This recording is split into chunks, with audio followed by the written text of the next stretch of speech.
best part about the Tombstone event. I'll get my last 6 wins.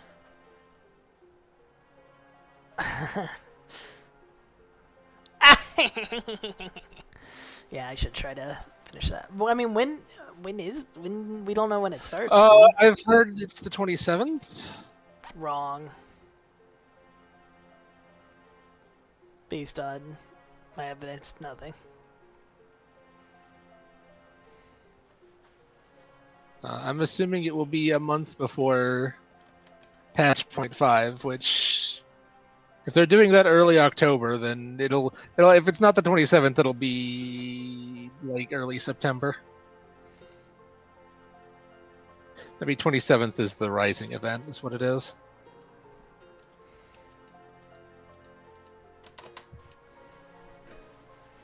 Yeah, if it comes out in October, then it's the...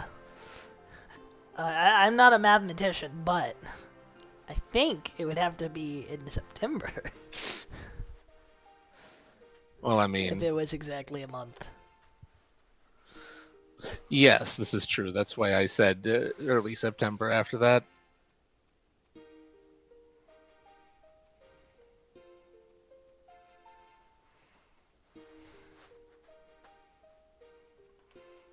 Alright, well, maybe I won't do an expert.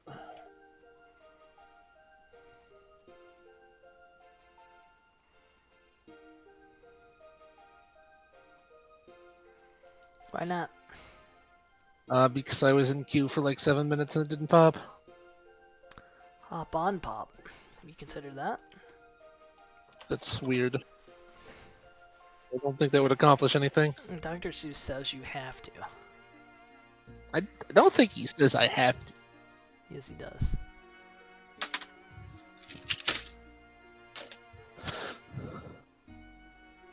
I think he recorded it happening. I don't think he says I have to do it.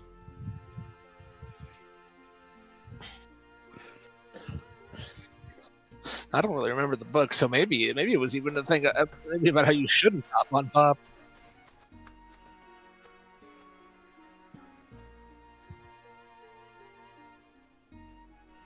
Right, how many VTubers will I have put on my feed?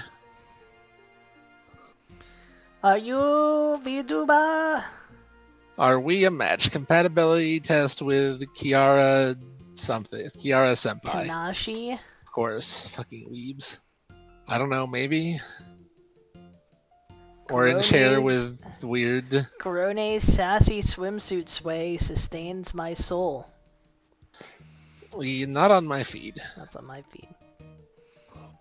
Don't know Why why. have you done this to both of us? We have to know. How would we know that she has a sassy...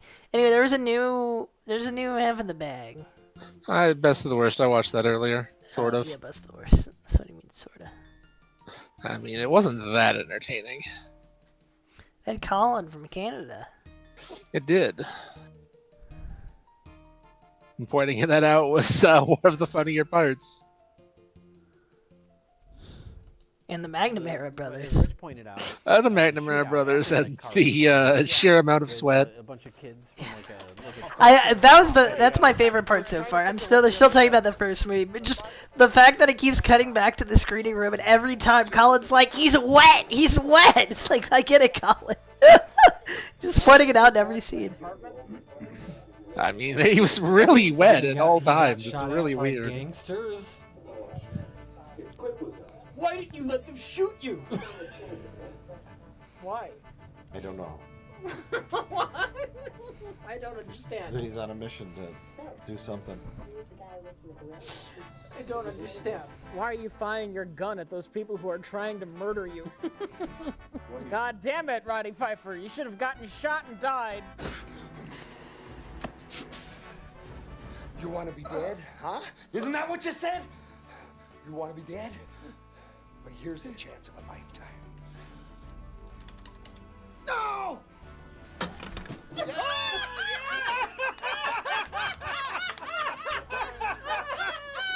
Oh, come on. What did you on there? I'm on the grill. It is nuts royal. Speaking of balls, character in this movie gets his balls just set on fire. Oh yeah. Oh, that's AJ from the Backstreet Boys. He's like the The eldest secondary. Backstreet Boy? Yes. Backstreet Man? Backstreet. Before, yeah, he's very 90s with his like purple suit and his like, It's like his little round John glasses. Lennon purple glasses. He Yeah. had like his name was like Shaka or something. He had like a medallion. Well, and the weird thing is, he's the one that kills Roddy Piper's partner at the beginning. Not just kills him, because his partner gets shot, and then he goes up to him and he like slices open his stomach. It's very this little mini like samurai sword. yeah, it's very violent. So then midway through the movie, Roddy Piper shows up at Salamander's house, and we don't know why. We know that he's looking for bad guys, I guess. He just knows to be there for no reason. Yeah, but he goes in and it's like, oh, is he there to interrogate Salamander? But then the guy that killed his partner is like Salamander's henchman, so he also happens to be there. So then the scene just becomes about Roddy Piper setting that guy on fire, and it's like, was his plan to go there and find that guy?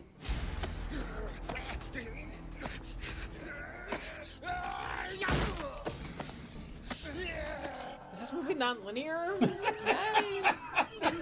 It's just it's an Oppenheimer. Some black and white scenes. Open kicker. Yep. Roddy Piper, he can sell like punches and kicks. Sure. Well, I would hope I so. mean, yeah. That's It's literally his profession. Oh, yeah. You need the scene where he arrests the guy and the sleazy lawyers get him off because the justice system does not work, and you need that loose cannon to deliver actual justice. That's what happened. That's a scene that happens, and then it's over, and then it's never mentioned again. You just, yeah, exactly. You put it in the shake and bake bag. It kind of is at the end when he's like, "You can't kill me, copper." What? Want to be dead? Huh? Want to be dead? Is that what you said? Well, you have to. We had arrest this him. scene already. Yeah. You gotta read me my rights. You got the right to remain silent. No. Rich approved. I do. Grudging approval. I mean, that third act though is pretty spectacular. Yeah, it's It really is fun. it is a schlock extravaganza. Salamander has a giant vessel, like bigger than like your normal cocaine lord's yacht. Callin that is they actually a sail billionaire down who to spends South all his America. time and money to stay looking like a Peanuts character. Like, yeah, the classic villain cocaine Yeah, a yacht stuffed with cocaine. But I guess they had access to this gigantic fucking boat, and we're like, well, Yeah. we gotta use It's like this. it's like either a cargo ship, but it's too. Cargo ships are very thin on the bottom, and they're big on the ends where like the crew live, and there's lots of room to stack all those crates. This boat was so deep, it was like an oil It tanker. was I think it was an oil tanker.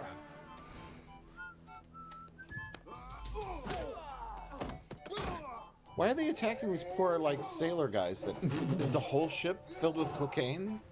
Like it just looks like a merchant vessel. These guys didn't do anything. What kind of drugs is he making? Well, they're using ether to make Yeah, that's right. They say whatever that at the drugs end. they're making. What drugs do you make with ether? It's very vague. I don't know. You could like I'm not I a mean drug like manufacturer. yeah, but in the beginning, it's not like they had like this bottle of like glowing green ooze. There's his super drug, this nuke. yeah, their own made-up drug. It's nothing fictional like that. They have a bag of cocaine, but then he also has his own oil tanker, and I would assume that in order to own your own oil tanker, you have to have all sorts of like licenses, and you have to have a competent crew to maintain your oil Well, someone tank. has to okay you to store your boat at that dock. Yes, yes, a captain, a crew, like other than just like scummy like hooligans that. Maybe they're pulling an ocean gate, and technically the business that owns the boat is in international waters. Okay. You'd always see those like shipping containers down in the Toronto harbor, though. They would just be parked, and like right next door, there was a restaurant called Captain John's, and it was a boat that was like just parked there, marooned in the harbor front, and Was it it was full like, of ether?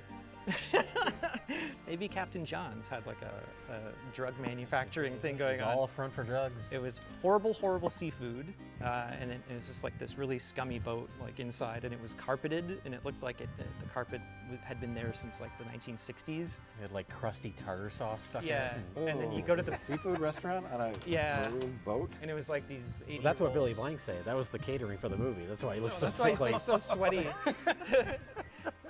Captain John's did the catering. What do all these people die for? A bag of cocaine? One tiny bag of cocaine that we see at the beginning of the movie. Barrels and barrels of explosive drugs.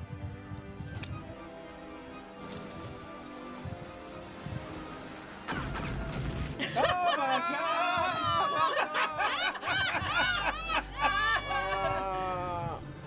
The only thing that could have made that better was a dummy. Yeah. He flew into space. Holy shit! That's a good explosion. Oh my god. That's bigger than the one in Oppenheimer. They brought Roddy Piper to the bridge, and then they beat him up. And, well, first they tied him to a chair, and they punched his face a couple times. And then they said, untie him Then from they the said chair. untie him so that he could fight back. And then Billy Blanks ran around with like Uzis and was like shooting. That was the most amazing part of the movie. He does like a orgy front of violence. Roddy Piper can't think of a clever way out of the situation. We're just gonna have to untie him ourselves.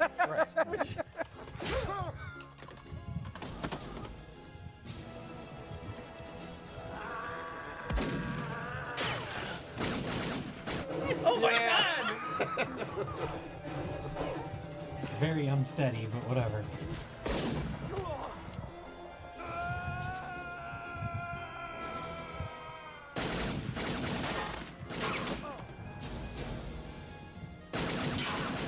How is he intercutting things that don't connect? He's not even shooting at anything. No! Did a bullet just bounce off his pecs? Like, a spark on his chest. He's so sweaty that it just... Yeah, it's He's so sweaty. The He's bullet running and bounced off firing his both chest. Uzis for no reason. That's so. There's no one around. You're elevated. There's no one in front of him. A bunch of random people in Toronto got hit by bullets.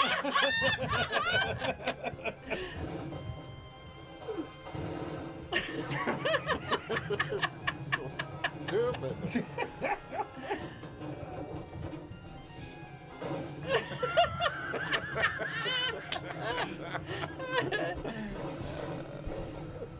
This is like a comedy. It's like the Throw the gun away. let her go.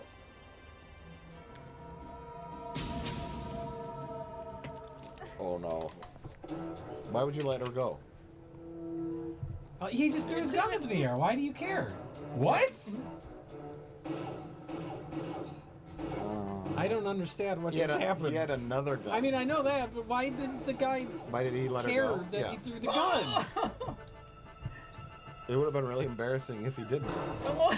That was so not him. The impact was so severe, it made him grow hair temporarily. Get back in. His wig shot off his head. Like when you squeeze the dolls, the eyes pop out. It was his hair. His hair popped out from the impact. And Billy Blanks, like, he's skilled, obviously. He can He's really good. do jump kicks and stuff, but it's all shot so poorly. There's the fight behind, what's that chain restaurant place that he's fighting Oh, behind? Jack Astor's. Jack Astor's, where That's he, not a thing in the States, right? No. I don't No. think so. I've never heard of it before. Not that I've Jack- seen. Yeah, so it's Jack Astor's, and they had like a neon sign outside, and then Yeah. some of the letters would disappear, so it just said Jack Astor's. I don't even know who he's fighting in that scene. But he kicks him bar. into the giant pile of cardboard boxes, Yeah. and then they don't cut right away, and we just Makes hold the sound on of it. 1 2x4 hitting the ground. Yeah. So they're not doing him any favors with his skills as far as how they showcase him. I don't know, the McNamara brothers scene was pretty good. That scene was great.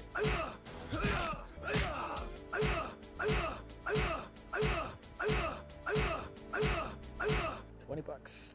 That's what they got for getting do beat that. up in a film. Maybe they lied to them. They're like, you guys are gonna come back at the end of the movie and then defeat Oh, sorry, Billy we Blanks. forgot to film that. Oh, yeah, we ran out of film. Hang out in Jack Astor's. We'll come get you when we're ready. And they're just waiting in the And parking lot. they've been there to this day. They actually went and filmed it though. They just didn't have any film loaded in the camera. Yeah, It was just yeah. like Just humoring humoring them. them, Yeah. Great. You guys are gonna win the fight Yeah. because you're so awesome. Then we get to have gay sex, right? We get to get in a rowboat together. I can't believe they live apart. One lives in Florida and one lives I in... think so, yeah. There's like a video, so there's a documentary coming out about one of them. I think it's Mick, and I think that's what the documentary is called. See the one that does the rap? Yes. F you! I ain't gonna get pissed drunk, drive my car, smash it, crash it, kill somebody, start a fight, fall on my face, lose my teeth, puke, piss my pants, pass out, wake up, where am I, who am I? Maybe you should just ask for a rematch. The with Roddy McNamara rap. Piper. Now. Yeah. I think you might win now. They should That really is just do something. every after that. I'm not gonna Even get if drunk. It's like So you dead. sound Who's like that? you're already Roddy drunk. Piper. Oh, yeah, That was my Yeah, joke. you'd I forgotten that was about my the joke, old is that man he's gonna video. fight Roddy Piper's yeah. corpse. Whoops. Billy Blanks probably is still doing Tybo. I don't They, know. they Yeah, fought you don't Billy hear- Blanks though, not Roddy Piper. No. You could do a sequel. Roddy Piper's dead. Like they had all these adventures. They had like 100,000 adventures up until like, you know, Roddy Piper's death. Yeah.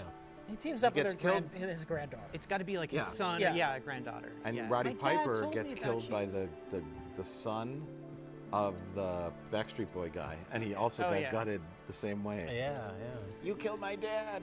This is my dad's knife. Yeah, and this is my dad's knife. He's and got, then- this is my dad's goatee. I got it Carries it around in a little baggie. When she wears it, she had it made into like a face wig. got Yeah. Oh, God. like spirit gum or Yeah, like something. a COVID mask. and he's got the purple sunglasses on. Yeah. Back in action. Back. That's the title. Back in action. Maybe Billy Blanks is still trying to like follow his sister around, but she's like elderly now.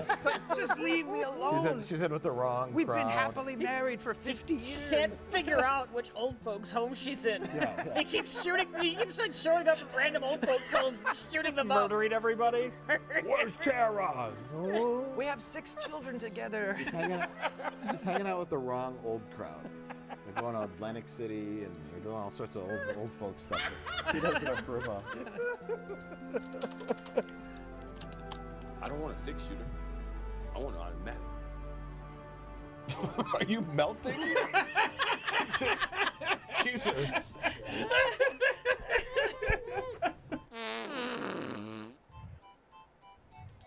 And we're back.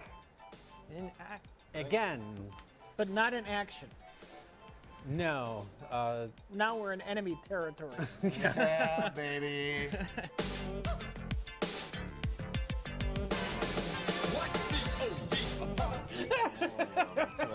I'm in. So this was like the American choice. I brought down the big guns from Toronto. Yeah, if we're just debating them as action movies, I think we definitely know what the winner is. Yeah, that's Enemy like Territory is an interesting movie, though. It's better structured It's not than back in action. I knew what Yeah. was going on. Well, There that's, is a that's the thing. structure. That's what I said. Is chaos versus order. Like enemy territory is completely straightforward, and we always knew what was going on, and it's kind of interesting. Why don't you like that, brother? We didn't ask for all this. Don't you brother me, boy. You think those vampires are bad? You try fucking with me. Drunk. Oh, that's why he has the wheelchair. He's so drunk. But it's not fun, and it's gross, and it's ugly, and there's no. Well, I think the ugliness just comes from this copy. It looks horrible. Well, but- not the visual, just the sense of like a Die Hard. Like there's just many inspirations. You said Assault on Precinct 13. Definitely Yeah, Assault sure. on Precinct Yeah, 13. it's a siege movie. Yeah, siege movie where you're trapped in a location. And you gotta figure all the things out. They try to do like clever things, but ultimately it's just gross. Enemy Territory embraces the racism that Assault on Precinct 13 sidestepped.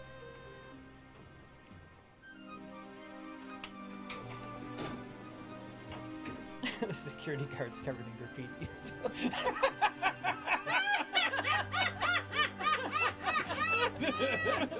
I would say this movie isn't as bad when it started. It's more. It's almost like an allegory because the gang is called the Vampires, and the movie kind of treats them like monsters. And you're like, oh, it's a movie where all the black people are monsters. But there are good black characters in it too. Some of them, I presume, are good people. The other buildings are safe. For the honor of the vampires. I don't give a pig's tit for your honor.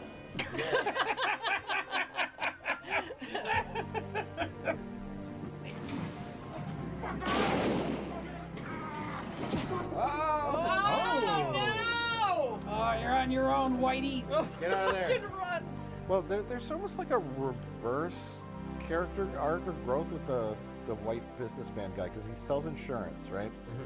And he's like, it's not like you'd think it would be like, oh, he's a super successful like rich businessman, and it's like, I'm whatever his name is, I don't know. Barry. Oh, Barry. Yeah, that's right. I'm Barry, and I'm Barry White. Yep. Mr. Barry White. You're a successful insurance agency. We have to close this one account. Oh, okay, I could do that, of course. So let me. I have an appointment to get the oil changed in my Ferrari tonight. But Mr. Barry White, it's at the the ghetto housing complex or whatever, filled with all the black people. Oh, but he goes there, like kind of unafraid. Yeah. Well, he's just like naive. Well, yeah, but he's not scared. He's maybe not a little naive. And yeah. he's not racist. He's not racist. Yeah. No, he's just like, I don't care. I just got to go do this thing. Yes, well, when I get the money, you'll be the first to know. All right? And then he's like, I don't have any money in my bank account. So he's not really like the stereotype of a rich white businessman. Yeah, he's like a pathetic, washed-up loser. Yeah. This is like his last shot of like getting money. He's not really a coward, but he's like queasy around blood and death and murder. And he's not used to it. And then he becomes like a raging psychopath at the end. That wants to kill all the black people. And it's like, this is like not the right growth. Yeah. You want the rich white businessman who thinks black people are beneath him, and then goes and then discovers like, yes, this is a violent situation, but they're all these people are helping me. All these people are helping you, yes, get out of this situation. I really connect with this person, this person, this person, and then at the end he becomes like, I'm gonna pump money into this neighborhood to turn things around or something. I think we're kind of like burying the lead here. This is the feature film debut of Ray Parker Jr. Right. Okay. Yeah. Ghostbusters himself. Yeah. And I'm not sure if he did any movies after this. I don't know. Did he do any other song before being hired by a major motion picture to possibly rip off Huey Lewis? And then allegedly. Yeah. Ray Parker Jr. plays a phone repairman. Right. And so he's there to fix the phones. And I guess he's like sleeping in he lives there coincidentally? I think the idea is that he just, because he says, like, I don't have my shoes on. So I think he just, whenever he went into that person's apartment, they asked him to take his shoes off. Maybe that's the idea. But he has bare feet, though. Yeah. They're not stocking. That's true, yeah. I don't know. So maybe It was an odd choice considering he just gets shoes later and there's no payoff. Yeah, there's no point to that. Maybe he was like blinking the lady in the apartment. Like, maybe. For like free phone service.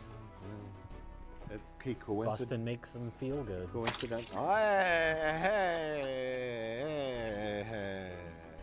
Who you gonna call? Phone repair guy. And you call him a phone repair guy when the phones aren't working. Oh, it's a Ghostbusters joke. I get that. Like that you just ruined. Is he fixing the phone lines in his own apartment building is the question. He saw a ghost, he got scared, he bumped his head, and he got knocked unconscious. Yeah, the white guy was the ghost. They keep calling him the ghost. Yeah. And when he bumped his head, that's when he had the vision of the flux capacitor. No, Mike, that's the wrong 80s. No, rapscallions. Ray Parker Sr. was at a Huey Lewis concert, and he pulled out a phone and he said, Ray Parker Jr., you know that new sound you're looking for? Well, listen to this. Does anyone have any idea what we're talking about? That worked out perfectly, okay? The Zoomers, as Rich calls them, are all they're kind of.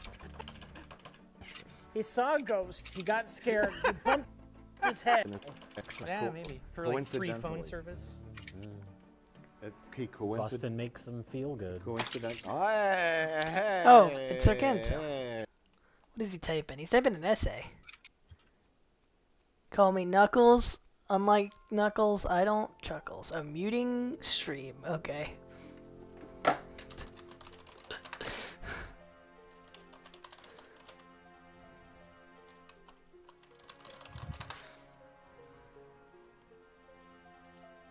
I think he might be a little drunk. Who you gonna call? Phone repair guy. You know? I just can't understand how you would come to that conclusion. Like, whatever everybody says, I love you guys. Pat's just conditioned me to think that they're drunk.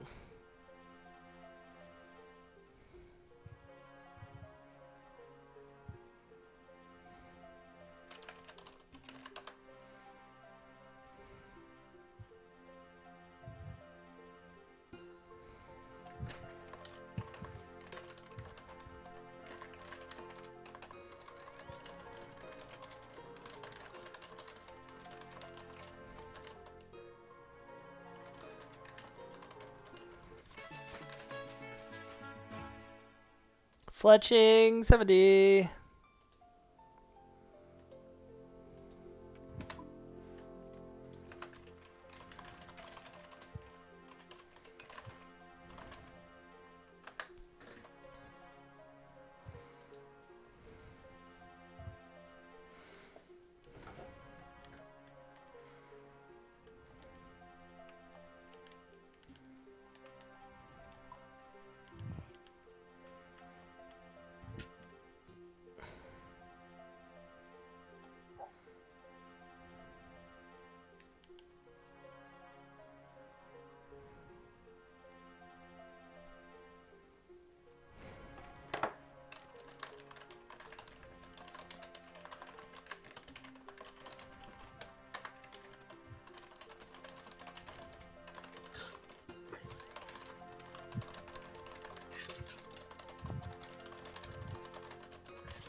You call the phone repair guy when the phone's not working.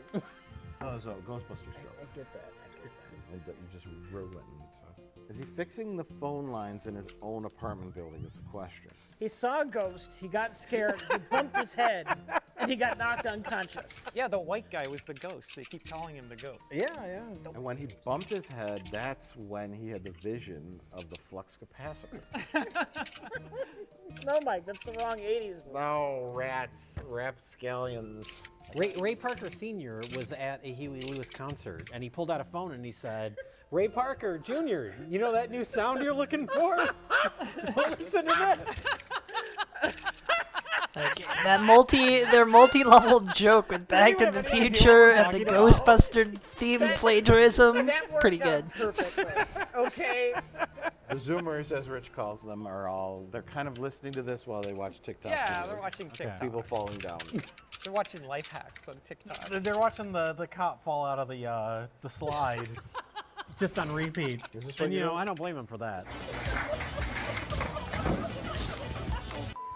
Why was it so... I don't know. Yeah, a lot of the behind the scenes stuff is interesting with this movie because Ray Parker Jr. I guess that was like their gimmick. Like, we have Ray Parker Jr. in his first lead performance. Remember him? Post Ghostbusters. Gary Frank and Jan Michael Vincent join Ray Parker Jr. in his phenomenal motion picture debut.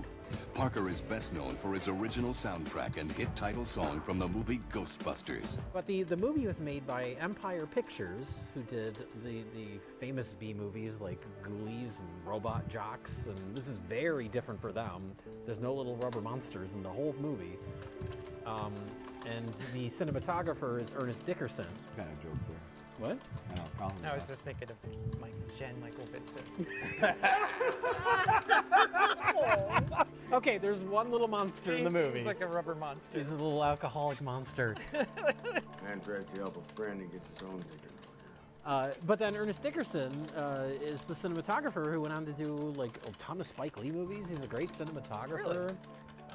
Now he directs episodes of like The Walking Dead. And Oh shit. yeah, he's a successful guy, and the movie looks pretty good for what it is. I mean, this copy is terrible, but you but did like the the opening director as scene, well. you even pointed it out when he's in his office early on. Yeah. And you have that light shaft through the window with the bars on it. Like that's like his style. So So the even in something production like this, it design shines was through. interesting, and we had a little mini debate on whether or not this was an actual location or sets, but I firmly believe it's an actual location. As it went on, I was like, yeah. 'cause- That hallway, the main hallway they keep showing, is really long. It's all cinder block. It's gross. I'm gonna guess that it was a building about to be demolished or condemned or something. Yeah, I got could see shooting that. it. Yeah. Because they spray painted the hell out of every square inch of it. And it looks like, speaking of Tony Todd, we mentioned it looks similar to Candyman. Yeah. The Cabrini Green apartments in Candyman, which also have, spray paint everywhere, graffiti everywhere. And there's even like a photo, it's like the camera kind of goes past it, and it's someone that looks like Candyman. Oh, yeah, he's he's wearing that big fur-collared coat. Yeah. You think I'm driving you? Even the window cleaners wear bulletproof vests. The security guard is telling him to get the fuck out of there. Yeah, seriously. What are you doing? Yeah. Because the boss is like, he goes to the boss's office. It's like a corner office in like Times Square. And it's amazing. His office The is opposite like of his office, yeah. So I guess that gives him a little underdogness rather than being like the big corporate guy that goes in. That might all be a little too cliched. But this film is a little more nuanced than I. That's what I'm saying. I For give it like credit a schlocky B movie, siege movie, it's kind of interesting. It's a little boring in the middle. Just needs, It's a it little needs saggy. bigger and better set pieces in order to be a good siege movie. I think so, yeah.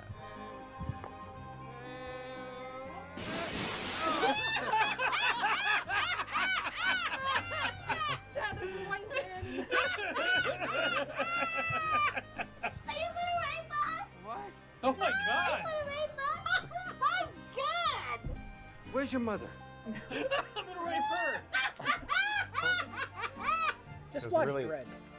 Yeah. Just watch Dread. Dread or like The Raid, it yeah. kind of has that same kind of structure. Or even from this era, have you ever seen? I think it's Canadian. The movie Siege. Yes, Which it's like is another. It's like an East Coast movie. I think Paul Donovan, who I think had something to do with the Lex show. Have you ever seen that? Oh Yeah. Sci-fi show. I think he may have directed it or produced it or something like that. Yeah, but that's another where it's a siege movie. It takes place in an apartment building. Yes. It's very John Carpenter-esque. The score you said was Carpenter. Early on, there's some notes that are very John Carpenter-y, but that kind of goes away after a while, and I don't know what they're We get doing. a remix of the Halloween theme.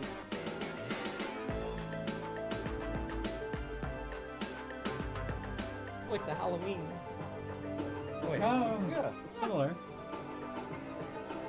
Oh no, Ray Parker Jr., you're gonna be sued by John Carpenter. But they go to the one person in the building that the vampires are scared of, and it's Jan Michael Vincent, Airwolf himself. He's Holy Lord, is he drunk? You know, dumb shit. Thought you were smarter than that. You brought a rain of shit down in this whole building. Why don't you just let him have his miserable ass? Your leg works, Jan Michael Vincent.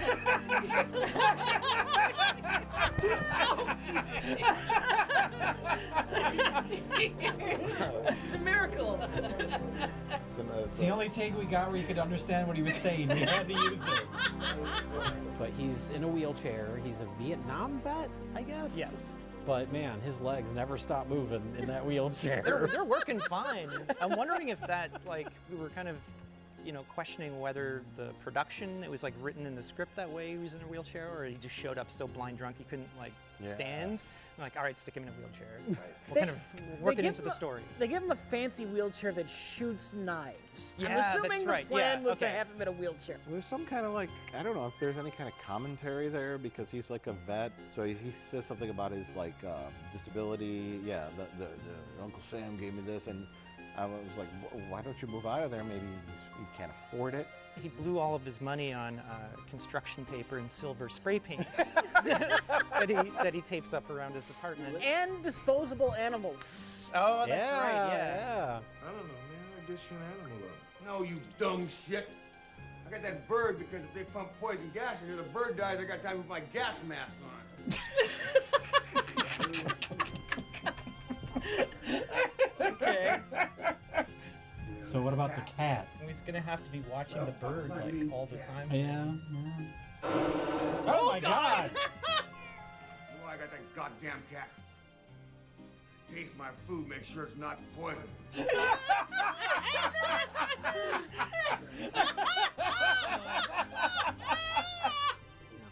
It's like not bordering on. It's like post-apocalyptic. Oh yeah. Like living conditions in what we assume is just the regular world, and it's like if it's really that bad, like you can move into like a veterans nursing home. Oh or sure, something. yeah. Like you don't have to live like that, where people are trying to kill you in like a like a bomb shelter. Well, I think the idea is It's like no one's actually trying to kill him. He's just paranoid. Okay. In that situation where he's talking about his food being poisoned. But I mean, or like whatever. the vampires gang is pretty brutal. Like, Oh yeah. It literally well, we seems compared like, it to the Warriors, where I think it is supposed to be slightly heightened. Yeah, because they say that all the buildings have different gangs. In the vampire building. Other buildings got other gangs. Mexicans and Puerto Ricans call themselves Montes. Whites, hillbillies call themselves the pig stickers. And the vampires, Pig stickers? Pig stickers? So there's like the Mexican gangs, like Oh, the yeah. Muertos or something. Yeah. And then they have the redneck hillbilly gang. They're like the pig fuckers the pig or something. stickers or whatever. something. pig stickers, yeah.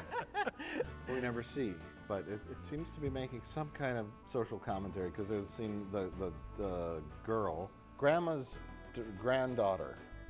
Oh, is the girl our from- like one of our main characters. Oh, Clueless. Stacey Dash, who Right. a few years later was in Clueless. Yeah, she goes to the police station. She's like, "Help me!" And they're like, "We're not going there." Yeah. What are you, nuts? Yeah, and that feels more real than Jan Michael Vincent shooting projectiles out Yeah, of a magic that feels, wheelchair. that feels like, post-apocalyptic and silly. it never goes like super schlocky because that idea is funny and kind of stupid. His wheelchair, and then we have Granny, who after Jan Michael Vincent gets shot, he gives her like an Uzi or something, like Granny with an Uzi. M16. Yeah, the M16. That's right. Which pays off in the The end. staple Which, yeah, of the we're like, Vietnam War. yeah. So we're like, well, we got to see Granny shooting a gun, and we kind of do, but it's not like played for schlock. Grandma! We know it's Grandma. Why didn't you have an awesome reveal of her? Fucked it up. They did. Yeah! I was hoping for more like goofiness like right that. back. Like Yeah. that would have been fun, but. But we were saying, like, by the end of the movie, if it was revealed that they were actually vampires, Yes. that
Hello, I definitely have not been replaced by a robot version of Ivan. A robot virgin? A robot version of Ivan. I am going to go to the reverie now and have my trails lead into it. Oh. Oh no. You did this.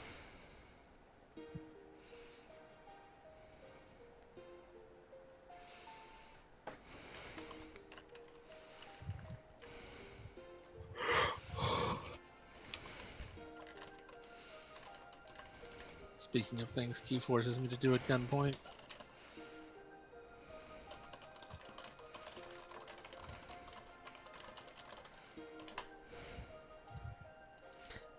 What is that? What is he forcing you to do at gunpoint? Out of town till Wednesday. Well, Hmm? no disappointment then. Oh, Mafia? Were you looking for Mafia? I was looking for Mafia.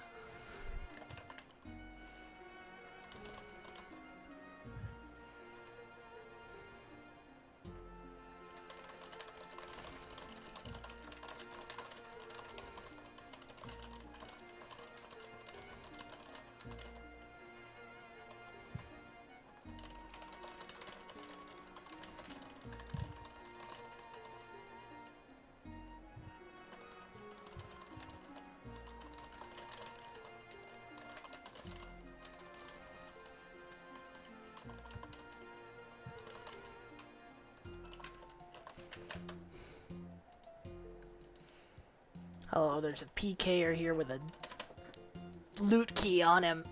I wish I could kill you.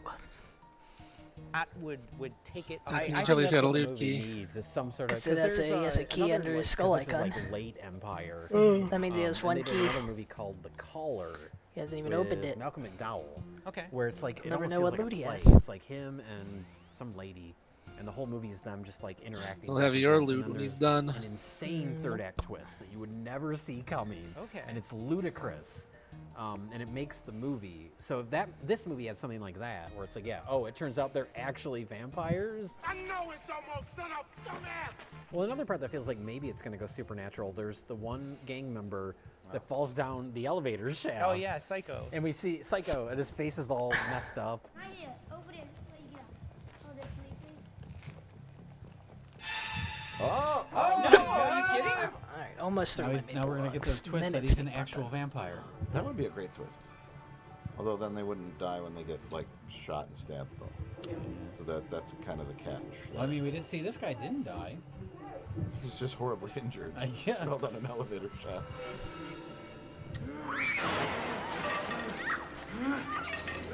I'm in so much pain. My back is broken. Oh my God! Holy shit! Get out the way! Get out the way!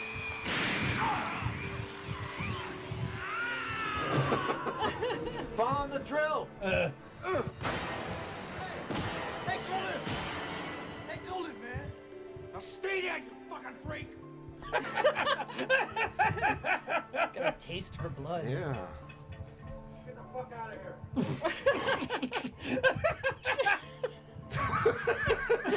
He's like traumatized. That poor fucking kid. The one No night in a amounts of low-income therapy. housing complex turns him into a His psychopath. entire life is fucked. So I don't know what the structure of this is. Do we pit these movies against each other and say which is best of Yeah, the it's two? Canada versus the USA. Okay. And as always, I think Canada, Well, we'll see. they're both very different. That's why it's hard to pit them I against wouldn't each like other. classify enemy territories like an action film. There's similarities, but yes, for the most part, they're very different. Yeah. Imagine lying about streaming snake bots. No, I'm gonna stream Snake Bots. Liar. Look, these logs are key to the Snake Bot conspiracy.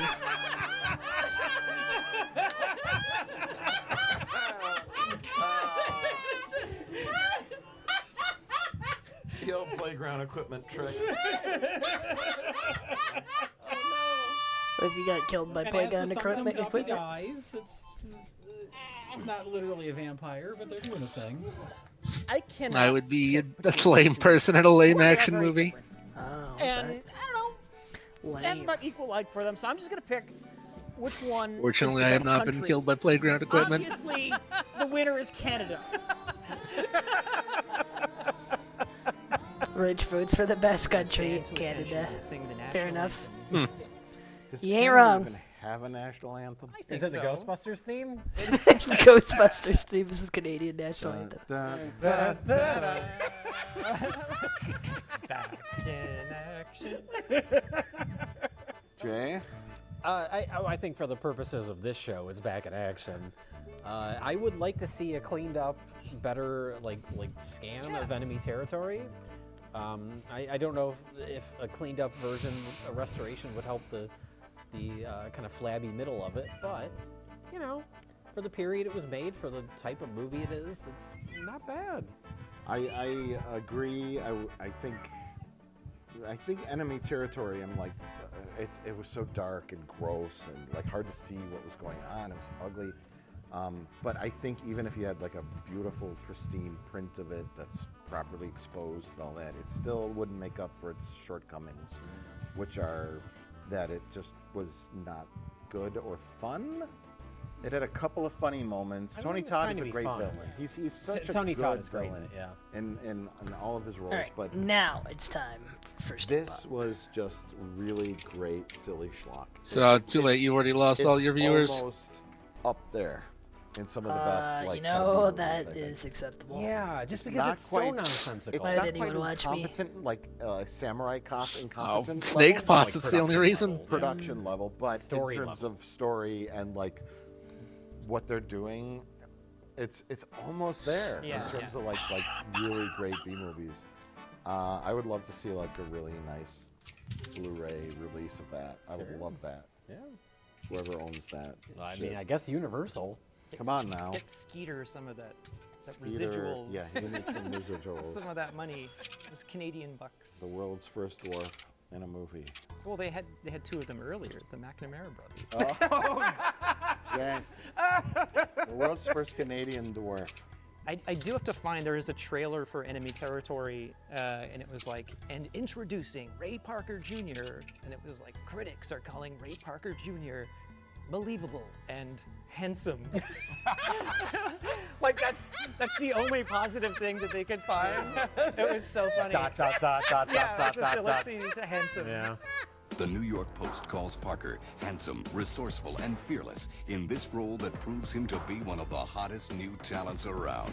He was in focus, and his He dialogue appeared could on be the heard. screen. He was not bad. I wouldn't say he's all right. There wasn't much to Who's the great role. on camera though? Huey Lewis in Back to the Future. I'm afraid you're just too darn loud. I'm afraid you're just too darn loud. These are both entertaining movies in their own right. I'm gonna say Back in Action. You know, it's got the little extra sauce. Roddy Piper. It's got the McNamara's, like, you know, getting the shit beaten out of them, which is always a treat. What if you beat the crap out of the McNamara's? Be a good Yeah, day. I will say that. Even though they're Canadian icons, you know, I can smell the maple syrup. Maple syrup and diarrhea. So all the things happening behind the scenes. of that. Dysentery. Poor Billy Blanks. The poutine gravy was off. It's been sitting in the sun too Yeah, it long. was, the poutine. Whoa. Oh, sweating. It's like Harrison Ford and Raiders. Oh yeah. Oh yeah, yeah. Oh, I got that once. That's why they had the one scene where he shot people. I know. Yeah. I know. They got my reference. Harrison Ford famously had the run. And he didn't feel like fucking filming that day. He was, can I just shoot him? That's and what shit Billy my Blanks brains did out? with Yeah. the two Uzis. Yes. He did the front flip. Yeah. And I'm then at a 33% Yeah, chance of like having somebody, a like, Pharoh kicks him and Sceptre. fighting scenes with other actors. Collectively. He's like, can I just run down a hallway and just Imagine shoot the Just gun? filled me like shooting. Having a pieces in Pharoh every Sceptre, I direction. can't. Yeah, he's literally shitting while Better he's put my doing it. hands in some snake butts. He has a diaper on. and he's like suspended by wires, shooting Uzis while he's shitting and sweating. Well, cutaways where random henchmen just get blown away by Uzi Well, shots. just take shots from other movies where people get shot. Whatever. Cuts to like Daylight. The Zapruder film, like it doesn't matter. It's Kennedy inside. What the heck? Oh my They're God, referencing it's the so Kennedy morbid. assassination, and I was just watching a video of the Kennedy assassination last night. Coincidence or conspiracy? Rich did kill Kennedy because he's that old. That's right. He shot Basically. Tony Todd at the end of Enemy Rich Evans. Territory. He's from a different country. I'm Kennedy, you're Kennedy. Grr! Someone has found the Pharoh Sceptre. It wasn't me, by the way. Which movie is best of the worst? Darn right it wasn't. Wait, I only see two. We have. Yeah, there's only two. Oh, wow. They're a head-to-head. Back in Action, starring Billy Blank. Wait, what the heck? U.S. Canada and They US, just Black and brought White in an guy extra action guy. movie. Here's how I'm gonna go. Roddy Piper. That wins. It's been settled. It's settled. You know, I don't sometimes know you if I just ever ask said Josh's that. opinion. Voice there, pal. I've never Okay, asked so Josh's it's opinion unanimous because I then. don't It's know back in him. action. Yeah. This is this one. That's a fun. Back in it's Action a was fun. spectacular. Yeah. Billy Blanks with two Uzis, Shitting his pants. wearing a diaper, having diarrhea while he's flying on top of an oil tanker, shooting indiscriminately in every direction while shitting himself. There's never been a better moment in cinema history. And the McNamara brothers still waiting for that alternate ending to be shot. Yeah. They're in the Jack Astor's parking lot waiting. The tiny chalk outline of the dead McNamara brother. That would be a great reveal. It'd be like a top secret reveal. They'd show the chalk outline and then have like a foot come in, and the foot is like as big as like. Who threw this child out the window? No, it was one of the McNamara brothers. Oh. And then there's like a little tiny hole in the window where he like came out. But it's just like that big. What did a pigeon hit that window? That was a McNamara. It was a McNamara. Both of them went out that hole. What is Tom Cruise looking down at? Why, it's the McNamara brothers.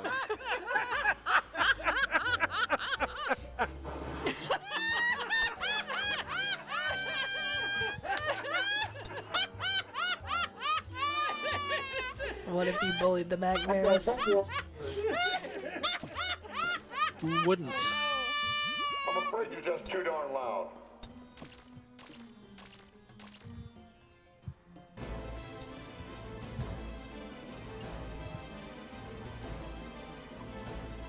Special appearance by Josh. What a special it was.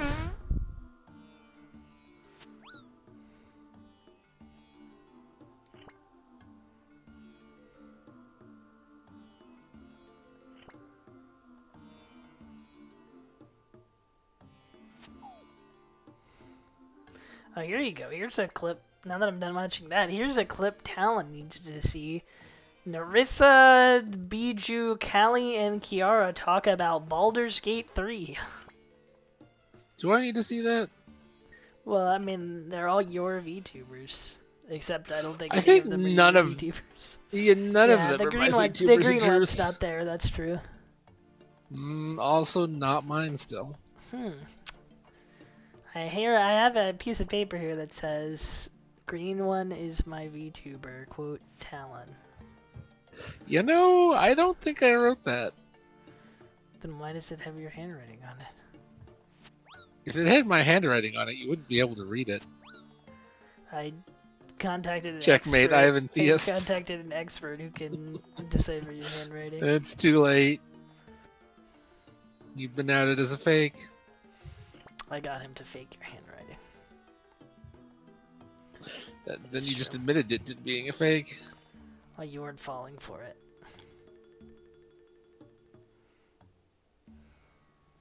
Imagine I didn't fall for it.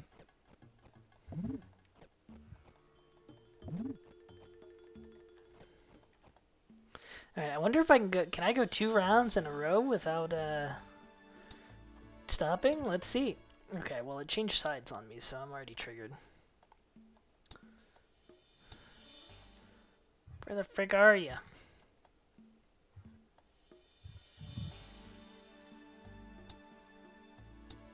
There we go. It's south now.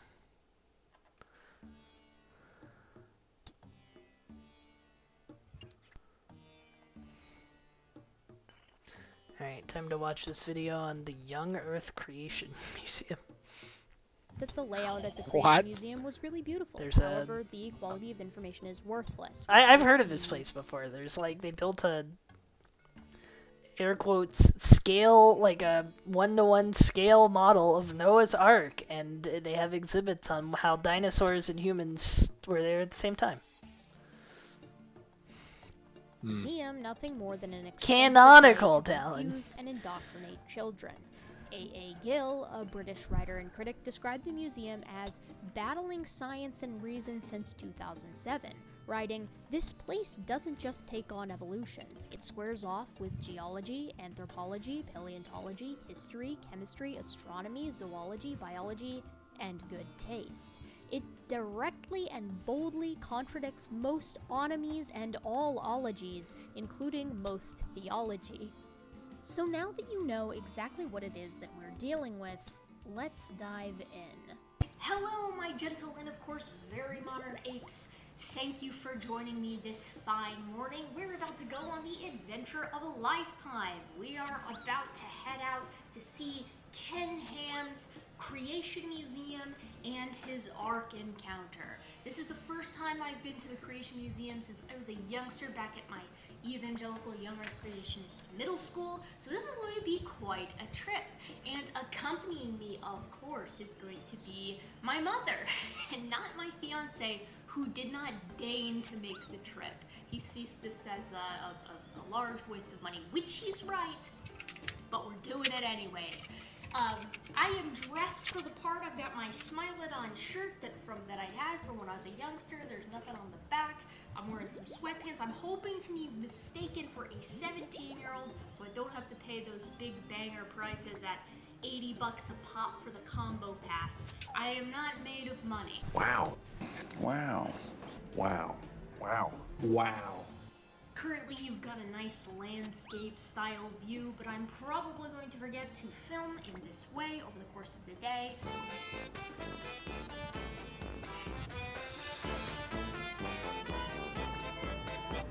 Because filming has to be relatively covert as far as I know. The security guards don't love it. We're gonna do it anyways. There's no law against it. But we are going to be kind of sneaky about it, so keep that in mind if you see any portrait views popping up here and there. This is also the first time you see me with my hair up on camera, and it's because it makes my head look smaller, which makes me look more neonatal. So I'm going for the young look today, folks, and not just the normal one. We're really dialing up to 11 here. Anyways, it is a gorgeous day where I'm at today. A great day to be spending at the Creation Museum and at the Ark encounter. The lawnmowers are running, the cicadas are screaming because I am in a location where Brood X is currently emerging out of the ground, a part of their 17-year cycle.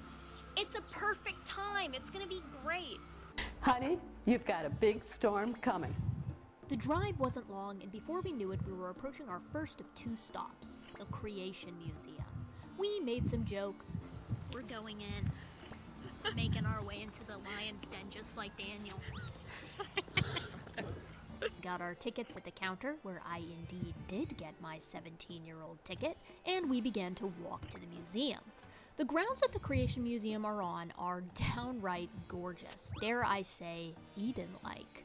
Entering exposes you to some young earth creationist classics, exhibits telling you that historical mentions of dragons are actually referring to dinosaurs, because dinosaurs survived after the global flood of Noah, thanks to being taken on the boat. They are not concerned here with explaining why the dragons in each myth differ so greatly in appearance from one another and do not resemble any known dinosaurs. I always thought that this was a weird one anyways, because saying that dinosaurs lived alongside humans because a lot of human cultures have dragon myths, and thus humans lived alongside dinosaurs, would be like saying because a lot of cultures have trickster gods in their mythos, that trickster gods lived alongside humans as well. It's just a really silly sell, in my opinion. The entrance hall has a big mammoth skeleton alongside some animatronics, gift stores, and other places to spend your money. The first main placards show up at the entrance to the exhibit halls, and they are something else.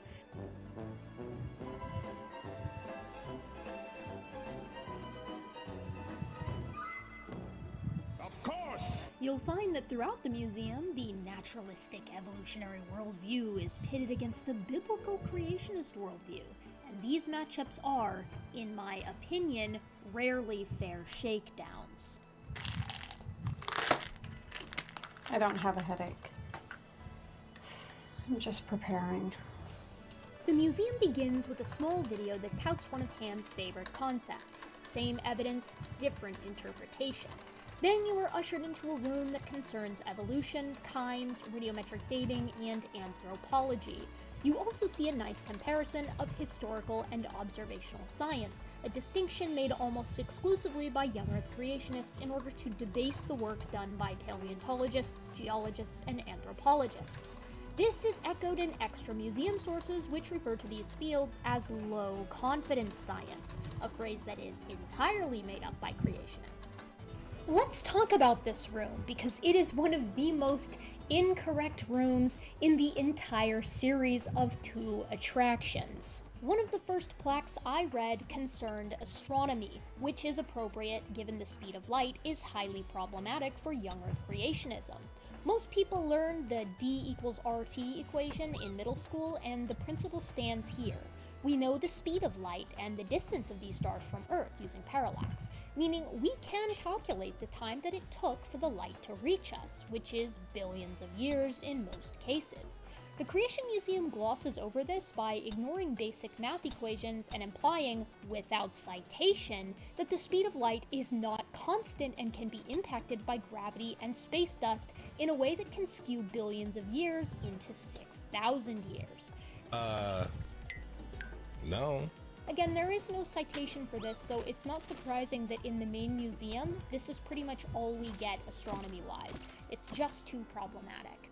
They also discuss radiometric dating in this part of the room, and this is because radiometric dating acts as another lethal problem for young Earth creationism, so they have to find a way to completely write it off without talking too much about it. Classically, they use discordant dates to attempt to discredit it, but betray a horrendous deficit in geology and physics when doing so. The first 3 dates stated on this placard are from recent volcanic eruptions, known from human records, but, quote, incorrectly dated, unquote, by radiometric dating methods. Of course, any geologist or physicist knows that you cannot radiometrically date new volcanic rock, as not enough parent material has decayed into daughter material, leading to erroneous readings. It would be like trying to weigh a semi-truck on a microgram scale. Geologists and physicists, of course, know this, which is why they do not date brand new rock. Curiously, the plaque does not mention that when enough parent material has decayed, pristine dates are obtained through radiometric dating, such as those of the Pompeii material, which had over 2,000 years to begin decay. The latter 2 examples, which show wood found in basalt as having a different date than the basalt it is buried in by quite a large margin, are also insane miscarriages of the fields of geology and physics. These particular examples are the result of contamination by background radiation and groundwater, and I cover them both in gross detail in my video about radiocarbon dating. Suffice it to say, 2 examples of bad methodology are not going to overturn the ancient age of the Earth, particularly since the entire fossil fuel industry of the globe relies on an understanding of the Earth's age and of radiometric dating through basin modeling to find oil, gas, and coal. Every time you fill up your car, you are experiencing the result of an accurate prediction rooted in radiometric dating. And then we get into kinds. You may be new to all of this and are wondering what a kind is. Kind, or created kinds, is creationist jargon that essentially means unsubstantiated and taxonomically restricted group. It finds its roots in Genesis, where God refers to Barraman, and creationists suppose that these are the limits of evolution. It roughly tends to equate to the family level, but not always, because it's unempirical. So all dogs or members of Canidae are within a kind, and all bears or members of Ursidae are within a kind, and nothing can evolve outside of its created group. You may be thinking, well, that's new. Why would creationists do this? And that leads me to a very important point that is going to keep popping up throughout this video and of course throughout the two attractions, which is that without kinds, creationists can't fit all the animals on the boat. They need to appeal to taking one pair from the cat kind so that they don't have to take two of every species of felid onto the Ark. Of course, this leads to some very interesting problems, because now, after the flood, the progenitor kinds must diversify into their modern extant groups. Doesn't that sound like a familiar concept? Wait a damn minute. Wait a damn... Of course, as I mentioned in a previous video on proboscidean diversity, this just changes a not enough space on the Ark problem into a not enough time to diversify problem. In the case of elephants and their kin, with one proboscidean kind on the Ark, young Earth creationists would need every animal to be a different species than its own offspring in a sort of hyper-evolution, and they would still be 120 species shy of accounting for the 600 members of the order that they accept. There is also the glaring issue of genetics. Tigers and lions are considered by young Earth creationists to be within a single kind, as are rats and mice, and as are African and Asian elephants. These animals are all approximately 95% similar when the coding base pairs of their genomes are compared, but humans and chimps are 98.8% similar and are considered to be different kinds definitively by creationists.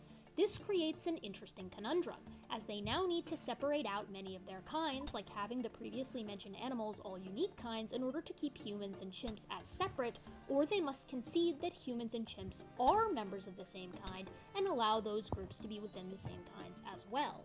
There simply is no empirical way to separate humans and chimpanzees and keep all of the organisms within their respective kinds, unless they would like to admit that kinds are in fact arbitrary, and that they lack any semblance of scientific or empirical basis. Oh, wait, you serious? Let me laugh even harder. So this brings us to the anthropology section of the Creation Museum. As a professor of science, I assure you that we did in fact evolve from filthy monkey men. I cannot speak for you, sir, but my ancestors were not monkeys. They were orangutans. Hard-working, patriotic orangutans. Dr. Banjo? In the fur. And this section is particularly egregious to me because I am a primatologist, pending the approval of my thesis.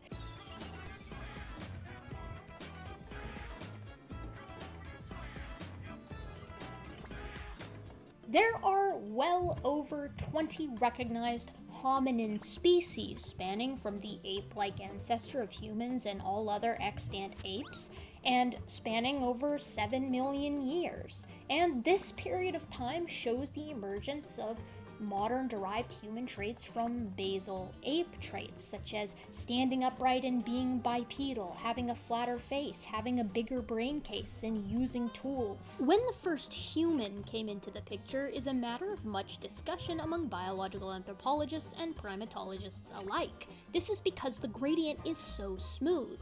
It would be like asking where red emerges on a color gradient. And yet, the Creation Museum boldly claims that while human skulls and ape skulls both have diversity within their populations, they are still clearly recognizable as human or ape.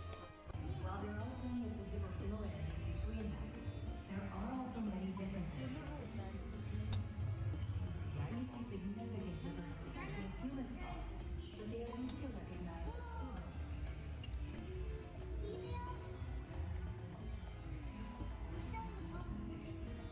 Likewise, there is diversity between ape skulls, but they are easy to identify as apes. When compared side by side, the differences become clear. This is absurd. Not only have creationists disagreed for decades on what is human and what is ape, but nowhere in the entire Creation Museum, Ark Encounter, or any of the Answers in Genesis web articles or videos do they actually tell us how they differentiate between humans and apes. They give no list of criteria, and once I got there myself to see how the exhibit is laid out, I realized they are literally just eyeballing it. There are no measurements, there's no character suites, nothing even remotely empirical. It's just eyeballing. Oh, and a lot of omission. Let me show you what I mean. The most obvious trait that separates the Australopithecines, which the Creation Museum considers fully ape, and the early members of genus Homo, which the Creation Museum considers fully human, is the brain case size. And the way they present it seems to a viewer to be very straightforward. The range of humans includes all of the species of genus Homo from Homo erectus to Homo sapiens, and they have brains that range from 750 cc's to 1700 cc's, and the Australopithecines have an earlier range of 300 to 500 cc's. Now, it is a massive problem already that the humans present a range that is over 5 times that of the apes, but we have much bigger issues at hand. And this problem is so egregious, I have to admit to you that I think this is a blatant lie of omission by the Creation Museum. Because they present the 250cc gap between Australopithecus africanus and Homo erectus, along with their facial morphology differences, as the gap that makes the difference between humans and apes obvious. The problem is, they have omitted several hominins, including Australopithecus sediba, Homo habilis, Homo rudolfensis, and Homo gautingensis, as well as lumping other hominins in with Homo erectus without citation or argument, including Homo georgicus and Homo ergaster. Homo habilis perhaps presents the perfect midway point for brain case size, at 680 cc's. These hominins, though, are left out of the anthropology section. I personally feel that this is because these hominins are too transitional and display too well the slow gradient between ancient apes and humans. But to leave them out, in my opinion, is dishonest to the core. I'm ready to drink tonight, so I will drink until next morning. Thank you. More misconceptions abound, though, in this section. The ape kind includes all extant apes, but also the bipedal Ardipithecus, Australopithecines, and Paranthropines, which they depict as knuckle walkers with no explanation. We know that the Australopithecines and Paranthropines were bipeds, and Ardipithecus probably was too. And when I say we know they were bipeds, I mean that mechanically, they could not have been the knuckle-walking quadrupeds any more than someone could find a human skeleton and propose a knuckle-walking quadruped. The foramen magnum position and angle necessitates an upright head on top of the vertebral column. The pelvis, like ours, is bowl-shaped to strengthen the pelvic floor, and the angle of the femoral head and knees physically could not be angled in such a way to support a quadruped. And the toes are more in line, like ours, when compared to any other living ape. They present a model reconstruction of Lucy, Australopithecus afarensis, though, as a knuckle walker. This is just not correct. We have fossil remains from over 300 individuals of Australopithecus, and they cannot be reconstructed as knuckle walkers again any more than humans could be. But that doesn't stop the Creation Museum from presenting the Laetoli footprints, which are known to be made by an Australopithecine, as made by humans, anatomically modern humans at that. They are once again inaccurate with what they show on the plaque, but they also must be unaware of the literature on the Laetoli footprints. A biomechanics study from 2016, for instance, experimentally measured the tracks left by chimps and modern hunter-gatherer humans and compared them to those of the Laetoli footprints. The makers of the Laetoli footprints were found to be intermediate to knuckle-walking chimps and bipedal humans in how they bear their weight and move about. They were unique to both humans and chimps, and the prints Whoa, that guy matched the just foot morphology freaking of slashed a Australopithecines mummy to quite death. well. The Creation Museum Never also seen that argues before. that The young guy's a Bando's Australopithecines godsword. look much It's like like, young I'm extant gonna murder apes. that This mummy. is correct, but ignores the fact that adult Australopithecines Sometimes you take look out a much more mummy. like their young than adult chimps, favoring humans in their retained neoteny.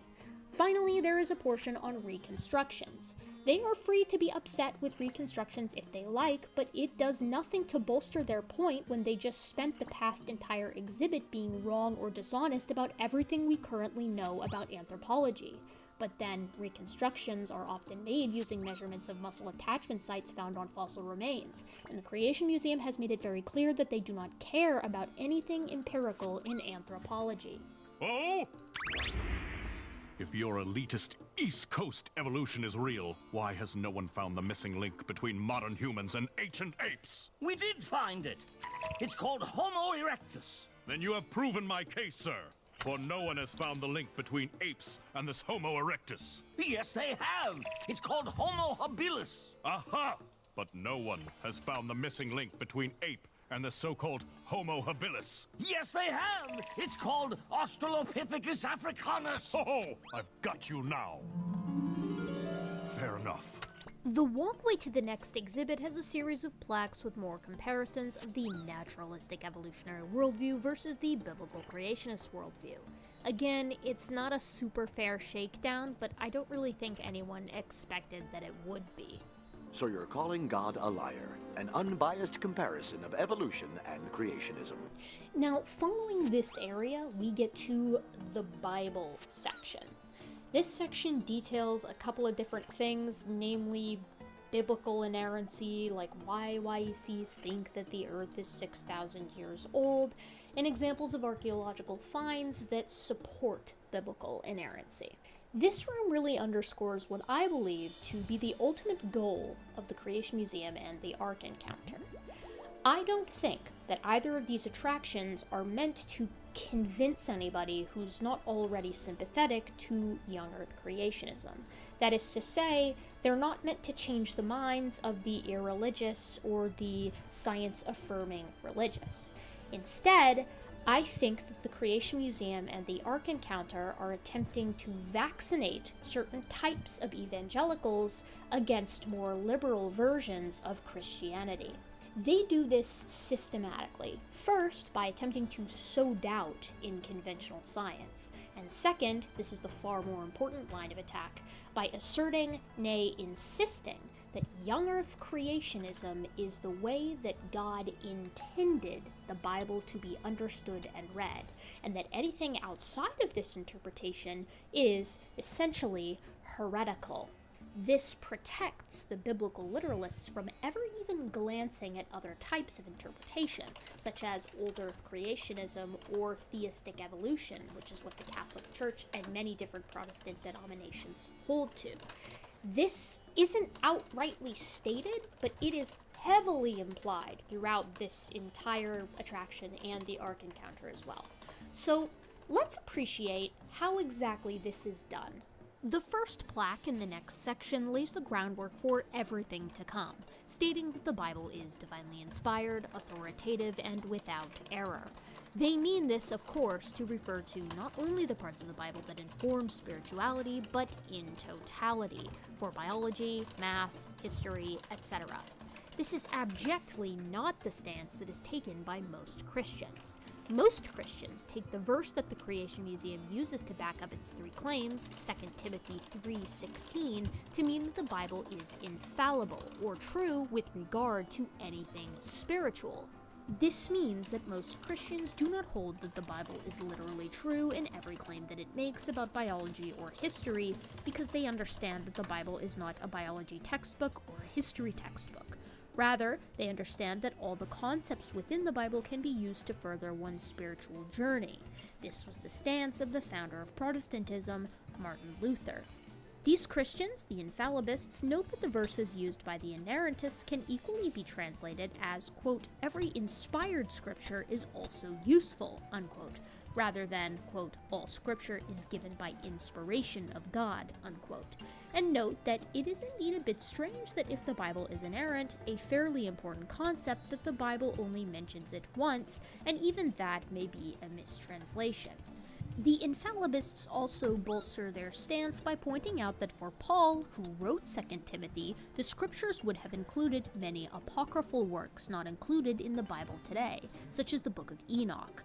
For the inerrantists to be consistent, they must then allow the non-canon to be canon, a stance they hypocritically and definitively do not take.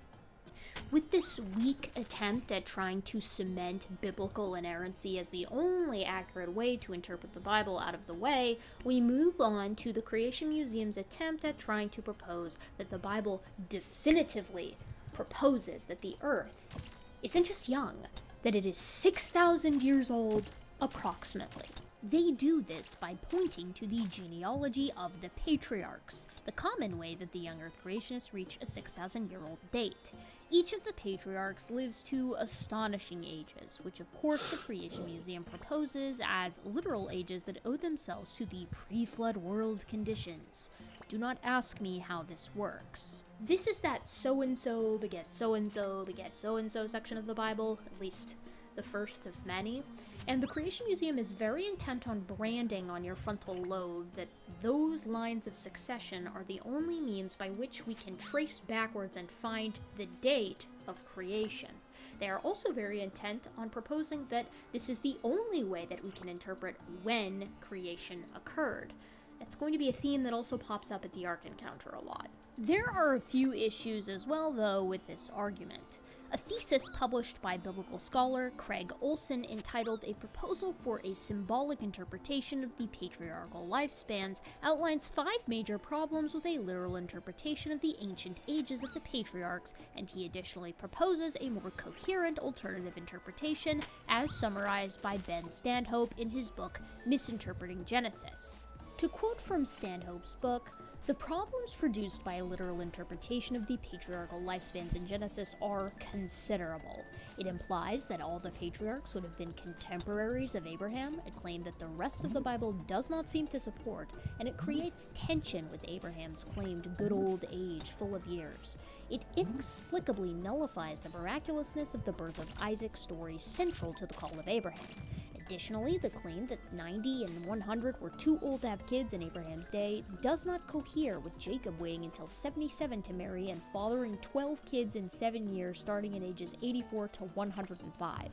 A literal interpretation also has Isaac astonishingly outliving his own deathbed by 43 years." Unquote. Olson, as referenced in Stanhope's book, notes that, like many adjacent cultures, ages were likely exaggerated using a specific mathematical formula, not unlike what we see in the Sumerian kings list. So not only do the extreme ages of the patriarchs not make sense biologically or theologically, but they also find a much simpler answer with a proper exegesis and cultural lens applied to the text.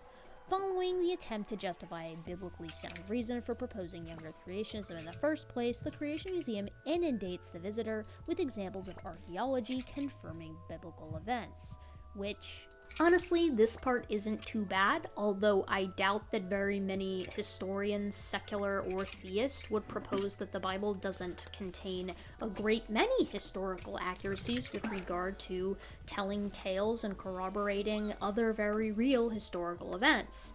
On the other hand, just because the Hebrews were keen on keeping a chronology of their exploits doesn't mean that the supernatural events that occurred in tandem should be taken along with them. After all, many fantastic texts do have historical elements, but it doesn't make the fantastic aspects of them true merely by association. This section also contains...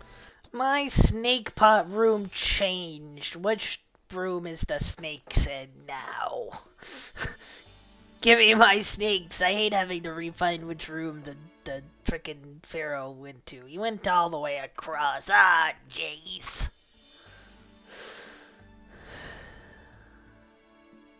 A lot on the evidence or support for Jesus' resurrection. I honestly have nothing to say about it. I feel that this topic has been covered in depth by scholars who actually are within that subject, and I think it would be inappropriate for me to speak on it, given I'm not even adjacent to it. However, the following room gets back to the evolution bashing.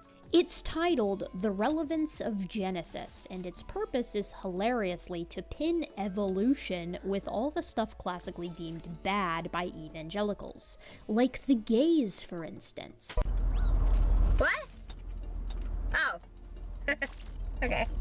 But before we get to that, we have to go over to the blackboard that is supposed to act as a deterrent for the biblical literalists. It lists other ways of interpreting Genesis and is supposed to say that none can be correct as they are all rife with problems. Of course, this isn't the case, as many of the beliefs presented as separate entities are more often than not held in tandem, such as theistic evolution and the cosmic temple.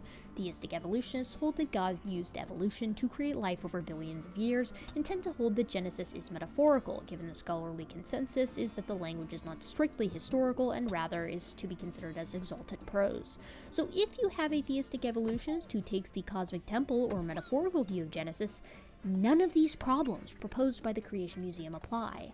I guess they think that if you write it big enough, it automatically becomes a good criticism. But as funny as delegitimizing the largest group of Christians, the theistic evolutionists in the United States, is, nothing could possibly be as hysterical as the homophobic arcade game. There's a war on. There's a war in society. It's Christianity versus humanism. But you know, at a foundational level, it really is creation versus evolution. You know, the whole creation-evolution issue is not just a side issue. It's one of the most fundamental, important issues of today. Oh, no! You're an adult! Oh, no. It's very clear that they're still mad about how the homosexuals managed to snag the rainbow right out from under their noses, but man, come on, what do divorced people ever do to you? The next room has the Creation Museum's classic 7 C's, which was even in the OG Creation Museum from my youth. The first of these C's is introduced in the Garden of Eden section, where Adam and Eve frolic with the vegetarian theropods that use their 9-inch serrated teeth to eat salad. I hope I don't need to explain why plant-eating theropods and big cats is silly biologically, given their teeth and guts are simply not capable of digesting things like cellulose, but Stanhope gives a great argument that there is also no theological basis for carnivorous animals having ever been herbivorous. He points out that this is only ever inferred by young Earth creationists because God described everything in the garden as having been good. Well, what if God thought animal death was good? Typically, young Earth creationists argue that the New Testament refers to death as having been brought into the world by sin, and they assert that animal death is included in that. But this ignores the human-centric context of that entire conversation, and it also fails to explain why death was allowed for cells, plants, and insects, but not the bigger and more charismatic animals. It's pulled from nothing theologically at all. Then we get to see Adam and Eve eating this weird fruit, which I think about all the time. This fruit design is probably my favorite part of both the Ark Encounter and the Creation Museum. It looks ridiculous. I just think they're neat. Following the exhibit of the fall of Adam and Eve, we get the first of the 2 most distasteful exhibits in the entire Creation Museum, the Hall of Sorrows.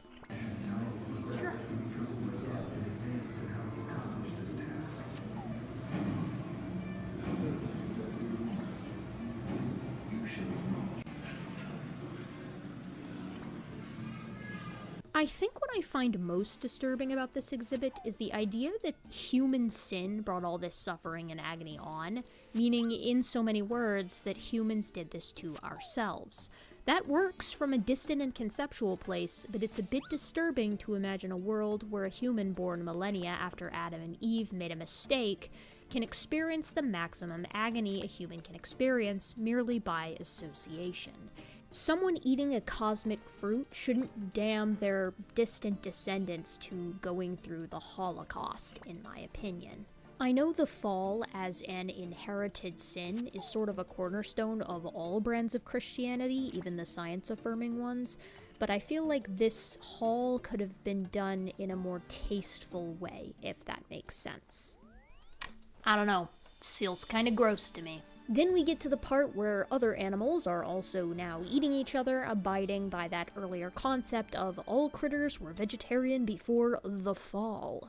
But in this same exhibit, we find out that venom, scavengers, and aging were also brought into the world, evidently by eating the cosmic fruit. So, like, there's a lot that's weird about this. Much like the situation with the carnivores, animals that utilize venom don't just use the venom, but they also possess structures and physiologies that are required for venom production and administration.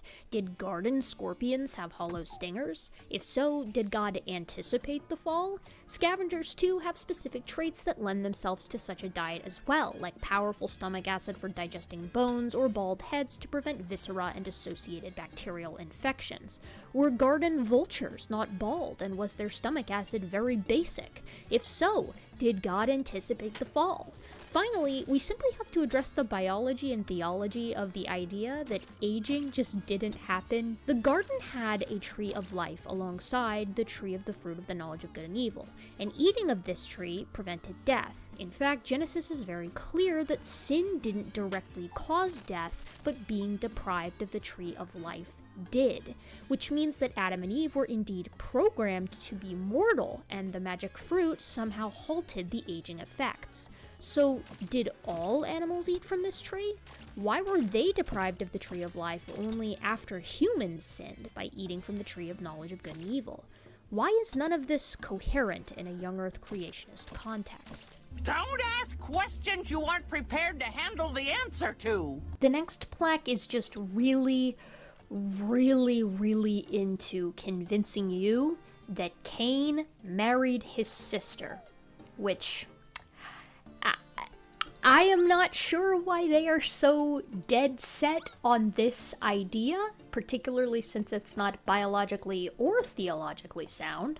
Look, I'm not trying to tell you how to feel about incest. I'm just letting you know there's more to it than you've been told.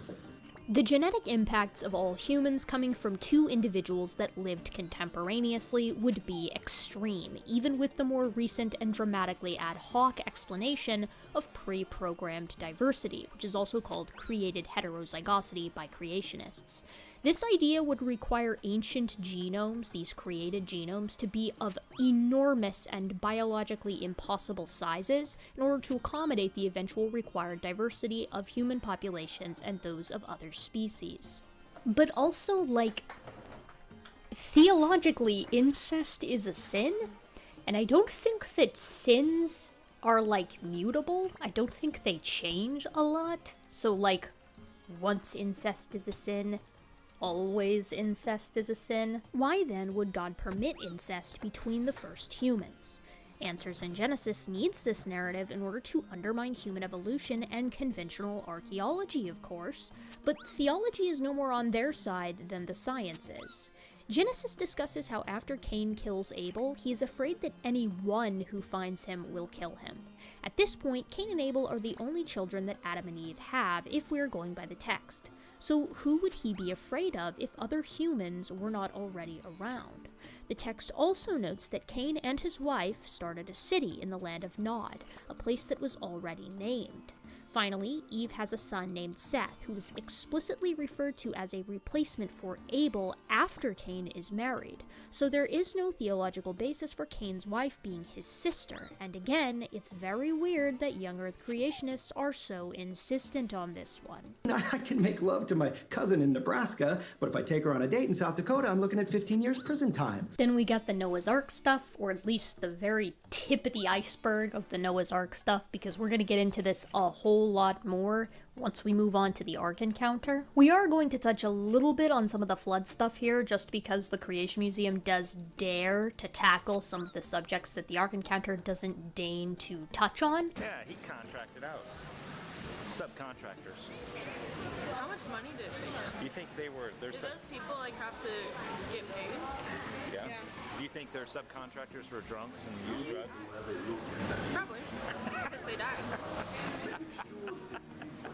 How'd you like to work on something for 50 years and then die in the end? I guess you couldn't use the money. Which is nice. Another nice thing, a perk, if you will, about this section of the Creation Museum is that if you've got like a geology professor you just really don't like, bring them along with you here, and it will almost certainly end in them throwing their limp body into the oncoming traffic of the nearby highway. Come to think of it, that method is really going to work with most scientists that you know.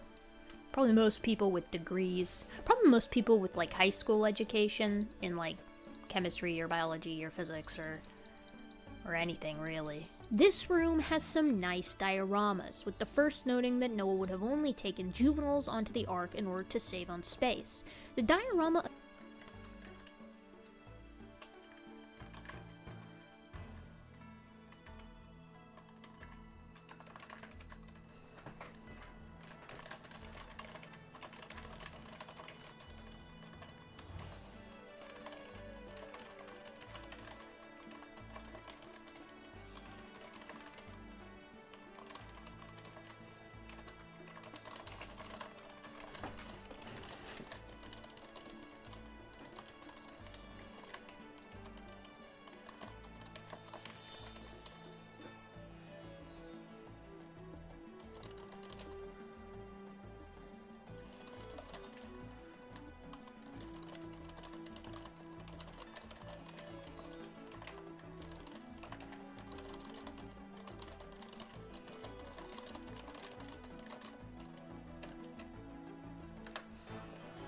appears to show adults though, which is kind of funny, but the actual hilarity lies in the concept itself. Juvenile sauropods and proboscideans are still pretty big, and while animal sizes are certainly going to be problematic given the large animal biodiversity through time, the real issue is what the heck were these guys eating? Referring again to my proboscidean video, the feed alone to account for the daily intake of 15 pairs of proboscideans using the most generous basal metabolic rates and highest calorie density feed, alfalfa, would take up over 60% of the space on the Ark, just for what they're eating, these 15 pairs of proboscideans. Considering how many large animals, carnivores and herbivores alike, are known from the fossil record, there simply isn't enough space for the animals and their food.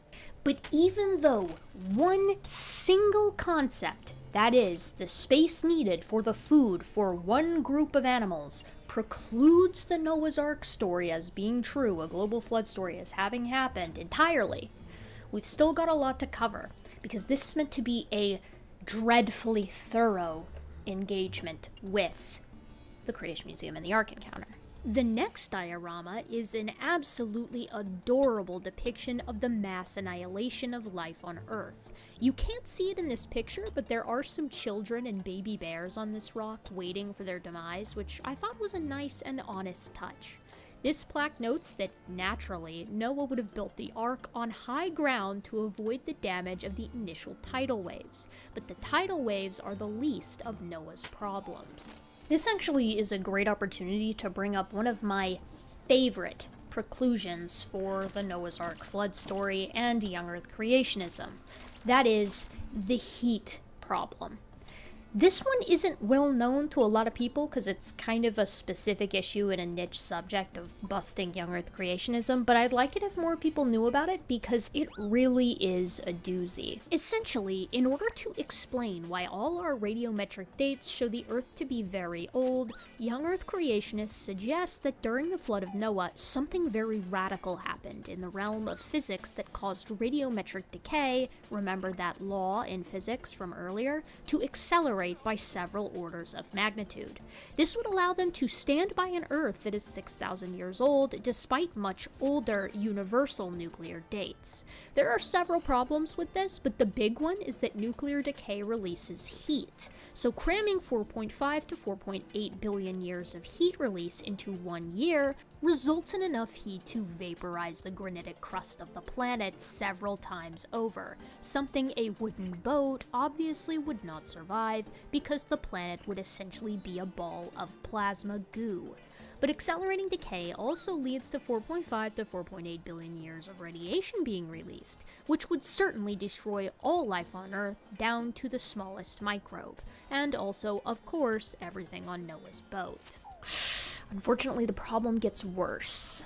You see, Answers in Genesis proposes that all the tectonic plates also move to their current position during the single year of the flood, adding even more heat due to the friction of continents moving at race car speeds atop the mantle. Additionally, impact events must all occur during this year, which adds enough heat on its own to nearly boil the world's oceans. All of this combined, of course, is the heat problem, and depending on what flood model is being proposed, leads to either enough heat to vaporize the granitic crust of the Earth several times over at minimum, and at maximum is equivalent to 5,000 trillion 1 megaton hydrogen bombs, for a total of 2.2 times 10 raised 38 ergs of energy. Answers in Genesis subscribes to the model yielding that smaller amount of heat, but admits that at present, it requires a miracle from God to fix. We are looking into facts, and those facts we do not have, but we're looking into them because we want to know what we don't know. And there is so much that we don't know, but there are also things that we know, and we know things. We know a lot of things, and we also don't know a lot of things. So it's important to be mindful of the things that we know versus the things that we don't know, and weigh the options, because the things that we don't know impact the things that we know, and the things that we know change on a daily basis based on the things that we don't know as we know them. So when we go to the future, the more we know, the more we learn, the more we do better. But we can't do better until we know those things. So if we don't know the things that we know now, how do we get to a place where we can know the things that we need to know in the future so that we can know them right now and stop the things that we know? Well, I've compiled a list. Here's what we know. Nothing. That means, again, it's not science, Ken. Keep the heat problem in the back of your mind, as it remains continuously relevant. There's another nice diorama with the Ark sitting on a hill, which is nice. What follows is a tepid attempt at explaining why the fossil record is ordered as it is, from simple to complex, as if done by slow change over time. The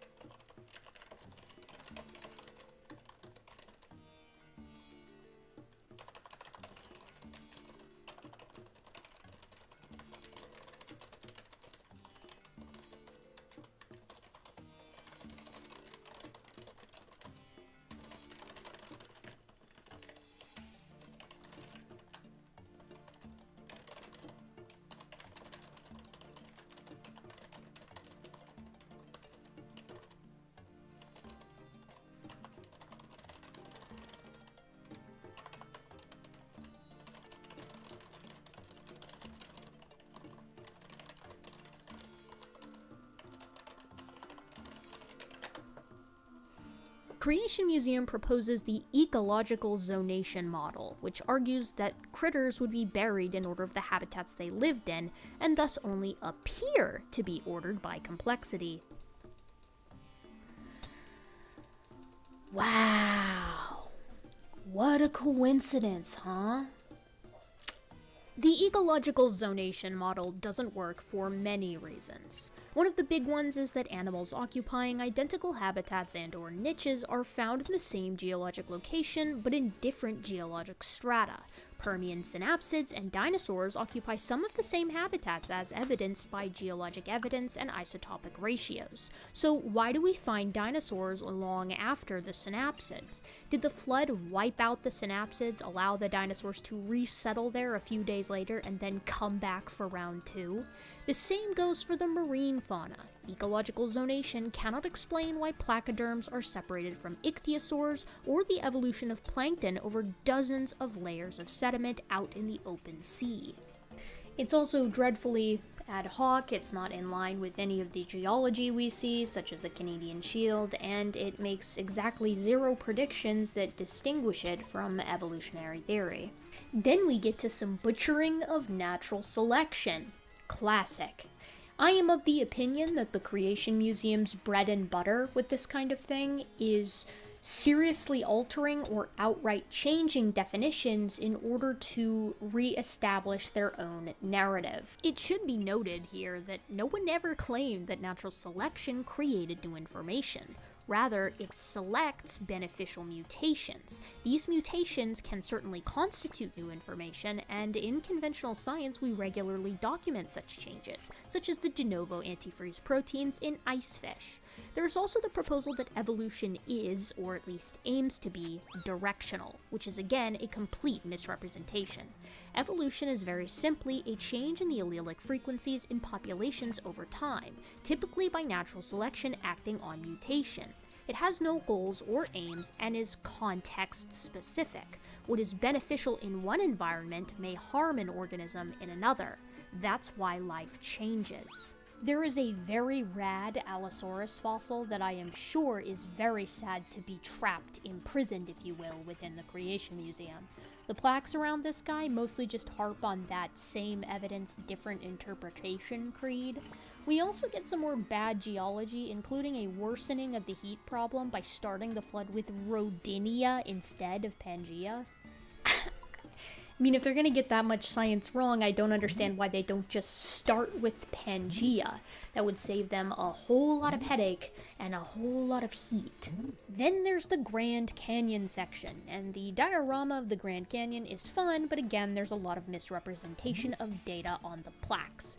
First off, yes, the Colorado River does still indeed cut downward. It takes a simple Google search to find this out, but I double-checked it with some geology colleagues just to be sure. Second, these volcanic dates are horribly problematic, as hunting down the sources reveals that the potassium-argon dating was used on mafic rocks across several different volcanic eruptions. This would, by definition, give different dates as the volcanoes erupted at different times. Multiple volcanoes were dated again in a 2008 study that utilized argon-argon dating with consistent results.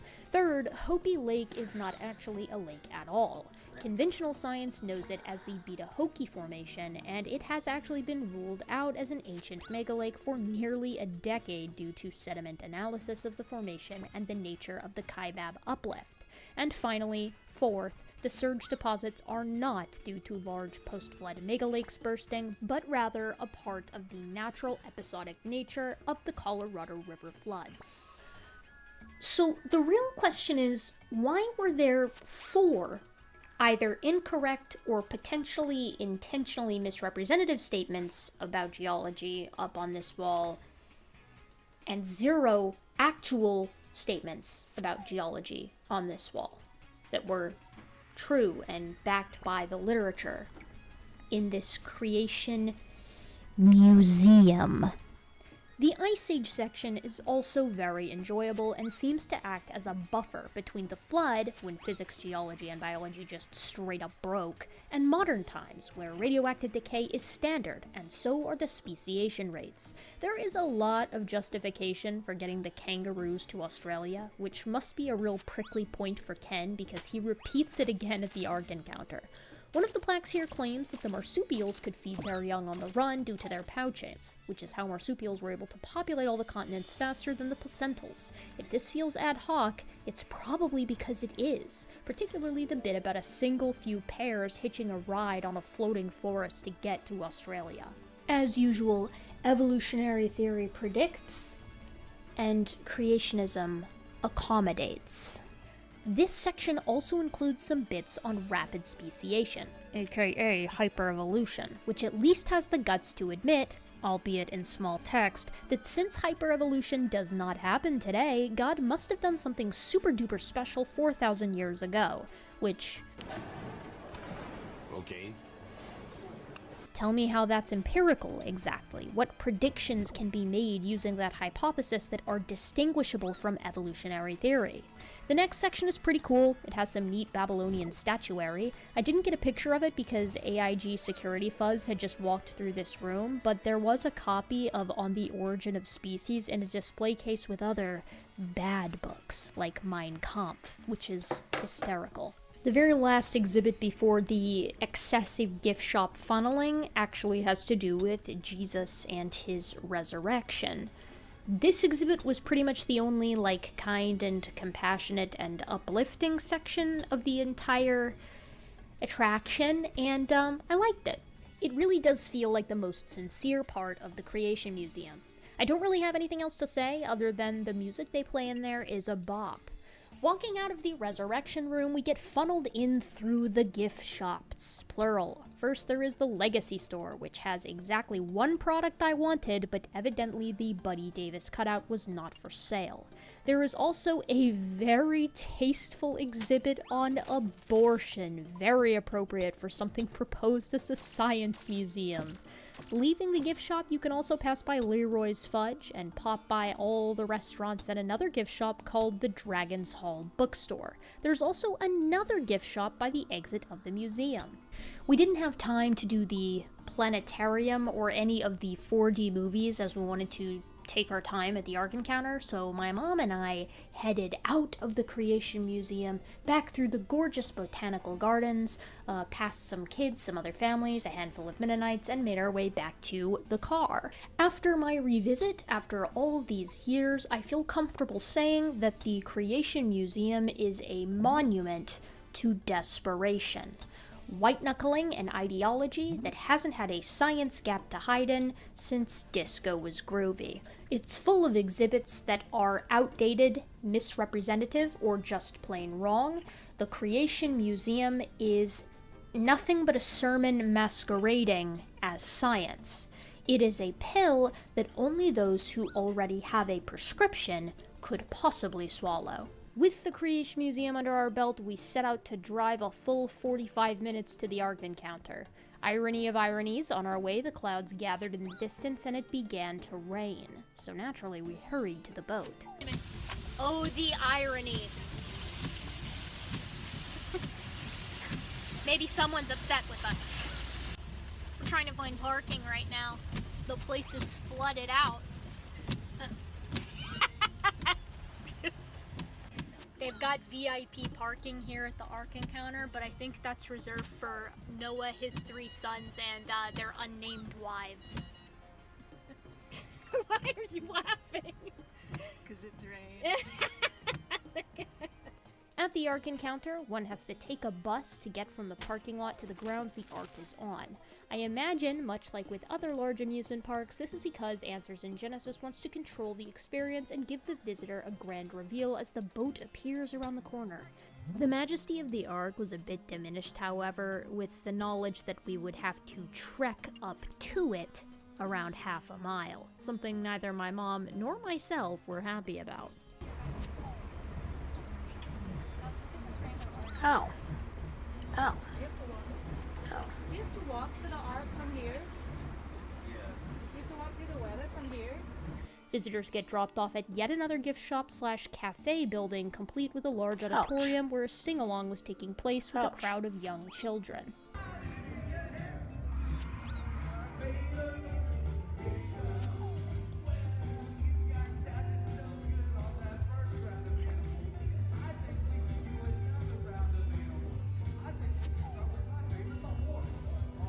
Ouch!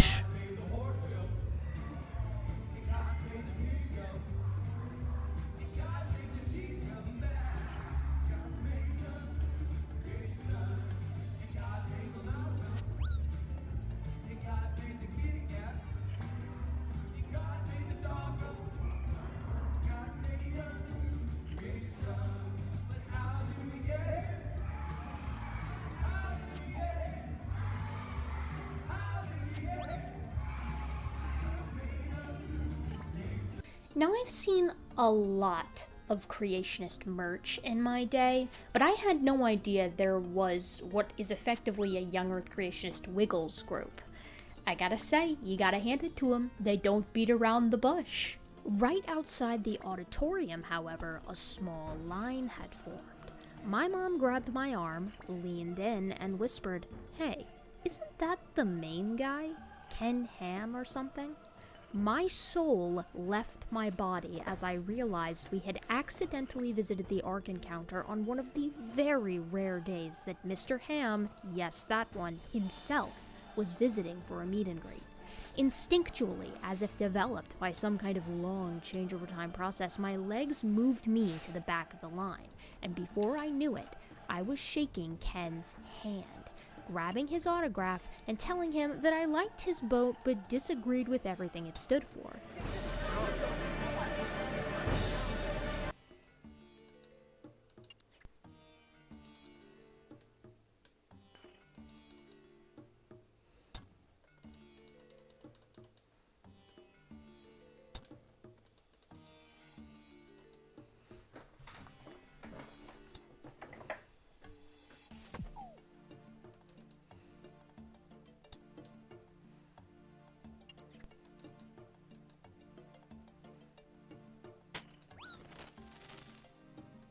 What if an evil scarab tried to get you? That's what they don't tell you. They tell you about the snakes, but they don't tell you about the scarabs in the chest. Maybe you shouldn't be in the tomb at all. The mummy says I can be in the tomb for 5 minutes. Mom said it's my turn to raid the tombs of the damned.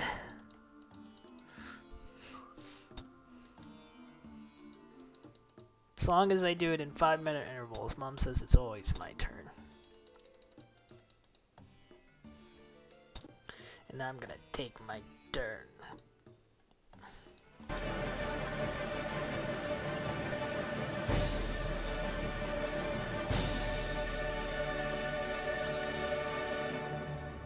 He told me to just make sure I'm reading God's word correctly, and I told him to make sure he was doing the same. But anywho...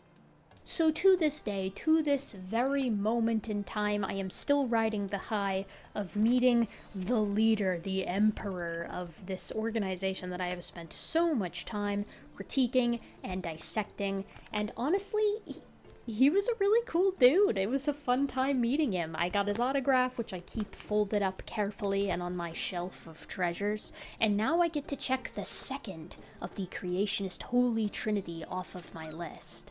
I'm coming for you, Ray. I will find you, and I will speak to you face to face with civility. Walking up to the Ark, it was really nice to see that Answers in Genesis was observing Pride Month. Happy Pride Month with the Ark Encounter. As we approached the Ark, it really did inspire awe. I hate to say it, it was kind of cool. Although later, seeing it from behind diminished that feeling a bit. Luckily, if you're hungry while trekking from the bus drop-off spot to the Ark entrance, you can stop at one of the many shops that will gladly exchange your hard-earned cash for an overpriced and undercooked snack. But if you're not feeling it, don't worry, there are plenty of places to spend your money inside too. Guests enter using a ramp at the base of the boat, and thankfully we were able to walk right in with no line. Right off the bat, there appears to be a gargantuan disclaimer at the entrance. This is a series of plaques that essentially says, yes, we did make some stuff up, but don't worry, it's fine. This is really strange given Ken Ham's position on God's word and adding to it. Do we take God at his word or do we not? And once you unlock that door and say you can add in man's ideas here, that door will get opened wider and wider and wider. People, I am burdened to call the church to shut that door right there at the beginning. Because it's when we let that door open, within 2-3 generations, you've lost them. That's exactly what's happened.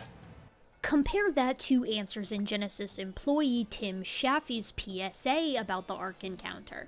And we're upfront about the fact that we are using artistic license for that. So that's what these signs are all about. We want people to understand that we understand the Bible doesn't give all this information. We're filling in some of the details.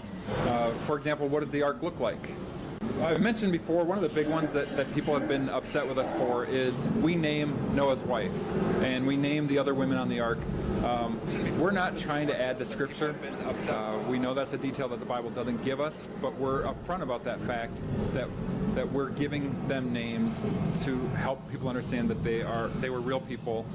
Oh good, well if you're upfront about it, I guess it doesn't really count as adding to Scripture. But we want people to know right when they walk in here, this is a themed attraction. It's not meant to be an exact representation in every single way because we just don't have that information that we would need.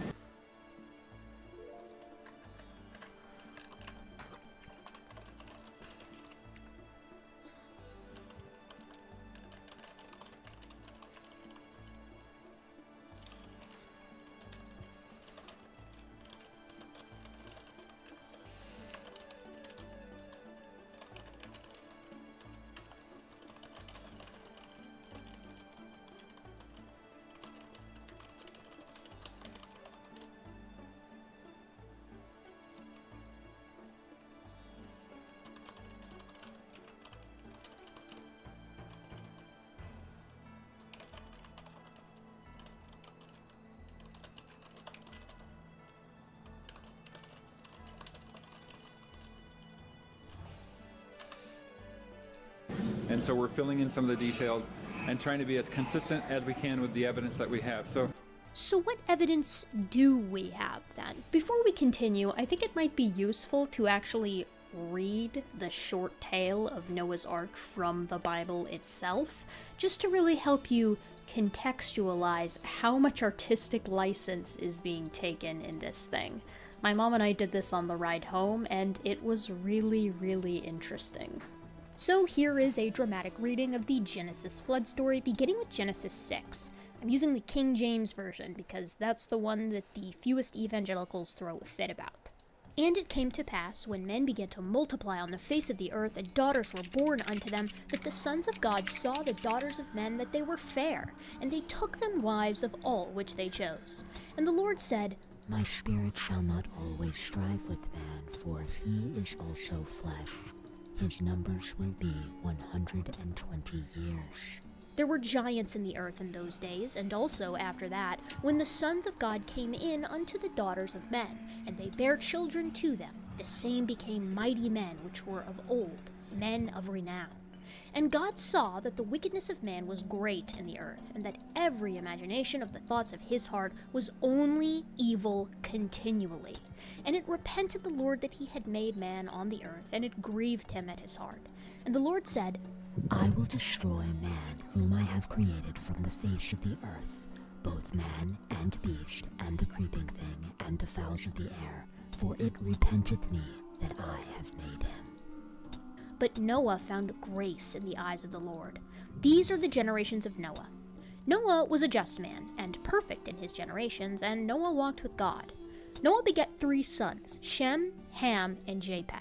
The earth was also corrupt before God, and the earth was filled with violence. And God looked upon the earth, and, behold, it was corrupt, for all flesh had corrupted his way upon the earth. And God said unto Noah, The end of all flesh is come before me, for the earth is filled with violence through them, and behold, I will destroy them with the earth. Make thee an ark of gopher wood. Rooms thou shalt make in the ark, and thou shalt pitch it within and without with pitch. This is the fashion by which thou shalt make of it. The length of the ark shall be 300 cubits, the breadth of it 50 cubits, and the height of it 30 cubits. A window thou shalt make to the ark, and in a cubit thou shalt finish it above. The door of the ark shall set in the side thereof, with lower, second, and third stories thou shalt make it. And behold, I, even I, do bring a flood of waters upon the earth to destroy all flesh, wherein there is the breath of life from under heaven, and everything that is in the earth shall die. But with thee I will establish my covenant, and thou shalt come into the ark, thou and thy sons, and thy wife, and thy sons' wives with thee, and of every living thing of all flesh, 2 of every sort shalt thou bring into the ark, to keep them alive with thee. They shall be male and female. Of fowls after their kind, and of cattle after their kind, and of every creeping thing of the earth after his kind, 2 of every sort shall come unto thee, to keep them alive. And thou shalt take thee of all food that is eaten, and thou shalt gather it to thee, and it shall be food for thee and for them. Thus did Noah, according to all that God had commanded him, and so did he. Genesis 7. And the Lord said unto Noah, Come thou and thy house into the ark, for thee I have seen righteous before me in this generation. Of every clean beast thou shalt take to thee by 7s, the male and his female, and of the beasts that are not clean by 2, the male and his female. Of fowls also by the air by 7s, male, female, to keep the seed alive on the face of the earth.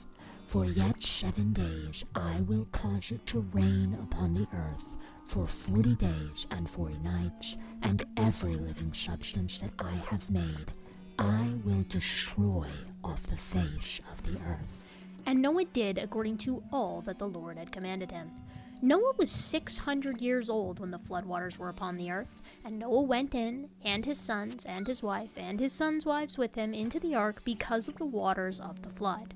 Of clean beasts, and of beasts that are not clean, and of fowls, and of everything that creepeth on the earth, they went in 2 and 2 unto Noah into the ark, the male and the female, as God had commanded Noah. And it came to pass after 7 days that the waters of the flood were upon the earth. In the 600th year of Noah's life, in the 2nd month, the 17th day of the month, the same day, all the fountains of the great deep broke up, and the windows of heaven were opened. And the rain was upon the earth 40 days and 40 nights. In the selfsame day entered Noah, and Shem, and Ham, and Japheth, the sons of Noah, and Noah's wife, and the 3 wives of his sons with them, into the ark. They and every beast after his kind, and all the cattle after their kind, and every creeping thing that creepeth upon the earth after his kind, and every fowl after his kind, every bird of every sort. And they went in unto Noah into the ark, 2 and 2 of all flesh, where there is the breath of life. And they that went in male and female, of all flesh, as God had commanded him, and the Lord shut him in. And the flood was 40 days upon the earth, and the waters increased and bare up on the ark, and it was lifted above the earth. And the waters prevailed, and were increased greatly upon the earth, and the ark went up upon the face of the waters. And the waters prevailed exceedingly on the earth, and all the high hills that were under the whole heaven were covered. 15 cubits upward did the waters prevail, and the mountains were covered. All the flesh died that moved upon the earth, both of fowl, and of cattle, and of beast, and of every creeping thing that creepeth on the earth, and every man. All in whose nostrils was the breath of life, of all that was in the dry land, died. And every living substance was destroyed which was on the face of the ground, both man and cattle, and the creeping things, and the fowl of the heaven, and they were destroyed from the earth, and Noah only remained alive, and they that were with him in the ark. And the waters prevailed upon the earth for 150 days. Genesis 8. And God remembered Noah and every living thing, and all the cattle that was with him in the ark, and God made a wind to pass over the earth, and the waters assuaged. The fountains of the deep and the windows of heaven were stopped, and the rain from heaven was restrained, and the waters returned from off the earth continually, and after the end of the 150 days, the waters were abated. And the ark rested in the 7th month on the 17th day of the month upon the mountains of Ararat. And the waters decreased continually until the 10th month. In the 10th month, on the 1st day of the month, were the tops of the mountains seen. And it came to pass at the end of 40 days that Noah opened a window of the ark which he had made, and he sent forth a raven, which went forth to and fro until the waters were dried up from the earth. Also he sent forth a dove from him to see if the waters were abated from off the face of the ground. But the dove found no rest for the sole of her foot, and she returned unto him into the ark, for the waters were still on the face of the whole earth. He put forth his hand and took her, and pulled her into him into the ark. And he stayed yet another 7 days, and again he sent forth the dove out of the ark. And the dove came in unto him in the evening, and lo, in her mouth was an olive leaf plucked off, so no one knew that the waters were abated from off the earth. And he stayed yet another 7 days, and sent forth the dove, which returned not again unto him any more. And it came to pass in the 601st year, in the 1st month, the 1st day of the month, the waters were dried up from off the earth, and Noah removed the covering from the ark, and looked, and behold, the face of the ground was dry. And in the 2nd month, on the 27th day of the month, the earth was dried. And God spake unto Noah, saying, Go forth of the ark, thou and thy wife, and thy sons wives with thee. Bring forth with thee every living thing that is with thee, all flesh, both of fowl, cattle, creeping thing that creepeth upon the earth, that they may breed abundantly in the earth, and be fruitful and multiply. And Noah went forth, and his wife, and his sons' wives with him. Every beast, every creeping thing, and every fowl whatsoever creepeth on the earth, after their kinds, went forth out of the ark. And Noah built an altar unto the Lord, and took of every clean beast, and every clean fowl, and offered burnt offerings on the altar. And God smelled a sweet savor, and the Lord said in his heart, I will not again curse the ground any more for man's sake. The imagination of man's heart is evil from his youth. Neither will I again smite any more every living thing, as I have done. While the earth remaineth, seedtime and harvest, cold and heat, summer and winter, and day and night shall not cease. Genesis 9. And God blessed Noah and his sons, and said unto them, Be fruitful, and multiply, and replenish the earth.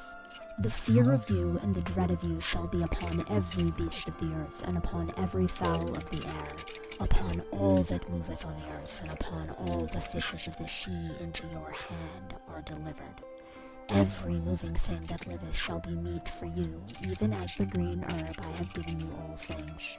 But flesh with the life thereof, which is the blood of life thereof, ye shall not eat. And surely your blood of your lives I will require.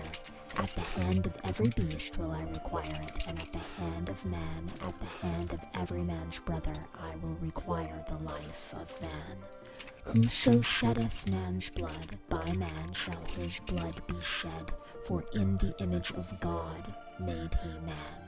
And you, be ye fruitful and multiply, bring forth abundantly in the earth, and multiply therein. And God spake unto Noah and to his sons with him, saying, And I, behold, I establish my covenant with you, and with your seed after you, and with every living creature that is with you, of the fowl, of the cattle, of every beast of the earth with you, from all that go out of the ark, to every beast of the earth. And I will establish my covenant with you, which I make between me and you and every living creature that is with you, for perpetual generations.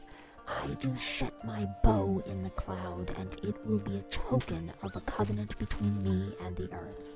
And it shall come to pass, when I bring a cloud over the earth, that the bow shall be seen in the cloud. And I will remember my covenant, which is between me and you and every living creature of all flesh, and the waters shall no more become a flood to destroy all flesh. And the bow shall be in the cloud, and I will look upon it, that I may remember the everlasting covenant between God and every living creature of all flesh that is upon the earth. This is the token of the covenant which I have established between me and all flesh upon the earth. And the sons of Noah that went forth of the ark were Shem, Ham, Japheth, and Ham is the father of Canaan. These are the 3 sons of Noah, and all of them was the whole earth overspread. So keep that in your head, right next to the heat problem. The first exhibit is meant to display how the animals were kept on the ark. There are a lot of covered baskets with animal noises coming from them, along with the display of Noah prior to boarding and the first series of prehistoric animal kinds, along with some cool ad hoc explanations. I don't know if I would have put those lit embers on the ark. There's a nice placard that details why arthropods were probably not taken on the ark, but don't worry, if they did, there was room because arthropods are small. I wonder what the Arthropleura kennel looked like, or if Eurypterids were on the ark. The reason they proposed that arthropods were excluded from being taken aboard is that God wanted all animals with the breath of life in their nostrils aboard, which meant that book lungs and spiracles disqualified the arthropods from getting a ticket. No worries again though, the arthropods are proposed to have survived on floating debris. Please do not think hard about that. Do we take God at his word or do we not? And once you unlock that door and say, you can add in man's ideas here, you've lost them. And we're upfront about the fact that we are using artistic license. Another placard proposes a rig not unlike something you would see on the Primitive Technology YouTube channel to breed moths for the insectivores and keep amphibians moist. We then get a plaque that proposes extinction rates are inflated due to evolutionary assumptions, which that is not the main reason why scientists know the majority of species on the planet have gone extinct. It's actually rooted in paleontology, and it's a numbers game. Scientists know that plants and animals only fossilize under specific conditions, usually in sedimentary rock, and almost exclusively if the species had hard features like bones, shells, or teeth. They also know that a lot of fossils have been lost due to tectonic activity, and many more still are, just impossible for us to access. By combining their knowledge of these limits, how much rock is out there, and how many species we've already discovered, they can intelligently say that our list of known species is only a minuscule fraction of those that actually lived. That's why they say that the vast majority of life that has existed is now extinct. The cages contain all sorts of extinct kinds. Sorry, presumed extinct. Where are you hiding, Cotylarhynchus? I wonder if that one guy ever found the sauropod in the Congo, speaking of which.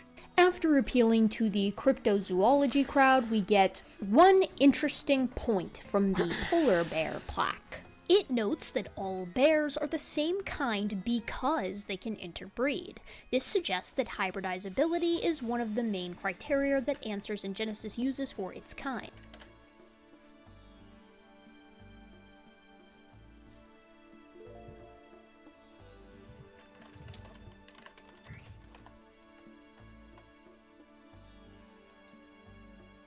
Oh dang, I would have done a maze for that guy. Give me some chaos runes.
This is of course very dumb for them to do because pandas are members of Ursidae, or the bear kind, and they cannot interbreed with other bears. In fact, it seems that this interbreeding can only occur at the genus level. So why is the bear kind at the family level? Because putting it at the genus level is too many bears to have on the Ark.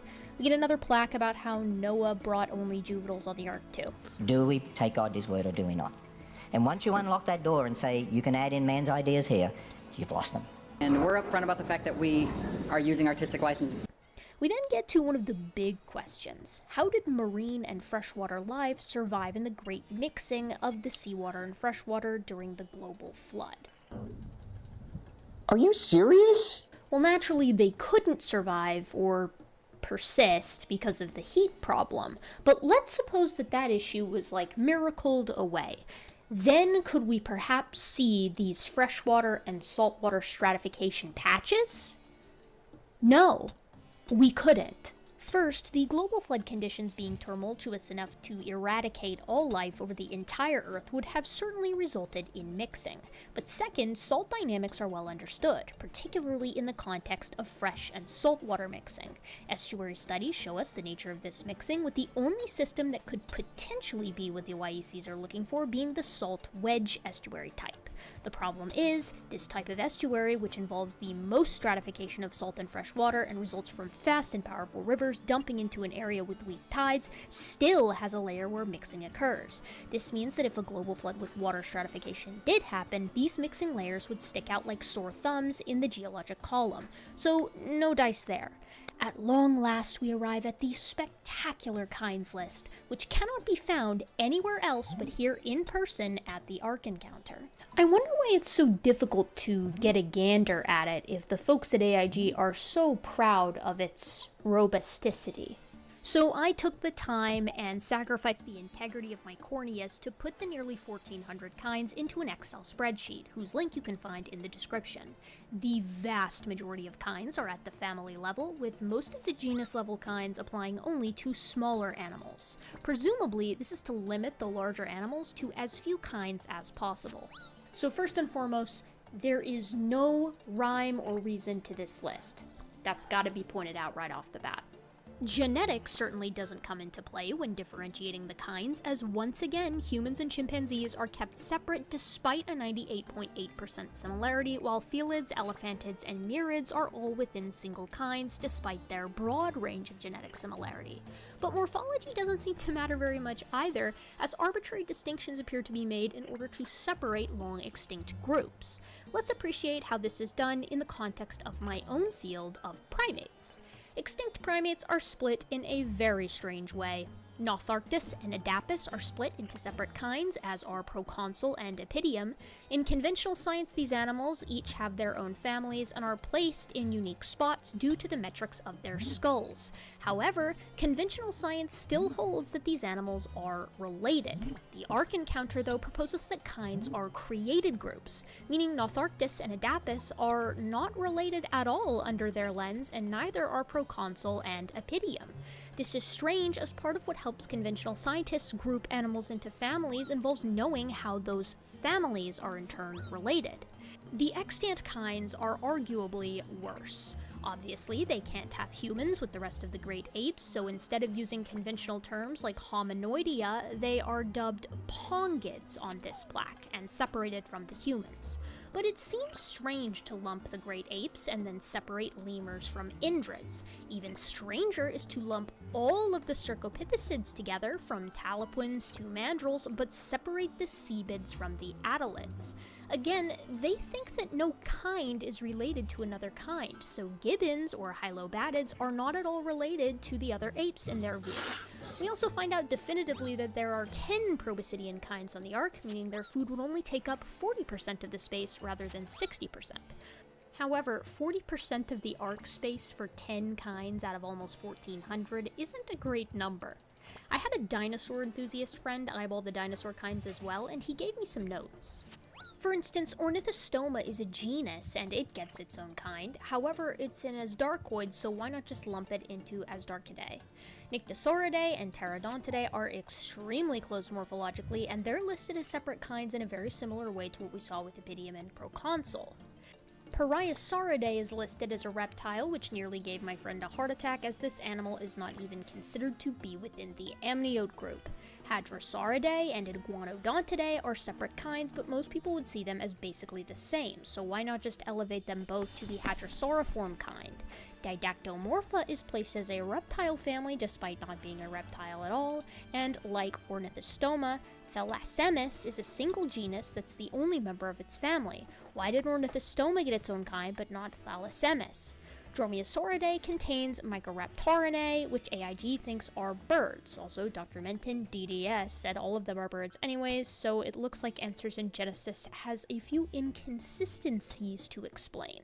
Ceratopsidae, Leptoceratopsidae, Protoceratopsidae, and Psittacosauridae are all listed as separate kinds, but we have smooth morphological transitions between all of these groups, so why not just go with the Ceratopsia kind?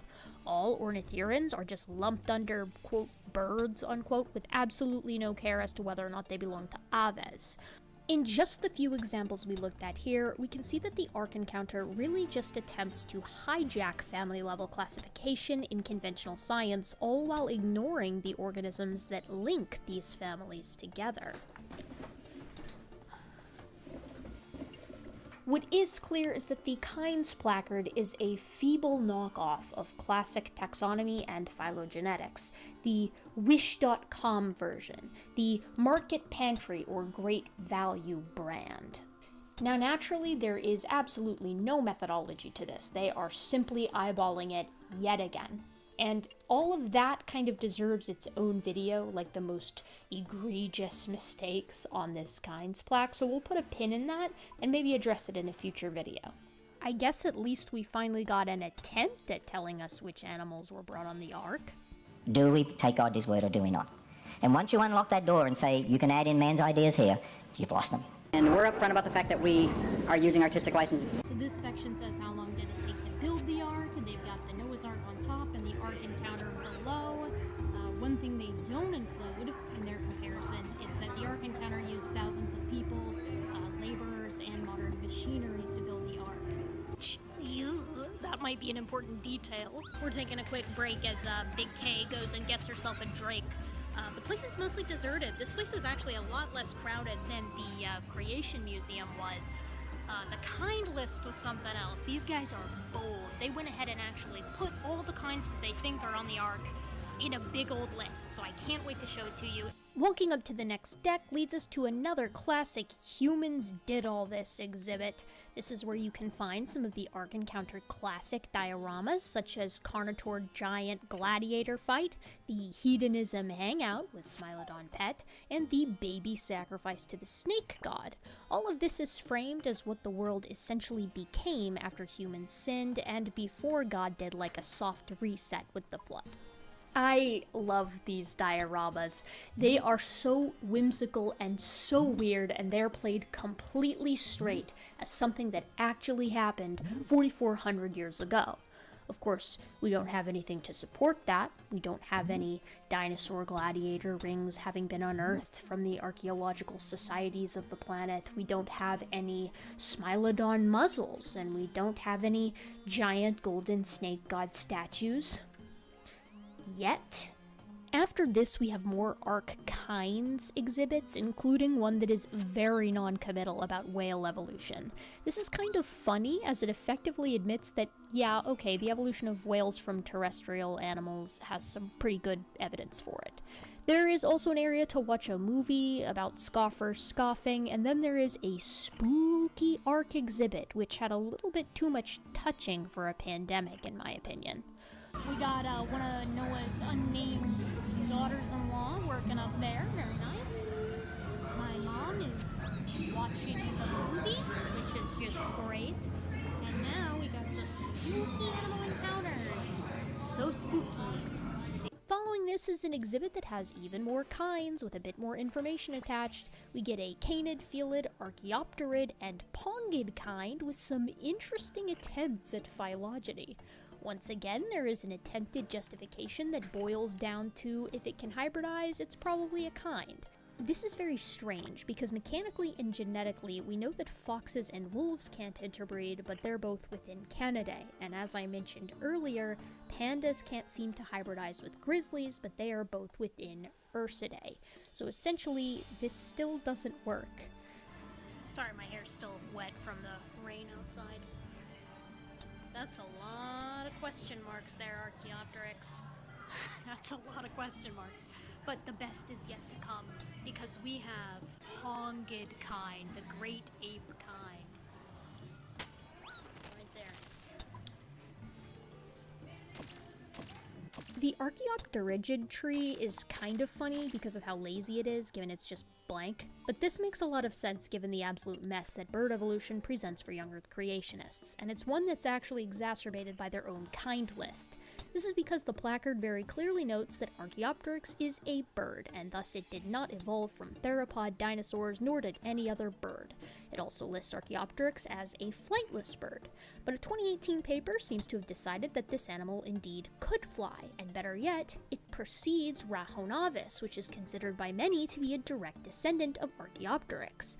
And yet, guess where Rahonavis is placed? With the dinosaurs. Why is this, do you suppose?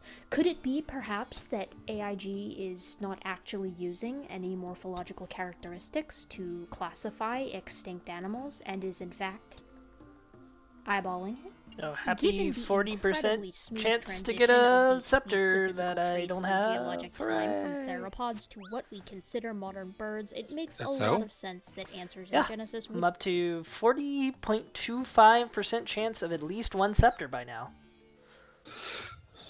Oh, based on the odds of getting it? Yeah, because the odds are really complicated because like each chest in deeper floors has odds, and the odds go up as you level, and the sarcophagus also has a chance, but you only open the ones on 4 and 5 because none of the other ones have good odds because of the weird way they don't want to waste your time. Yeah, so anyway, it's cumulative 40% chance. I think 50% chance. If I understand how the statistics work, I think 50% chance means like I'm at the drop rate specifically, because like that's how drop rates work. Is like 50% of the people will have gotten it by the time you get 50%. So. wouldn't outline their criteria for what makes a bird I'm a not bird, behind a dinosaur yet. a dinosaur. That's what I'm Because trying to all say. that criteria that But makes you a bird will a bird be. I might also be. makes it a theropod dinosaur. And many animals, including Archaeopteryx, has traits that are intermediate between theropod dinosaurs There's and the no adaptations scepters we in these see pots. modern Get out. birds. So how would one determine the distinguishing characteristics between a theropod and a bird? Well, one wouldn't. That's the problem. It would be like asking someone to discuss the distinguishing characteristics between a dog and a canid. For the pongids, they do get points for displaying Pierolopithecus, which is a less popular Miocene ape, but they lose them again for not including Gigantopithecus on the family tree, which we all know is of course one of the main kinds of apes. Oh my god, this museum is so inaccurate.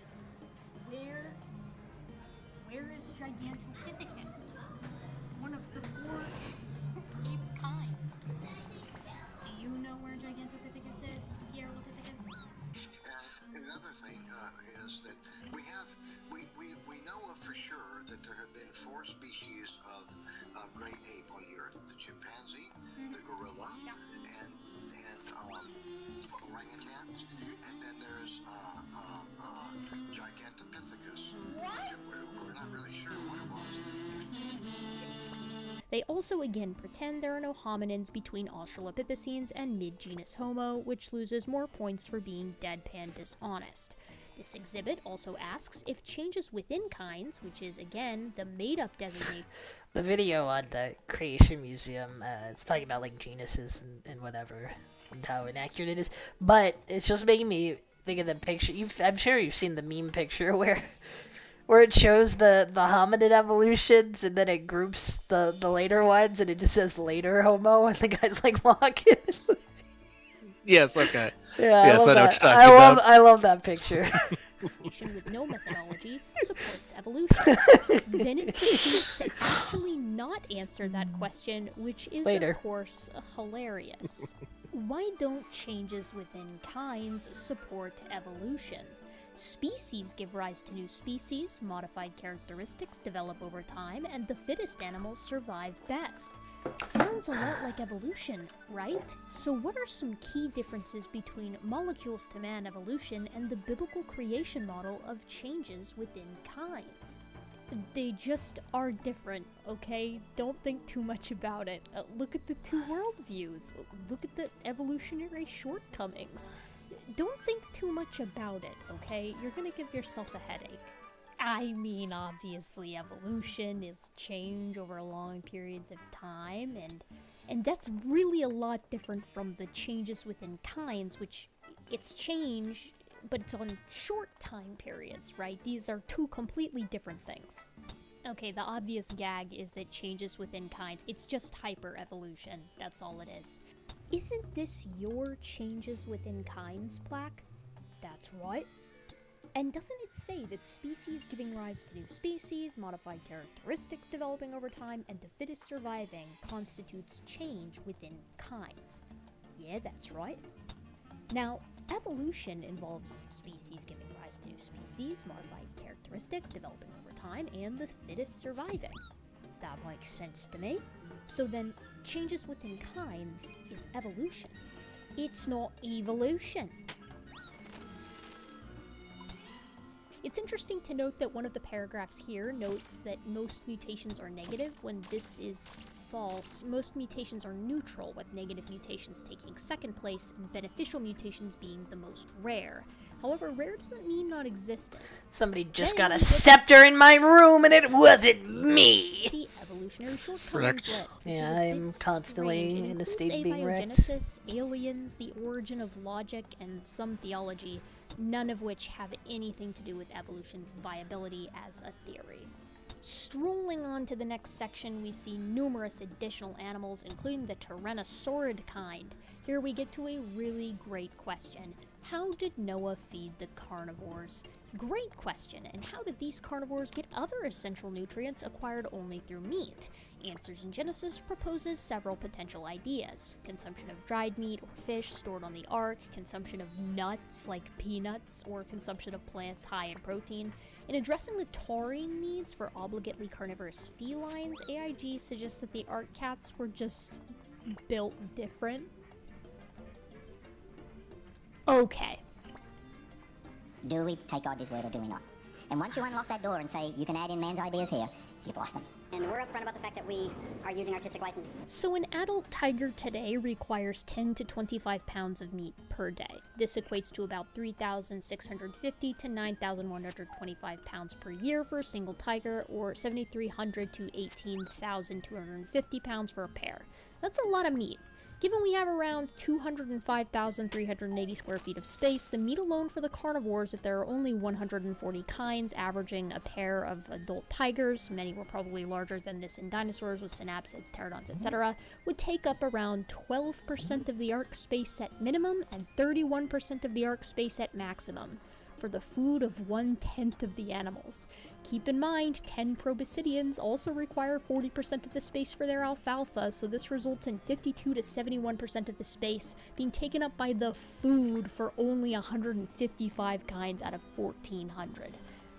That's not great.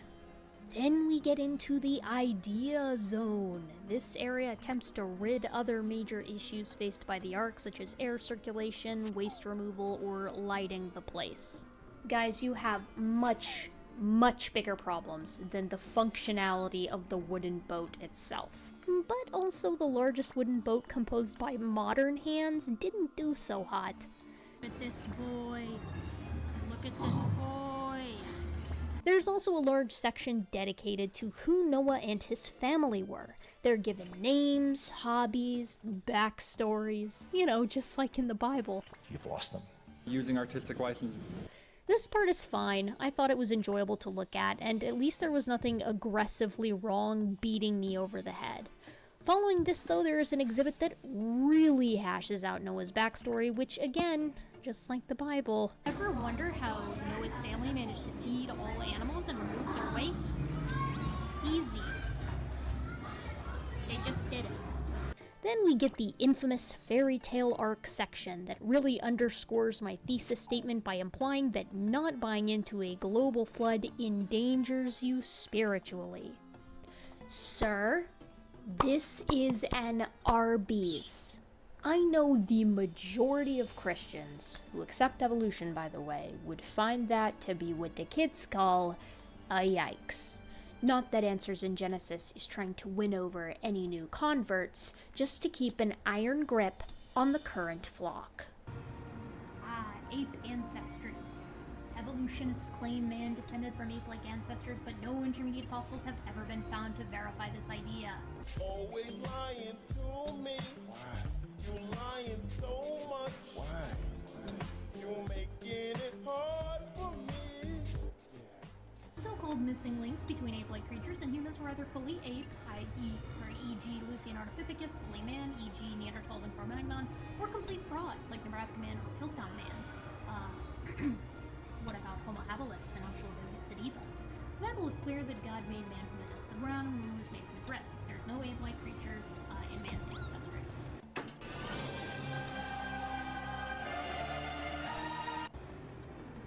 That's a good drawing, though. How I look at my fiance right there. Ooh. We then get to some more shilling in the form of another place to spend your money and a place to donate larger amounts of money, and then the geology section of this attraction. What happened outside the Ark? We get a nice same evidence, different worldviews placard, one that incorrectly asserts uniformitarianism and not actualism as the secular position, and some fossils.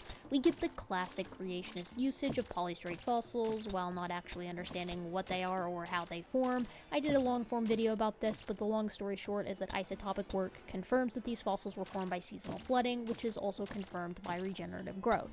Regenerative growth could not have occurred if these logs were covered by miles of sediment. Para-unconformities are also invoked, but I suppose the Ark encounter is unaware of Surprise Canyon. They are also seemingly unaware of currently observed processes characterized by heat, pressure, and a load of time that result in warped rocks just like these. And the idea that seas with similar deposition rates have existed also seems to elude them entirely.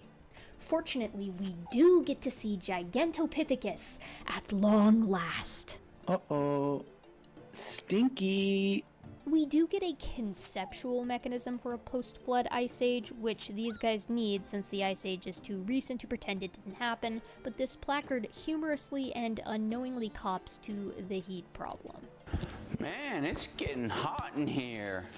I hope you don't mind I unbutton a couple buttons here. I hope you don't mind that.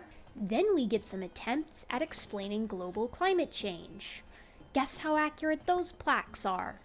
It should be telling that the climate change denial plaque uses incorrect terminology and cites a paper that is out of date, doesn't incorporate triggering data or marine records, and was published in sham journal Energy and Environment, which definitely doesn't have an agenda.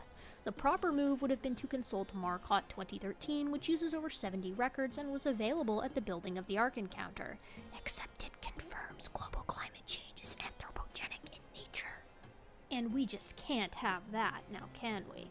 After the nice, heavy climate denialism, we move our way into the butchering of the evolution of languages. I mean, this one just ignores the entire body of literature on the subject.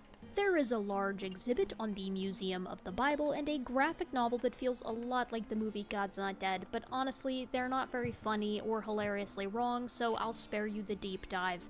Wait a damn minute. Wait a damn.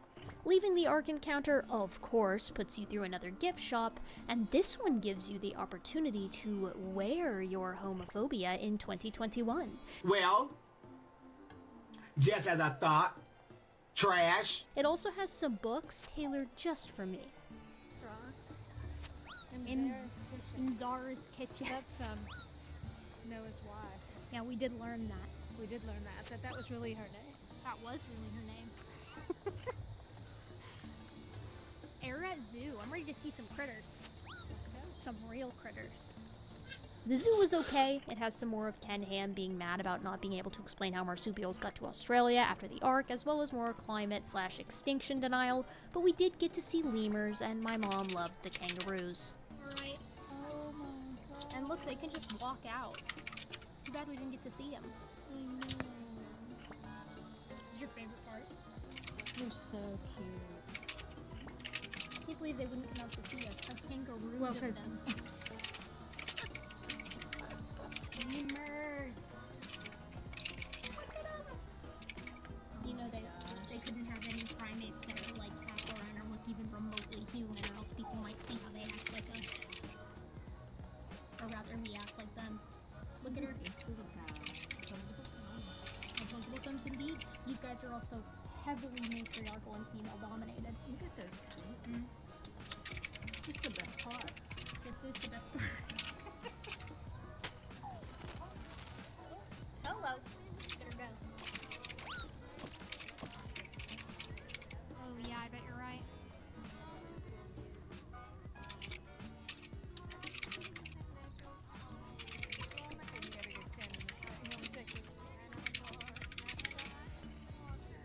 Okay, we just got back from the car. We saw the Ararat Ridge Zoo. It was great. We enjoyed our bus ride back.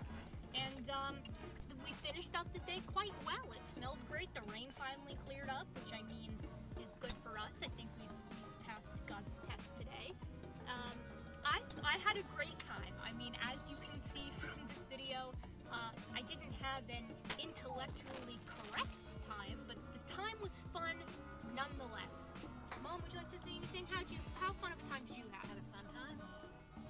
She had a fun time.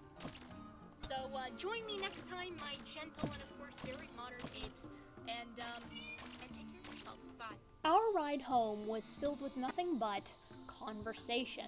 We talked about just how much money was being pumped into these respective attractions. Hundreds of millions of tax-free dollars that of course were going directly to Ken Ham and to his employees, bolstered by the copious number of gift shops filled with nothing but Ken Ham merch. And we talked about how narrow-minded this fringe set of Christians seemed to be. determined to snuff out any other interpretation of Genesis before the conversation could even get started. Of course, we talked about the scientific miscarriage that was the educational portion of these attractions, demonizing evolution in favor of what was effectively faster evolution, and criticizing radiometric dating, despite the fact that it is indeed the foundation of our entire modern energy industry, among other, of course, mischaracterizations and inaccuracies. But mostly we talked about how crowded it was. Young Earth creationism is indeed dying in the United States, but that means that the ones who still support it more fervently than ever, lining Ken Ham's pockets with every purchase of an Answers book or DVD box set. My mom had asked me about why I had a YouTube channel that dunked on Young Earth creationism when, in her opinion, no one really believed that the Earth was 6,000 years old and that evolution was nonsense in this day and age. But as we reminisced in that car ride home on the maskless droves that milled their way about the museums, reading placards that, of course, said the same exact stuff as they did 17 years ago, I was reminded of the cicadas that were droning their songs just outside the window of the car in the forests as we passed them by. Young Earth creationists will still be singing the same song 17 years from now, and 17 years after that, and 17 years after that. They will remain completely unperturbed by the world's growth and progression that has passed them by without their input. Where my parents live, both the populations of cicadas and Young Earth creationists are growing strong, but nationwide, their numbers are declining rapidly. In the case of the cicadas, it's primarily due to climate change. They are losing much of their former range due to deforestation and human activity in general.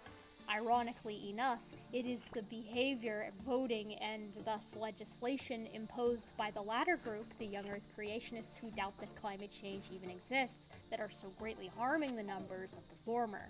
But the creationists are hardly doing any better. They are losing their numbers to more progressive Christians and the more irreligious youth of today.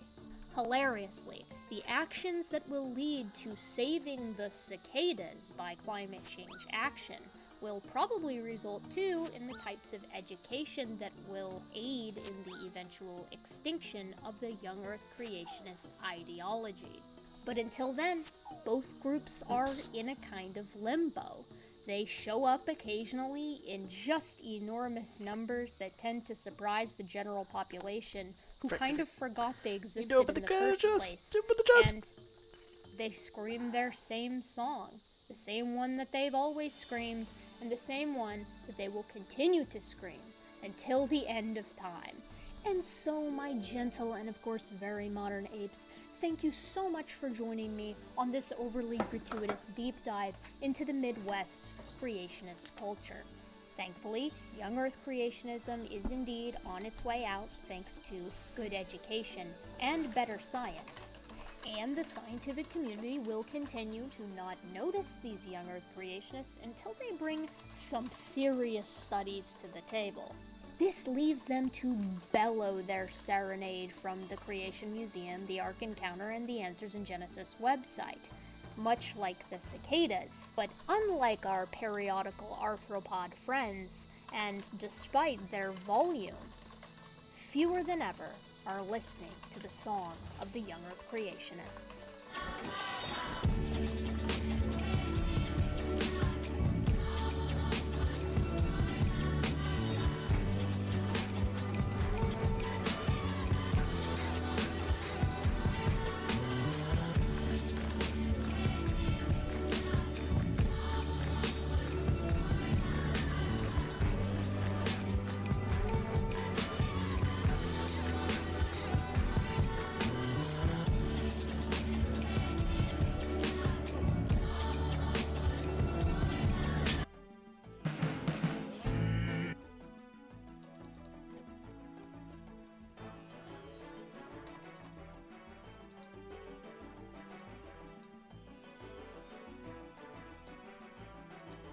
Hello, my gentle, and of course, very modern apes. My name is Erica, and welcome to Gutsy Gibbon, a channel where what we typically do is go over topics in biological anthropology. So we talk about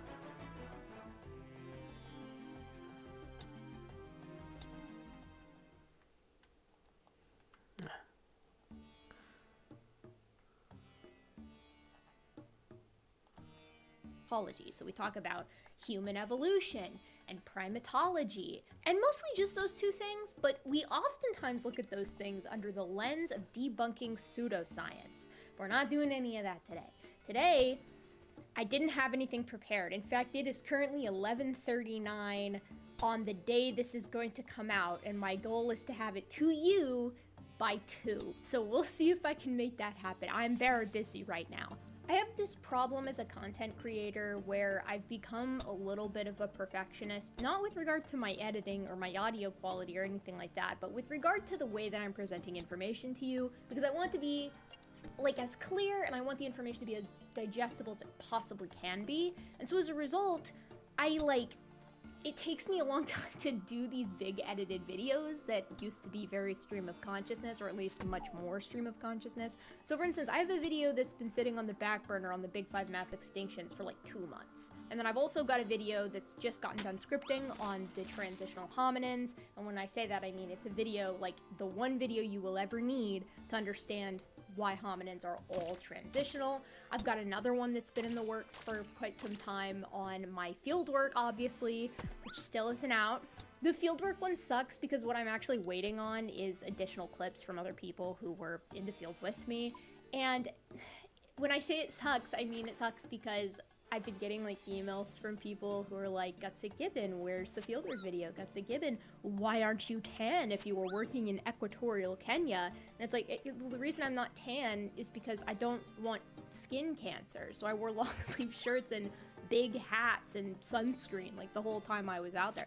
I am actually a good tanner. You guys should see me when I'm tan. I'm a quarter Pakistani. I don't know if you guys know this, but like I tan, I do. But not on this trip because I don't want to die. And also, getting a sunburn in equatorial Kenya or any equatorial region is a completely different animal from getting a sunburn anywhere else. I did fieldwork in Thailand in my undergraduate career, and when we went to go do snorkeling in Thailand, actually we were snorkeling, I believe, off the coast of Cambodia, near Koh Kat, the island of Koh Kat. And like, I got super sunburned there, and it was one of the most painful experiences of my life. Actually, there was somebody else on the trip, anecdote, Gutsy Gibbon anecdote time. There was somebody else on the trip, a friend of mine, and we'd been doing this thing over the course of the trip where we'd like walk up behind each other and like slap each other's shoulders really hard and be like, what's up, man, you know, on the shoulders. And after I got super sunburned, right, like he came up and did that to my shoulders, and I almost decked him. It was absolutely excruciating. I had blisters all over my body when I was sleeping, and I would try to turn over. I would awaken from the pain. So like, yeah, I did go and do field work in Kenya, you guys. I was gone for a month. And here are the pictures to support that. I'm not tan because I care about my skin. Some people were like, why are you even dignifying this with a response? And like, I'm sensitive. It hurt my feelings. And so that's why I'm responding to it. Anyways, that's why the fieldwork video is taking so long. I'm waiting on some clips. And the other videos, they're big projects, so they take a while to edit. All of this to say, as a result, today we're doing something stupid. And weirdly enough, these videos actually tend to do quite well when we're doing something dumb. And we are going to be taking a peek at our old friends, Genesis Apologetics, today. As you guys know, when I'm low on filler content, I like to go and check out the Answers in Genesis webpage, as well as like Genesis Apologetics and all of these different organizations. Sometimes I check in on Sceptre too, to see if there's some low-hanging fruit that we can pluck while I do these larger scale projects that require quite a bit of research and reading. Now, Answers in Genesis had some okay content that I would his hand is still where it does not at belong. some point.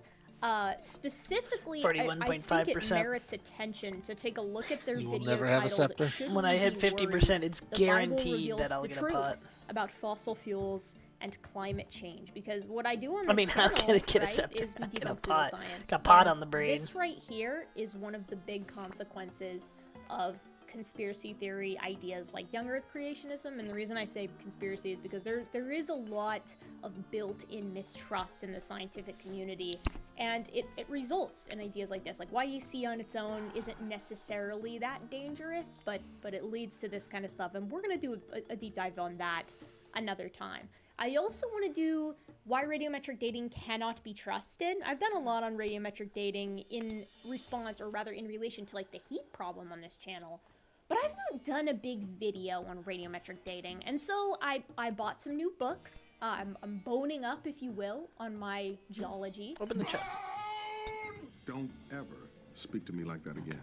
And I want to do a big video on radiometric dating. Like, I watched this video, it's very boring, and I was like, well, better to make a good radiometric dating video that's like all-encompassing as to like why we can absolutely trust radiometric dating. So we're not doing that either.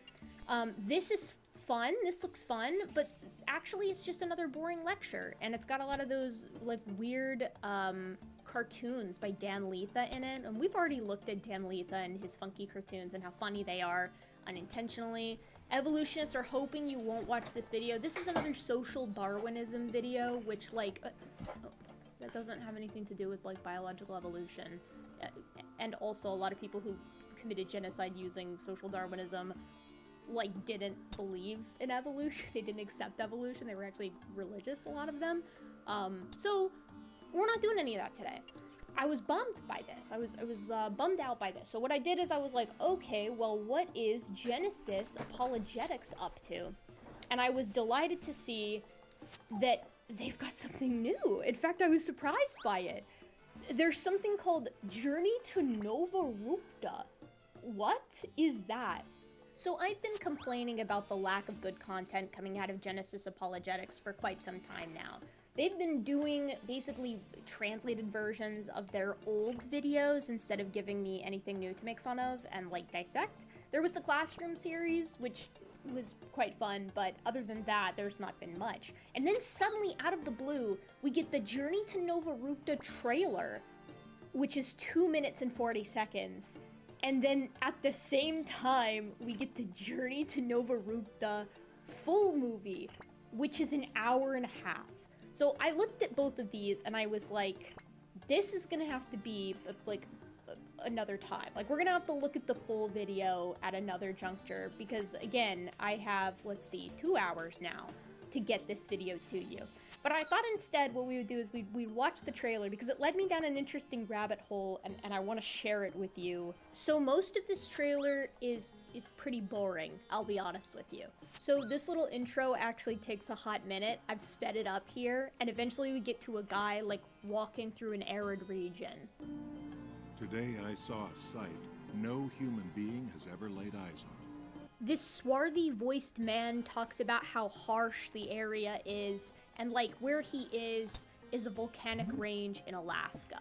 It's summer in the year 1915 and he's investigating this volcanic range, and like he talks about how there's no life, like it's so harsh they haven't seen an animal or any sign of life.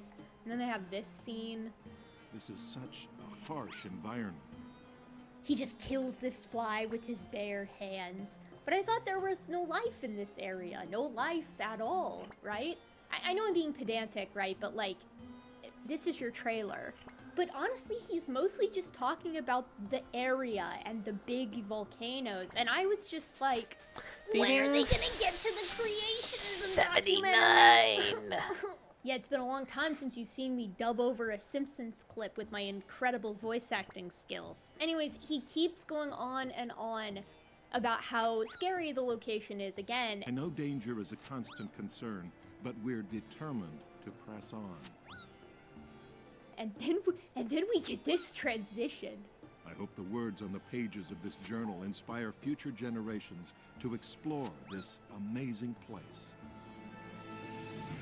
Some adventures are inspired by fame or fortune.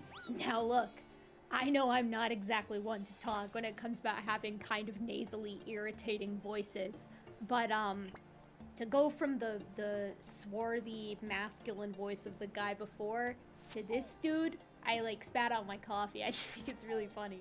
This is a dangerous land. but not too dangerous for Genesis apologetics. He sounds like Chills. Whether you fancy a mystery or something to trigger your goosebumps, these top 10 scary videos mama my mia. And some by the pursuit of knowledge. But I've had the privilege of following in the footsteps of a man whose discoveries show the glory of the Creator.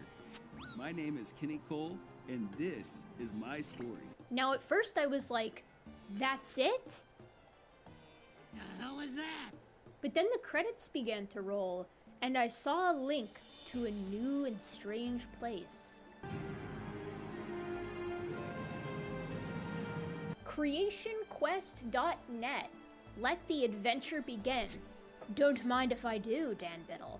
This is CreationQuest.net, the website that is associated with Journey to Nova Rupta, and also, I guess, it's its own thing. So the first thing I want you to notice is that at the top, in this dark band, in a barely intelligible font color, right? It's black on dark gray. They got a Bible verse. The heavens declare the glory of God, and the firmament sheweth his handiwork. So that's Psalm 19:1, in case you're wondering. But I don't think most people are going to see this. Only those who have a very intuitive eye, like myself. Anyways, Creation Quest, a creation-based family adventure, providing exciting...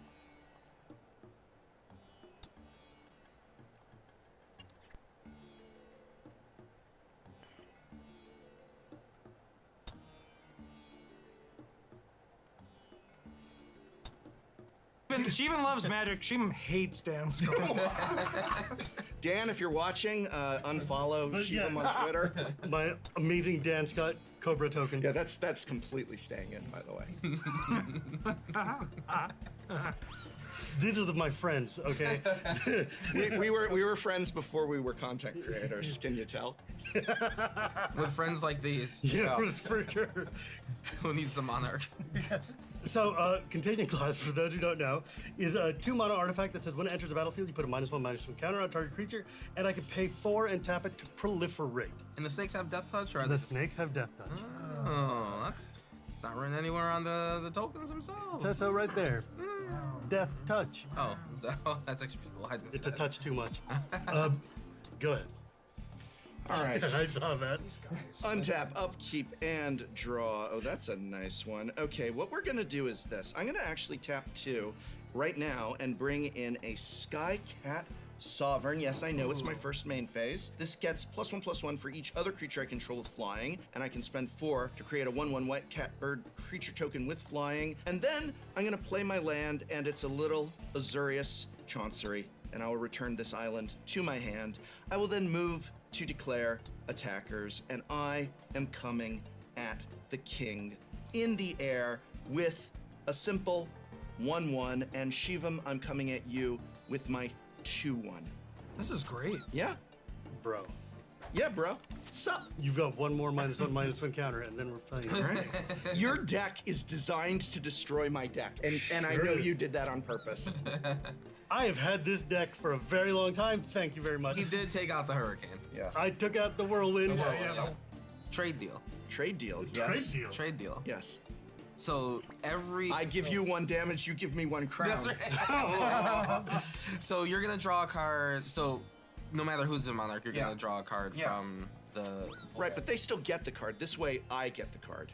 This is Touché. true, but now people will have to attack you in order to get to the crown. That's kind of how the monarchy works. I realized this. Which is why it fell apart in every country except like 1. And even then. Yeah. All right, fair enough. I will re-grant you the crown. All right, I'm not gonna make you put on that. That would be too much. Oh, you're ripping it off soon enough. You are no longer my Vizier of Snakes. The true Vizier of Snakes, Ben Wheeler, has returned. Yes. I love snakes. Did I say that right? Canadian snakes that don't hiss. No, that don't hiss. I pass the turn and draw. Now, I am up to 7 cards exact, so I don't even have to worry about discarding. 7. All right, well, I will begin. I thought I was a snake player, but y'all is a bunch of snakes over here. The snakes in the grass. Leave me out of this. All right, I will untap, upkeep, and draw. I will play a Lord of the Rings Plains. Noticing a theme here. Jess guy. I tap for 5, not taking damage from the talisman, and I will cast Eomer of the Riddermark from Lord of the Rings. 5 mana, 5/4 with haste. That says whenever Eomer of the Riddermark attacks, if I control a creature with the greatest power amongst the creatures on the battlefield, I make a 1/1 human soldier token, which I believe has a 5/4. I most definitely have the biggest creature. Yep. For now. So I will attempt to get my crown Sometimes back it by just won't let you swinging in. both of these. Both of them? Yes, and actually, I'm gonna say that one can't block, so I almost Oh, definitely get my crown back. You're doing me 7 damage? Yes. You don't want to spread some of that around? I just have little 1/1s. The little 1/1s that went directly for my head. Boy, this is a real civil war over here. Battle of brothers. No, it's regicide. Regicide, yeah. You peasants are still I'm just farming. Turnips. That's right. Turnips. The peasants don't care who the king is. I'm not a peasant. I'm the guy that doesn't even know what a king is. Right, you're the nature. I'm just growing a nice crop of snakes over here. And since I have the biggest creature, I'll make 1 Rohirrim human soldier token to remain on theme. I also gain 2 life because I would have gained 4, but someone made me not do that. I will then pass the turn. What happens during your end step, my lord, my liege? My liege? I haven't been the king for so long, so I nearly forgot. But I will draw a card. Trigger. My second card this turn, yes. I draw a card. It's good to be the, I'm like...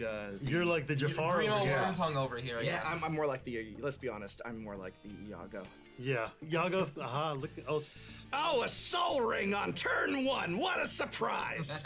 Oh, I thought you were talking like Shakespeare. No, you're talking like Disney. Yeah. We went many different directions there. Draw for turn. Trade deal. Trade deal. Okay. Trade deal. I attack you For 2. for 2, Yes. as opposed to 4. Or more. Oh, you sweet child. It would be more. I just want the monarch. My deck likes drawing cards. Yeah.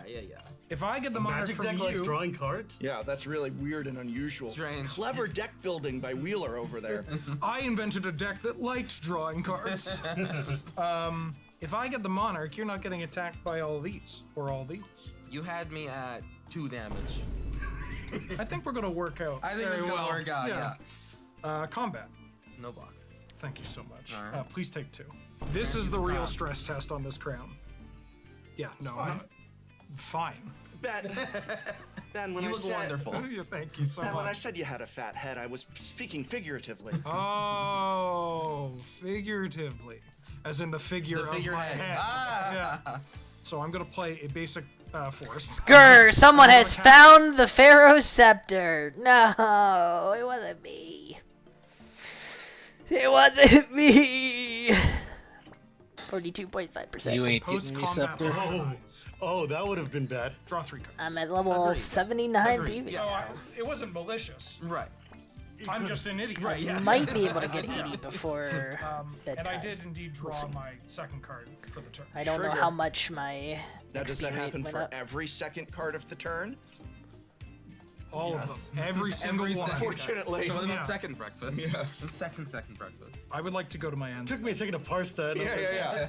It's a little. We do some highbrow humor here at Tolarian Community. As in, my brows go high while I'm trying to figure it out. It's like, Snakes bark. Canadian snake. Canadian snakes bark. You peasant. I'm gonna go to end step. I'm gonna draw for monarch, but then I have to discard it clean up. And I don't get a trigger. But trigger, your. I do get my Brofist Oak is huge. Yes, he's real burly. I'm gonna discard. I could have made a fist joke, and I didn't. Yeah, I'm about to show you a fist, you joke. Shiva Wheeler love magic, baby. For all We love magic. We hate each other. Shivam and Wheeler can't Tezzeret. and each other. But they do love magic. It's Lo- here to oh, listen to great talk game. about Well, it. you didn't even shout out your own podcast with him. That's No, right. of course not. I wanted to fail. Link in the description. Untap. Yes. Oh yeah. Upkeep and draw. Yes. So you're the only one who hasn't been the monarch yet. How does that feel? I'm farming snakes. Yeah. You realize that the snakes are just like coming to your farm and eating your vegetables. Those seeds you're planting are not growing into snakes. Which means it's working. I play a forest. Yes. And then. You want a crown? The king's I will. collect Oh, I their will. tithe from Shivam. The question is, how messed up do I want to be? Nani? Why is that the question? I'm gonna tap, taps, and I'm going to play Parallel Lives. Oh. If an effect would put one or more tokens onto the battlefield under my control, put twice that many tokens on the battlefield instead. Ew. My snakes Gross. grow. Make my monsters grow. I get that reference. We are going to attack. After 10,000 years, you're free. So I have He doesn't look that old. I have 3 creatures. I'm going to swing a Patra at you, Wheeler. I'm going to swing a snake at you, Kuro. I'm going to swing a snake at you, Professor. What is the size of your snake? 1/1 for right now. Cool. Does it have death touch? They both have death touch. Ah, that sucks. Patra That's does not not fair have- because then I block with my 3/3 and it dies. That's kind of What a- lame. No blocks here. No blocks here. I take 1 whole damage. Your crown? The peasant king has returned.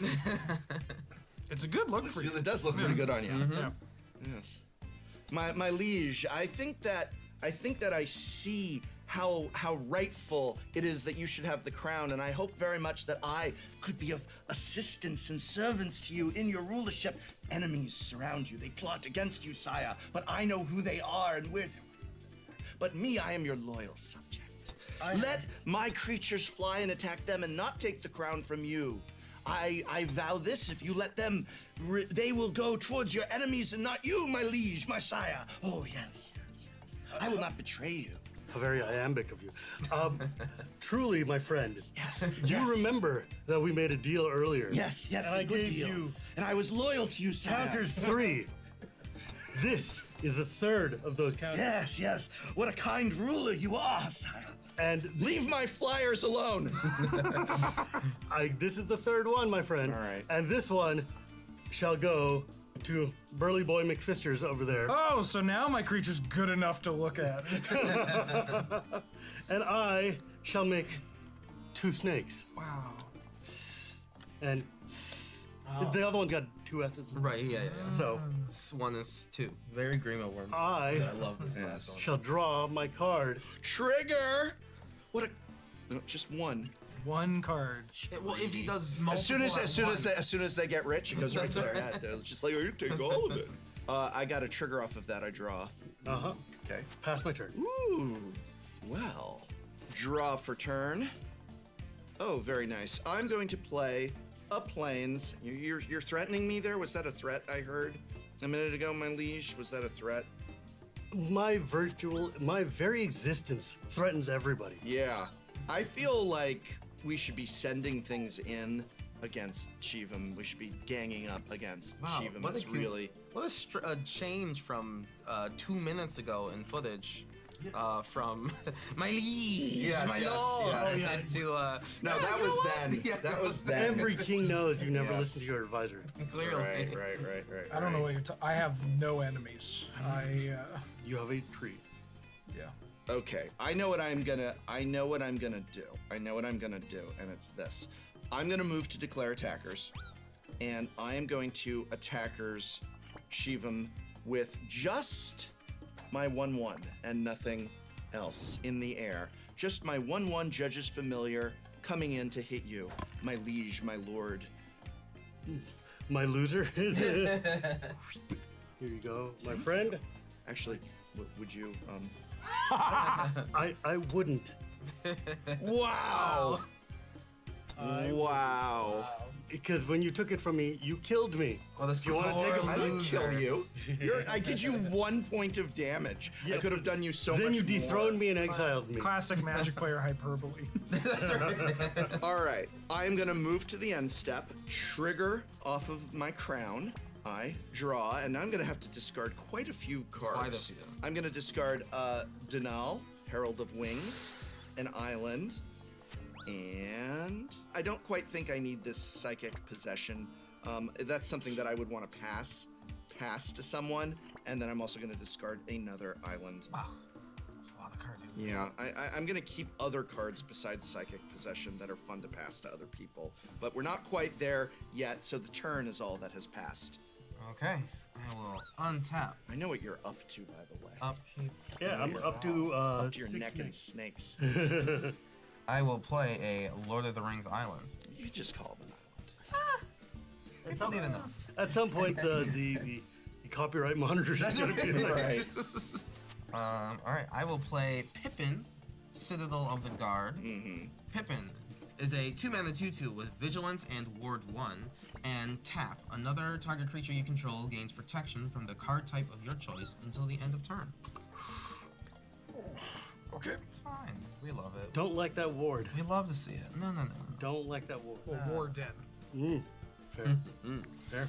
I'll take 1 damage from the Talisman of Conviction for a white source for an Odric Lunarch Marshal, not from Lord of the Rings. At the beginning, so it's a 4-mana 3/3. At the beginning of each combat, creatures I control gain first strike until end of turn. If a creature you control has first strike, the same is true for flying, death touch, double strike, haste, hexproof, indestructible, lifelink, menace, raid, skull, trample, vigilance.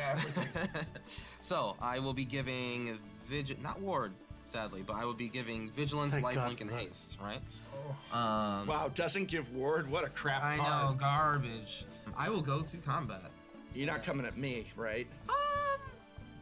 I think I probably should, but let's see. Meanwhile, Wheeler's going to win here at his 40 life or whatever it is. 28, 38. I will swing 4 total, so a 3/3 and a 1/1 towards the professor. I'll swing a 5/4 and a 2/2 over towards Wheeler, and because I control the largest creature on the board currently, I'll make a 1 Rohirrim soldier, and also as I'm attacking, I will How's your empire? have that Sky Kitty not Doing well. The Sky Kitty can't block. How's your AI cores?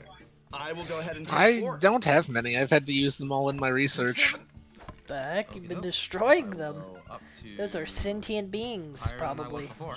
And I will Something, but now they're No. a resource to be spent. I did fight very hard. I mean, is it a May? Is Monarch a May effect? Because if it's a May Like effect- my friendly Gamma Core is in his spaceship being a friend. It's fine. Of course. And during your end step, I get a trigger, and I Thank draw. you, monster. Okay, that thing needs to go. This dude is drawing Really, like it's 14 cards mostly. off of I guess it's not mostly actually, because I've had to use a lot of betas and gammas in research too. Hunter. This guy's a beta Like, male. I knew theoretically that card. I bet your I spent- betas aren't Holy even crap. dealing with Yeah. cubes. With Monarch, that card is a house. Yes. They're They not are they're not nuts. protecting the D20, so that you can roll. I still for haven't watched initiative. that. Does Bull Fist Oak. does it really matter what shape you actually take? So I think I took the wrong shape at one point. It didn't kill me. Oh, probably. I haven't watched. You think I watched it today? I didn't watch it today, so Watch it tomorrow. I mean, I think it probably matters. well, it seems like it should, but I'm pretty sure I didn't die one time, so I don't know. It is now a 3/4. It's not like I really care to Brofist change Oak anything or Highlander. change it or anything. Just I Don't. Don't You're patronize better me. than that. seemed weird. Well, I was going to try and make another trade. I will have to figure it out when I watch this video. I would Pass it yes. around. But now I'm filled with bloodlust. What? Because I mentioned Canadian Highlander? Well, it's not so much that as you went, oh, 4 mana 2/3 must be good in your Canadian format. Well, I mean, it's just I'm wondering if you have other creatures in that deck and stuff. I do. The commander, it's right there. They're a little bit better. Right there in the command zone. Yeah. I'll cast it. It costs a couple mana. Do CAG members play a lot of Commander? Once or twice. I'd like to go to combat. If you'd be willing to. Yes, I would. But I will say, on combat, I will give my my creatures haste, vigilance, lifelink. Okay. Not ward though. But that is not going to impact The fact that you're willing to take 3 damage and I get the crown? Correct. So I would just like to mention. Okay, thank you so much for mentioning it. It means the world to me. I would like to attack you for 3. I will gladly take 3 as part of this trade deal with the Fangorn Forest here. May I have the crown? Yes, and I will even place the crown right in the head, my friends. Pick anywhere you want. There's enough. See, you see that? That's what real friendship is, and what have you two considered starting a podcast? Wheeler and Kuro love magic.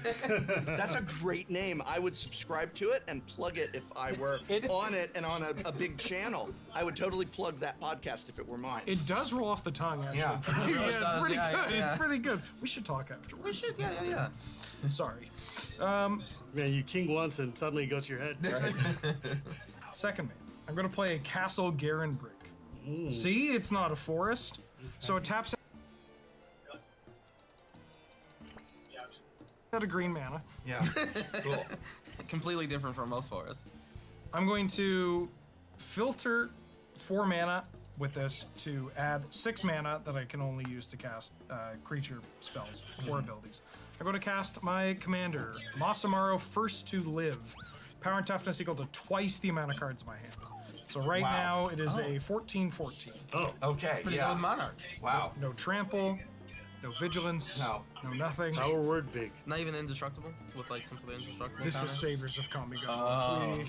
It was bad. Oh. This was not Neon Dynasty. No. Remember, indestructible was just a mirroring keyword at that point. No, were there indestructible? Actually, Shivam, I think you'll find that on Konda, Lord of Agonjo, it is a white card from Champions of Kamigawa with indestructible. Turned out Saviors was actually just a bad set.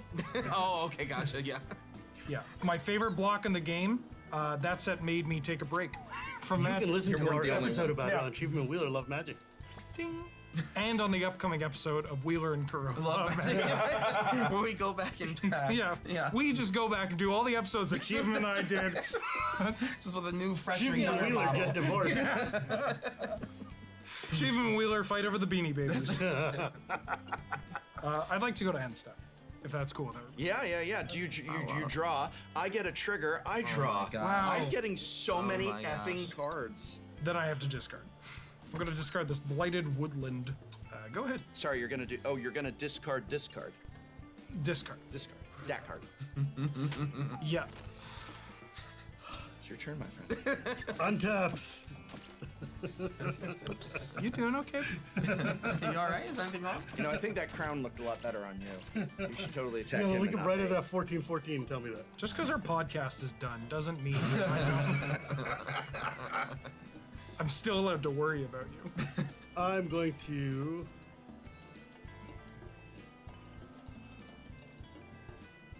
You better all just... Peekaboo. Snakes, huh? I'm going to tap the Desert of Indomitable to play... Where'd he go? Oh, there he is. Sorry. Sorry, we're doing a game here.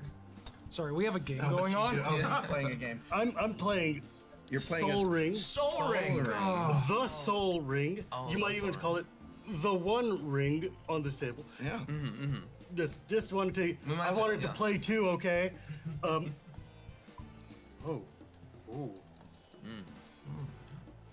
He read this hand again. Sometimes you Turns out it look. got better. Sometimes you look at your cards and you're just like, oh wait. Oh wait a minute. Oh. No, not me, dude. Nah. Wouldn't be me. Never. Yeah, couldn't be me. I'm going to tap one. Play Viridian Longbow. Viridian Longbow says a equipped creature has tap. This creature deals 1 damage to target creature or player. And then I'm going to tap 3 to equip it to a snake. It's a snake with a bow. That means it can kill things. It sure can. Now, Wheeler, Yeah. I have a snake with a bow. Yeah, you do. You have a 14/14 that's in the way of me getting on the throne. Oh God, I will never block. I want. Look, you're not just my co-host. You're a friend. You want the crown? I want the crown. Yeah, come get it, big Shivam, boy. May I present to you that if you tap a 1/1 with Death Touch, we got over 100, maybe 200,000 people are about to watch this to take down a 14/14. You will go down in the annals of Magic the Gathering history, of Commander history. They will say, finally, and for the first time, this is why that man is on the keg.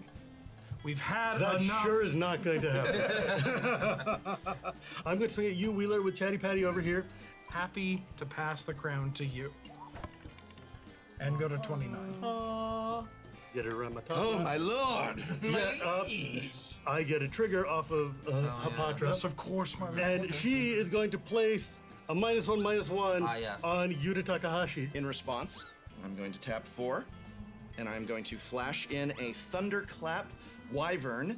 This is a 2/3 flying with flash, but other creatures I control with flying get +1/+1. So it does indeed get a -1/-1 counter, if I may, but it doesn't die to your removal. That is entirely fine because I get a Rebel Snake and I get another snake. This is drawn by my dear friend Sun Rebel. Oh, does Rebel do your decks for you too? Rebel did not build this deck, by the way. I built this deck long before I knew Rebel. But Rebel's fun and she drew me a snake. Yes. So I get 2 snakes because of my parallel lives. Yes, of course. It's a good card, that one. I am going to pass my Now, turn. before you do that, no. I just pointing things out, right? It's like, yes, the Lord did save this creature. However, is the Lord itself safe from death? Oh, it sure isn't. However, wait, is that a... What? Oh, that's a... It's a 2/3. It sure is a 2/3. You're gonna do that. You're gonna point that out to forgetful. In front of 2,000 people. You're gonna point to 2 million people. No, we're not that show. Oh, okay. You're gonna point that out to forgetful farmer over here. Forgetful farm. Is the peasant king going to take this from his? Oh, my friend, that is... Oh. What are you doing? All right, you just remember what I do when I get riled up. Ooh. Go into a corner and cry? Yeah. That was only once. I'm gonna just leave it up for threatening. Yeah, right. Yeah. See, crazy always intimidates. All right. I am going to draw my card. Trigger. Draw a card. Ooh. Wow. Yuri was saying, "Oh, we can't let him get away with this. He's drawing too many cards." All right. You could just ping the master. Yeah, I'm just gonna actually end of my turn. I'm just gonna ping that Yuta Takahashi card. But I already drew. Yeah, well, I'll do it afterwards. You're doing it after I drew? Yeah. Okay. I'm gonna let you have one. For old time's sake. All right. Play it again. I untapped. Yep. I upkept. Yep. I drawed. And oh yeah, that's a nice one. That is a very nice one against you.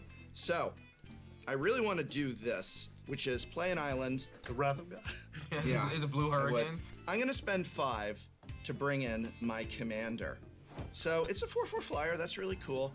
Move to declare attackers. I'm sending 3 in the air against you, Shivam. They're all coming at you, but before they do, my friend, I have a trigger on my commander. One of your permanents is going to become mine, and so forth in that order. Non-land, since you can just re-equip that Viridian Longbow, I'm gonna go ahead and just say your commander betrays you and comes over to me. The true vizier. I need that homeward path right now. You may have an owl. Ooh. Wheeler, would you like Odric or would you like Aragorn? I will hit my glasses off my face. Would you like Aragorn or Odric, Wheeler? I'll take Odric. Odric, yeah, absolutely. I don't want to steal someone's card. Right. Shivam, do you want Ents? Because that's how you get Ents. That's how you get it.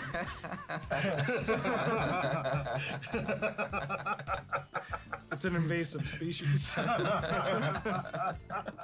Now, no weeds in my garden. No. So, unfortunately, my Judge's Familiar left combat, but you still take 6 damage. Oof. Pretty sweet, pretty neat. I move to my end step to draw a card and then discard a whole bunch of cards. Wow, I have such sweet things in my hand is the problem.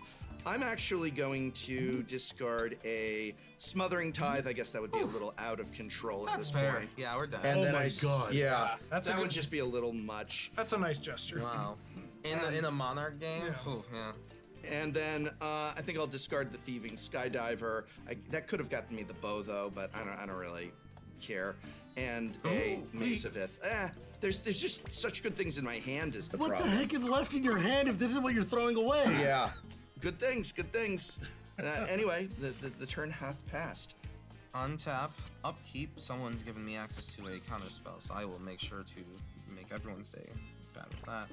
I will play the Lord of the Rings Island, and just gonna breeze past yeah. that. Lord of the Rings Island. Okay, well, we will a 1, 2, 3, and a 4. We will play Snoop Doggy Dogg and Dr. Dre. our girl, Arwen. Fearless Knight. She's a 3/4 with haste. As she enters the battlefield, exile target creature an opponent controls with greater power. Legendary creatures you control gain protection from from that creature's colors until end of turn. Wow. What? Yeah, that's quite nice. Let's exile and just Nice try, mummy. You can't hit me. Trade deal. Got protection. You're gonna anyway. exile my trade deal? I'm gonna Yes. give you good things. I'm giving you good things. Yeah, but then you take all my Honestly, good things away. The Lord is also really paying. That Lord's nothing. I'm the one taking the damage. All right, so Lord's you're, nothing. You're exiling my commander. Yes. Wow. All right. Returns to the command zone. I got to do the thing once. That's what matters. Yes. Is all American commander this hostile? Is all American blank this Are all hostile? American? Yes. Well, I knew the answer Yeah, to that. yeah, okay. yeah. It's Canadian commander. Just I swing at you for 2. Sorry. I'm There's- gonna play this island. Sorry. There's just a lot less like I'm going to. Oh, your deck's built around that. Yeah, let's get that out of there. Yeah. Oh, I'm just gonna swing for my Well, snake. I would you know. never disable somebody's commander deck by I would never ever do that. I don't expect you to do that. You Yeah. have shown that you are not doing that. I'm a good and, person. You're looking wonderful today, my lord. Yes. And also my liege. I will tap 2 in order to get out an arcane signado. And then I will go to combat. You have a lot to combat with. I do have a lot to combat with. So, I am still not the monarch right now. Just kind of Sorry. At the beginning of Yes, of combat, course. I have a triggered ability. Yes, okay. Nothing happens. Okay. I see. Well, I will use that opportunity that I have of you not having anything. I will swing these 2 vigilancers towards the professor. And on attack, I am able to make the big old 14/14 not block. So I will also swing Eomer and Eowyn. I don't control the biggest, thickest boy anymore. So, but I will still swing 5, 4, and a 3/4 at you. I will block your 5/4 with Audric. My Monarch card. Marshal. All right. I am the definition of tapped out. How much damage do I take? Just a simple 4. Just a simple 4. Cool. Just a simple 4. Can I take 3? And I will gain 2. And I And will I have the regain One Ring. my crown. I just want to go 4, 3, Thank 2, you very 1. much. That's cute. I do like that the crown is passing though. Yeah, oh yeah. Because there's so many games where the crown sometimes just sits and stalls. It's like, we ain't about that life. I will then pass the turn. End step? End step. I will draw any trigger. Oh. That's Wow, I nice. remind the kind king. And that's what I get. If there's one lesson here, my friend, it's that no king is kind. You guys do this for fun? Like, We're all right, everyone. We're upsetting the Canadians. Everyone say something nice about. Sorry. Sorry. Bark, bark. Give me a sec.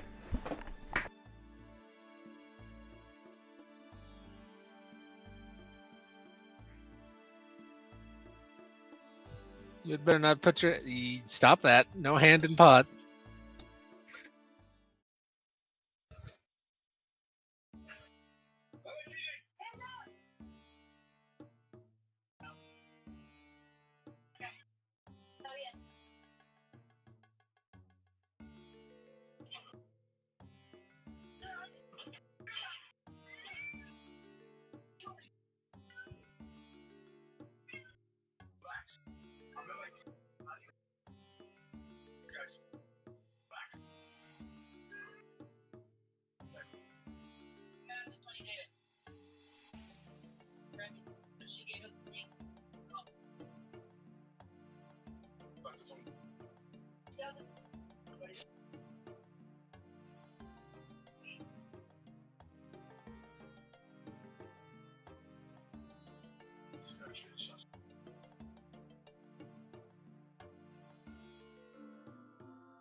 The effing ladybird died on my ceiling again.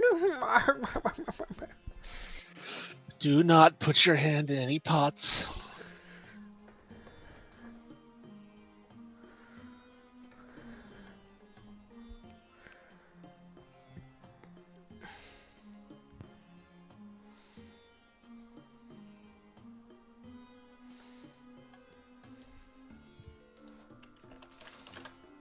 I'm not, because I'm waiting on my hand warmer to warm up.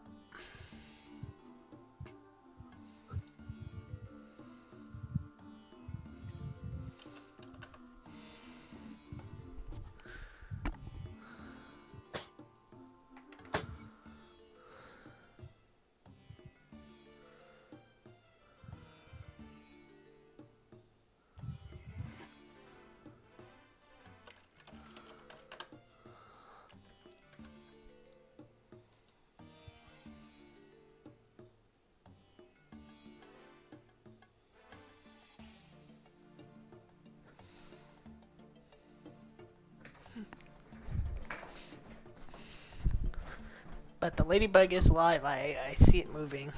It's just a shame. My house Just is taking a nap. My house is not conducive to ladybird's survival. The ladybird disagrees. And I wish I could let it outside right now, but if I open the door, 8 billion bugs will swarm my house immediately. And then they will die in there. Yeah, exactly. It's the trolley problem. Correct answer is to get the little ladybird and put her in a thing with some lettuce or something, obviously. This guy thinks I have lettuce. This guy doesn't have lettuce to give the ladybirds that get in the house. I don't even know if they eat lettuce. What are they I'm not sure. What? Aphids. My Don't mother they eat was other a saint. These are very nice. Available at Bugs. store.loadingreadyrun.com. Not a sponsor of this channel. just the wide variety of entire small reason I insects have and a insect channel, eggs. So go to store. Yeah, they don't eat vegetables. Remember, store.loadingreadyrun. Oh, well. Patreon.com/bwheelermtg. No, I definitely don't have any small insects Oh, for it to eat. the show! Or do I? The abuse I'm getting. Abuse? These are my friends. Imagine how your enemies treat you. Oh, I've been you on don't- Twitter. You just have to log into Twitter. Sorry.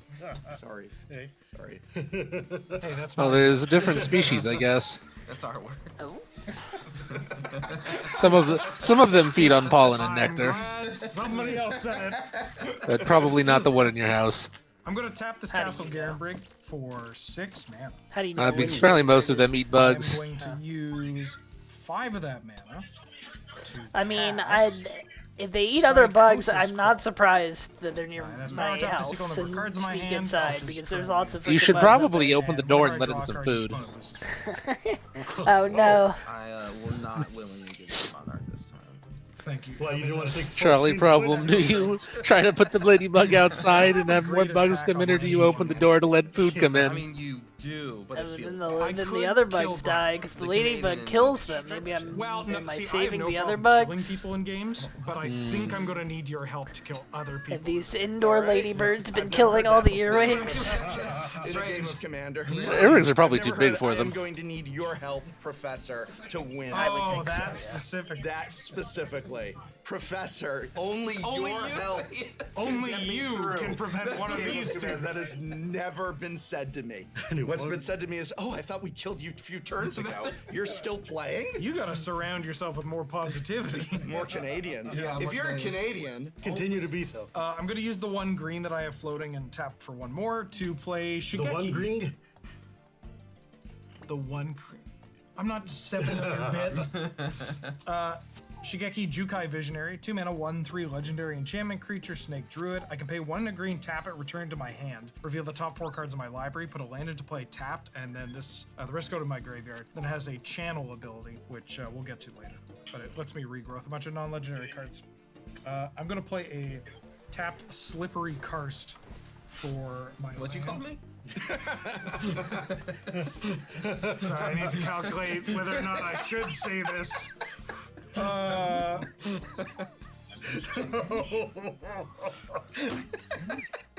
You heard me. Go ahead. So you're not killing anybody. Well, now I can't. If I attack Shivam, I lose my 10/10. Yeah. If I attack Kuro, I won't. Cool. If I attack you, I lose. I attack to kill. Okay. If I'm not killing you. But that's exactly what you said you you would said do. you could. Anyway. Sorry. Yes. I. All right, let's just move past the person who could kill me. Look, you're not a threat. All right. Oof. That's what I'm trying to say. I was trying to. I was trying to. That's You're trying to be soft about it. I don't even think about you. You know. I was You lost your commander after you played it, dude. I took his commander instead. Ah, you washed up, my guy. Untap. Canadians are mean. No, yeah. No, Sorry. We're polite. We're sorry. We're polite but cruel. I will draw a card, and my Brofist Ogre will get pumped. 3, 4, 5. I bet he does. So that's what that noise was at the hotel. I'm going to Leave me alone. search. I just wanted to give people other cards and be silly. Jeez. Boy, that is definitely not the thing that's going to be happening in a moment's time. I'm going to tap 2 to play Finn the Fangbearer. Finn the Fangbearer has Death Touch. He's a 1/3, and he says, whenever a creature you control with Death Touch deals combat damage to a player, that player gets 2 poison counters. Let me count my snakes. 1, 2, 3, 4, 5, 6. 6. I see what you said. 6. Oh, I get it. Because see, yeah, we get it. You took my commander. So now I take your life. Oh, me. You mean me. Okay, so if I get knocked out of the game, all of my pieces leave with me. Does this mean Shivam never gets his commander back? No. That would be hilarious. That would be hilarious. That would make it worth it. That would be hilarious. Just scoop and respond. I will swing at you for 3. I'll take your commander, and just like mid-sentence leave. Hilarious. That would be I take everybody's commander. Bye bye. We're gonna just come at me. We are actually 1, 2, 3, 4, 5, and my Verdian Long Snake is going to stick around. So I'm dead. That's 10 poison. You know, I would like to take this opportunity, since I have not one but 2 members of the CAG here, to say that poison and infect in Commander is just fine. It's fine, and I'm dying from it, and I'm not complaining about it. I really should have taken that crown from you, but I didn't. So instead, what I'm gonna do is, what is Aragorn at right now? Aragorn's a 2/2. 2/2. Where's Aragorn at right now? Where are you at? What's Aragorn feeling today? What's he up? So I'm gonna play Bajuka Bog, targeting you, Wheeler. Your Shigeki is useless. Because there's like no other graveyard, and that's just like Yeah, the Oldric. What a dick. Shivam is like one of the meanest guys in Commander, and like you put this positive, hey everyone, my podcast is called Shivam and Friend Love Commander. Magic. And cross out Wheeler and Friend. And you're just like the meanest Commander player there You know what, is. bro? Sometimes you play what the cards give you. So You built the deck. turns out. So Aomer gives you a 1/1. Yep. And But I'm the thickest boy. So. yep. And then Eowyn, she And lets you- ETB exile. ETB exile, so that doesn't matter anymore either. Aragon is a lot of nonsense. Well, he lets you block and you are the king, and that means you can't unblock it, and that's a problem. That's a problem right there. Okay, you got a problem solver? If there's a problem, I'll solve it. I get that reference. I'm gonna tap my snake while the DJ revolves it. Ice baby. Ooh. What year? Too cold. We're gonna be shooting at Aragon from far. That is unfortunate, but fortunately, the King of Gondor has his own Guard of the Citadel, Pippin, and I will tap to give Aragorn protection from creatures. Very good play, sir. I'm going to move the. I will be your appointed Canadian butler. God damn it. Actually, would Sir like maple syrup with his pancakes today? Yes, Jeeves, yes. Very good. Okay, so Directly from the tree. hang on a You know second. So, boy, that Aomer is a real. That Pippin, that's the one I should have been like irritating at. So I am going to tap 2 and 1 to get 3, and then 1 to pay your ward. And I'm going to turn Pippin into.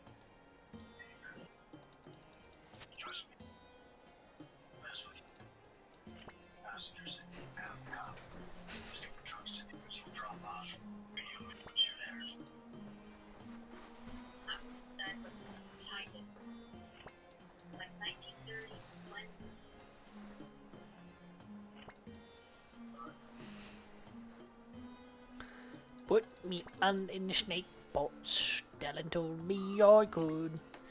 Put me hand in the snake pots. Wrong. Dylan told me I could. Put and snake pot. Put it in the snake pot with my hand. Look at all these mummies. Why are they here? Oh, I didn't vote for them.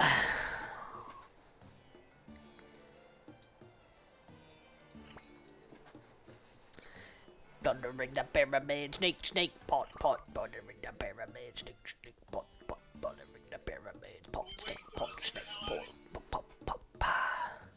Gonna get Pharoh Sceptre right now. No, gonna get it right. Gonna get it right. No. Stone statuette. Turns out that is not. Not a scepter. That is not a scepter. That's what you get for putting your hand in the pot. But yeah, put the hand in the pot.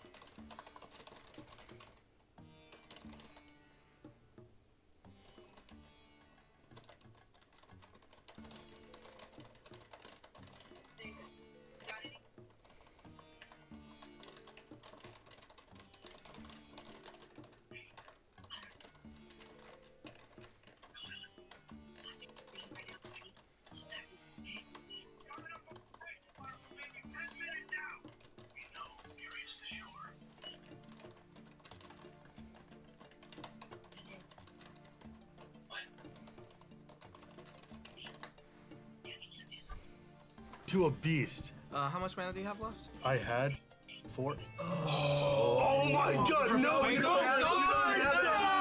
You don't have it. No! You needed me. You needed me. Oh no. Oh. That is truly unfortunate. Jesus. You all still need Professor. I will let this happen. Pippin has done his duty for the Here king. is a beast. Yes. Beast within. I knew the professor. Feels good. Pass my turn. All right. Feels good to be needed. I always said my whole life you're gonna miss me when I'm gone. Wow, that was like the most very specifically perfect. I was ready for it too. I was just like pushing up the anime glasses, just like, you fool! Okay, I will untap, upkeep, and draw. I will play. Oh, Yeah. Okay. I haven't had a land in a long time. All right, so what we're gonna end up doing today, we're going to do 1, 2, 3. We're going to play Rising of the Day, which is creatures I control have haste, and legendary creatures I control get +1 L. We are going to play 1, 2, 3, and you know what? What is the 4? And we're going to play Baragon of the Guard, a 4-mana 3/3. Whenever Baragon of the Guard or another human enters the battlefield under your control, creatures you control get +1/+1 and gain vigilance until end of turn. Oh, jeez. And then for my next trick, I will play Slip on the Ring. Get at your new secret lair today. And I'm going to, I'm gonna slip on the ring for Erwin, Fearless Knight, and I will have it leave the battlefield and come back. Ooh. The ring does tempt me. I'll give. That'll be non-thematic. I'll give it to the Beast of Burden here. But Erwin will ETB and exile the big ol' 14/14 goober. My large son. Oh. And how big is the your Psychosis Crawler? 5/5, my lord. Ooh, well, I am much bigger than that. So, can I get life totals, please? 0. 30. 26. 30. 30. I believe, if I've done the math correctly, I am going to take out Shivam from this game. Do it. What? Sorry, beg your pardon? Do it. Yeah, I believe I have to have everything go towards you. But you know what, let's just figure that out. So, this side of the board state is getting +2, just to like be sure on that one. Sorry, +3. My mistake. +3. And then this side is getting +2 right now. So I will go to combat and I will swing everything, and they all have vigilance towards Shiva. I would love to block, however. The king says you cannot. So on attacks, I will, since I have the biggest boy, I will get a 1/1 human, which will trigger Baragon yet again, giving this side of the table +4, and then this side of the table +3. And better yet, because I made this filthy beast, the legendary creature, it also gets +1 L from Rising of the Day. You know what? You're welcome. I thought it would be pointless, but it was fun. So, with all that said and done, I believe I am smacking you out of existence. Because as I am the monarch, Aragorn says that there's just no blocking this turn. Sticks to snakes. Baby. I guess my garden of snakes will go back to Eden. Got some apples to eat. GG's. Jeez. Sorry to see you go, dude. Shivam, are you going to subscribe to their podcast? It sounds really fun. It sounds really positive. Like Shivam- positive as opposed to Now, such what the do you think? negativity you bring. Trade deal. What do you think sounds better? Kuro and Wheeler love magic, or Wheeler and Kuro? I think Kuro. I think Kuro. Yeah. Time for Shiva and Wheeler get a divorce. And at the end of my glorious, triumphant turn, I will draw a card because I am still the monarch. And that's it for me. I got nothing else. So what are you at right now? 50. I'm at 50 life. Doable.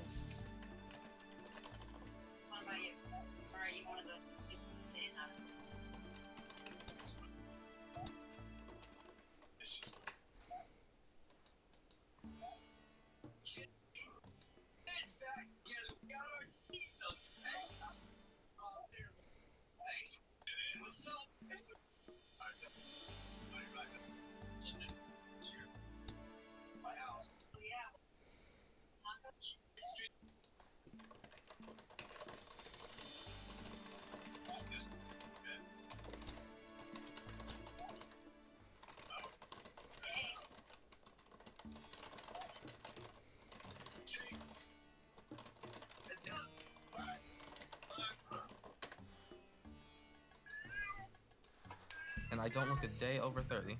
Doable. Untap. Draw. No way. What's up? What's going on? First off, you lose 1 life. True. I'm at 49. Still, don't look a day over 30. This is doable. What? What? How? How? I have a board state of vigilant blocker. Watch me work, gentlemen. Watch me work. I'm gonna cast Wishkar's snap. Expertise. So I draw cards equal to the greatest power among creatures. It's 5. So I'm gonna draw 5 cards. You're gonna lose 5 life, and then I can cast a spell that's 5 or less from my hand for free. Okay, I will lose 5. I'm glad it's not 14, which would have been way worse. And now this is gonna be a 10-10. Okay.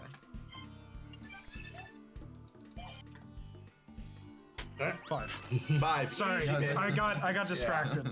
I am going to cast. Oh! A Berserk. I'm too new and young. Is that signed by Dan Scott? Call back. Let's talk Berserk. All right. So it's this Berserk. 1 mana instant. Okay. Target creature gets +X/+0 until end of turn, and trample, where X is its power, for 1 mana. But I can only cast it before combat step. So you know, because at the end of combat I have to sacrifice it. But you know, you might die. I don't think that's. I mean, well, 3, 4, 5, 6, 7, 8, 9. So my first Berserk is going to. What do you mean your first Berserk? We'll get there. So I have 9 cards in hand, which means that this is going to get +9/+0. This is a 9/9. So I'm going to attack with my 18. Well, when I say I'm going to attack with it, first I'm going to play a land for the turn, and then I'm going to cast my Beta Regrowth targeting my Beta Berserk. Okay. But you don't have any mana. Not right now. Okay. But we haven't gone to blockers yet. Oh, we sure haven't. This goes back to my hand. Uh-huh. Combat? Yeah. I'll attack with a Psychosis Crawler. I will block with probably everything or something. Everything. How big?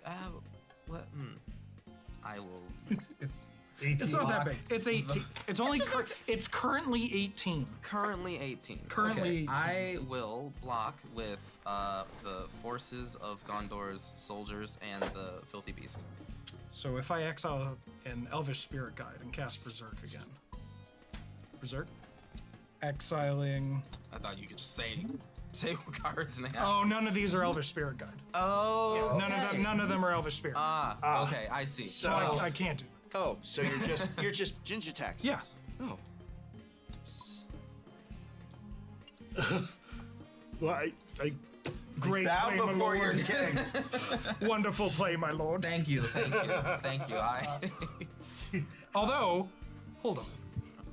So I get to trample over. Yes. So I get the crown. Oh, you'll get the crown. Okay. Oh, you'll get the crown. Temporarily. This seems like the real petty play there, Wheeler. But you'll have to excuse me. You've been watching too much Macbeth. I'm a king that doesn't talk to ghosts. Oh! Sheesh! Oh my god! Oh my god! Am I shaking your hand or? Oh, but that's for the winner and for the people who play well, and then Wheeler. So I lose this and then go to my turn and then die. Oh, You're dead. Yeah. Good game. I think that's like 40 damage. Yeah. It's a decent. Yeah. Yeah. It's lethal. And swing for the win. Take your crown back off Oh his yes, corpse. I do want to take the crown. Sorry, draw from Monarch. Mm-hmm. Ooh, that wouldn't have helped. Was it an Elvish Spirit? No, I don't play that card. I don't play that trash. On step up, keep draw. We'll just unbreakable formation with addendum to just give everything a +1/+1 counter. Just in case. You know what? I will also take my crown back before combat. I never didn't have it. Never didn't have it.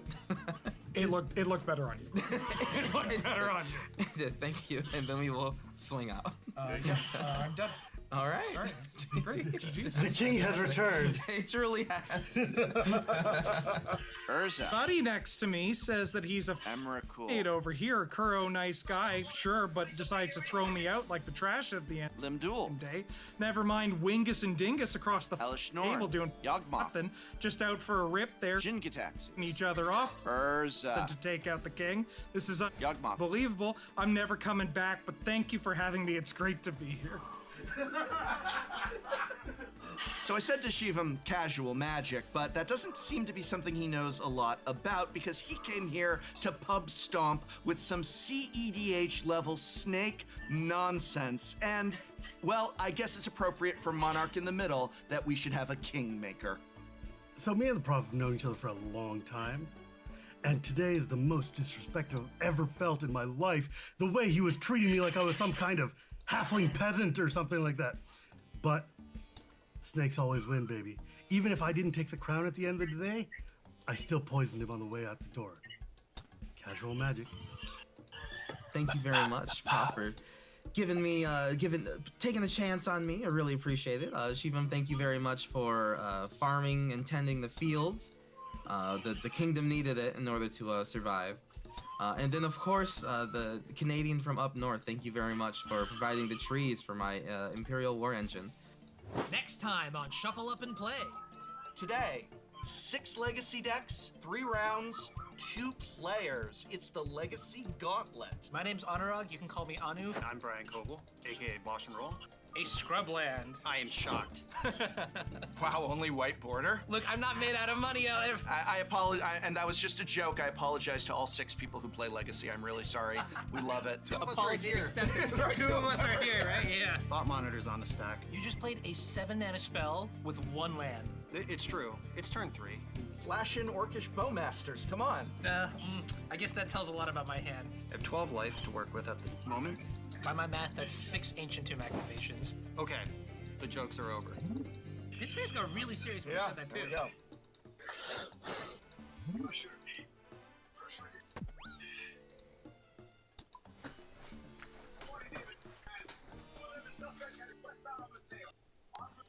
What if you were Le Snake Jade?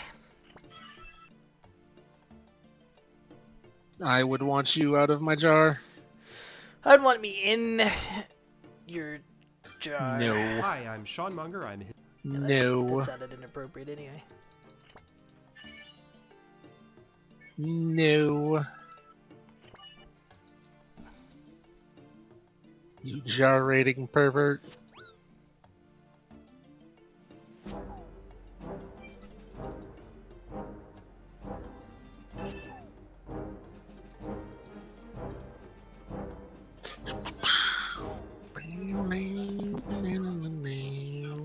Hi, Sean here. Welcome back to Understanding the American Revolution. This video 3 about slavery and the Declaration of Independence, perhaps a dangerous topic. I can already see those thumbs down. Noticed a lot less, or from a distance, people sometimes assume that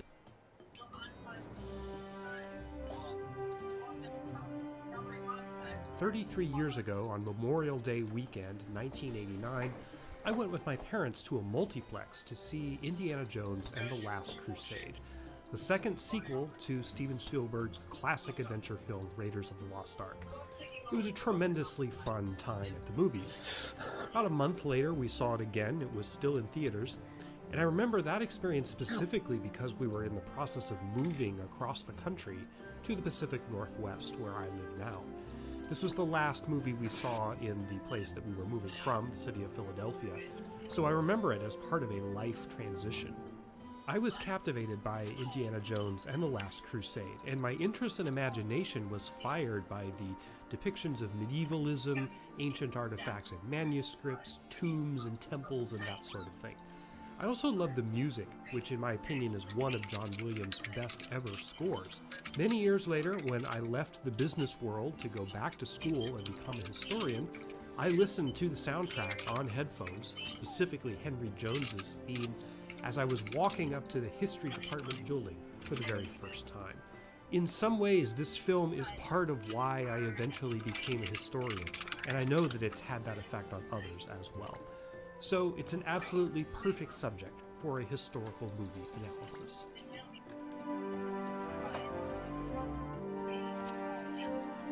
name is Sean Munger, and I'm a PhD historian, and in this video I'm going to take you on a deep dive through numerous subjects associated with this film. You may be surprised at all the directions I'm going to go. For example, I'm going to cover not just the Holy Grail and the real Crusades, but also some bits of 20th century history, particularly involving the pre-World War II era, how Venice works, the British Mark 8 tank, surprising fate of a province of the Ottoman Empire, higher education in Utah in the 19-teens, and a lot more. So if you're wondering why this video is almost an hour and 20 minutes, nearly 2/3 as long as the real film, that's why. There's a lot to cover. Because it is so long, you might want to bookmark this video and work your way through it chapter by chapter over a period of time. I've tried to label the chapters as clearly as possible with the subjects that they cover. Beware, though, that Venice 1938, however, is kind of a catch-all for various topics, and it's separate from the scenes that take place down in the catacombs, which is a separate chapter. But aside from that, the chapter titles should be a pretty good guide for you. I'm virtually certain that nearly everyone who clicks on this video, all 12 of you, have seen Indiana Jones and the Last Crusade. But in the rare event that you haven't, or if you need a refresher, I'll do a very brief summary of the film before we get started on the history. Made in 1989, directed by Steven Spielberg and written by Jeffrey Boehm and a couple of other scriptwriters who didn't get formal credit, this is the story, of course, of the swashbuckling archaeologist Indiana Jones, who teaches at an Ivy League college sometimes, but more often fills his time with globe-trotting adventures questing after various artifacts from history. This time, it's the Holy Grail, which in this film is described, not entirely accurately as we'll see, as the chalice used by Christ at the Last Supper, and which is believed to have magical and redemptive properties, including the power to confer immortality on anyone who drinks from it. But before we get there, the picture starts in Utah in 1912 with a teenage Indiana Jones, played by River Phoenix as a Boy Scout, who interrupts some bandits who are looting a gold cross called the Cross of Coronado. There's a fun chase on a circus train, and then we briefly encounter Jones's father, played by Sean Connery, who is a medieval literature professor apparently obsessed with the Holy Grail. Fast forward to 1938, Jones's father is kidnapped for reasons unknown at first, and a wealthy collector of antiquities, Walter Donovan, enlists Indiana Jones to go after him. Donovan apparently enlisted the senior Jones on an attempt to find the Grail, whose location somewhere in the Holy Land is alluded to by a series of markers, one of which Jones, the younger Jones, goes to find in Venice. Then he sidetracks to Austria, where the elder Jones is being held captive by Nazis, who of course want the Grail for themselves, and it turns out that Donovan, played by Julian Glover, is a Nazi sympathizer. The whole crew eventually makes it to the Middle East, specifically the Republic of Hatay, following clues in the senior Jones's Grail diary. There's a great action sequence involving a tank, and ultimately they find the Grail in a remote temple guarded by a 900-year-old knight. You know the rest. Donovan chooses poorly, Henry Jones is saved by the Grail's miraculous properties, and the heroes ride off into the sunset. This picture was a gigantic hit upon its release in the summer of 1989 and was hailed as an instant classic. It was supposed to be the last Indiana Jones film, and it was, until inexplicably they decided to make that awful Kingdom of the Crystal Skull thing in 2008. Apparently, I've heard they're working on another one now. Just stop already. I consider Last Crusade to be the final Indiana Jones film, and while as a movie it's probably not quite as good as Raiders of the Lost Ark, it is my favorite of the 3 original films. So before we get into the history, I want to say one thing, and I made this same point in my recent video on Gladiator and the fall of the Roman Empire. Doing an analysis of how a film handles history and how accurately it does so is not automatically a criticism of the film itself. Movies about historical themes can be perfectly good without being accurate. Indiana Jones and the Last Crusade is not very accurate, not even close. But that doesn't mean that I don't like it or even love it. In fact, this is one of my all-time favorite movies, and I'm doing this video in part because of that. It's really fun to play in this sandbox. So while you'll hear me call out the film for getting a lot of history wrong, whether deliberately or innocently, understand fully that I love this film and I would not change a single thing about it. With that said, let's delve into the history of Indiana Jones and the Last Crusade.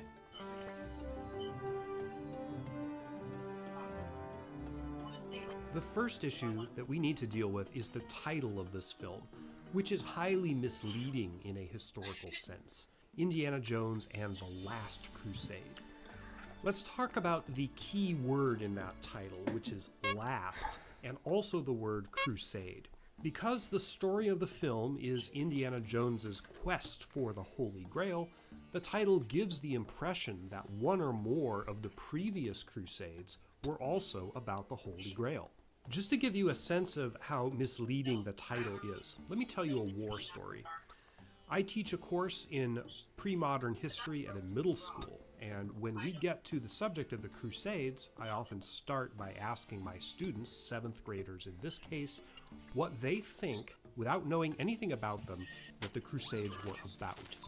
Every single year, nearly the first answer I always get is the Holy Grail.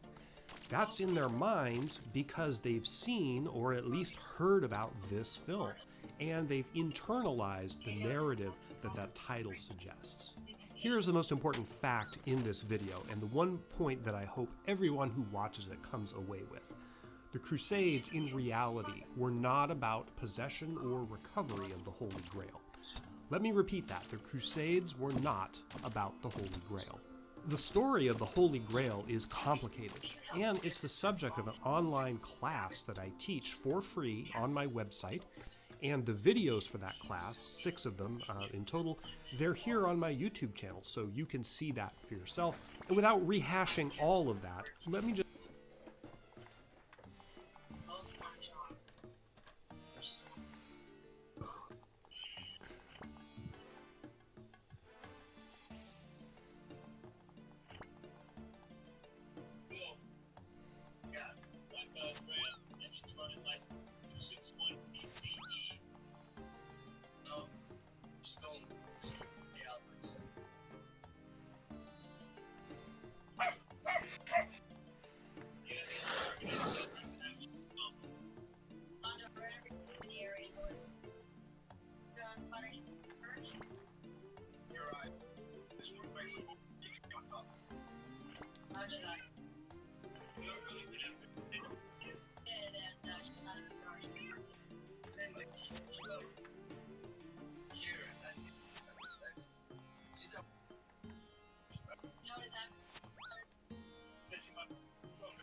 Just summarize briefly. The Holy Grail is a literary phenomenon, not a historical one or even a theological one. There is no mention of the Holy Grail in the Bible. Many people are surprised to learn that. The way the characters talk about the Holy Grail in this film, particularly when the character of Donovan introduces the concept during the interview with Dr. Jones, it sounds like a slam dunk. That this is the cup that was used at the Last Supper, which caught Christ's blood at the crucifixion. There are no accounts of Christ's crucifixion, at least none that are recognized as part of the canonical Bible, that even mention the Holy Grail. Indeed, its first appearance in any literature at all wasn't until nearly 1200 years later, when French poet Chatrian de Troyes wrote Perceval, the story of the Grail, about 1180. The Grail appears in other medieval texts, such as Wolfram von Eschenbach's Parzival, which introduces the concept of the knights questing for it, but not crusader knights. The Holy Grail is associated most directly with legends and writings about Britain's King Arthur, a classic figure in literature whom most historians agree probably did not exist in real life. There's a host of King Arthur stories beyond the central narrative of Arthur, Guinevere, and Lancelot, and Merlin, of course.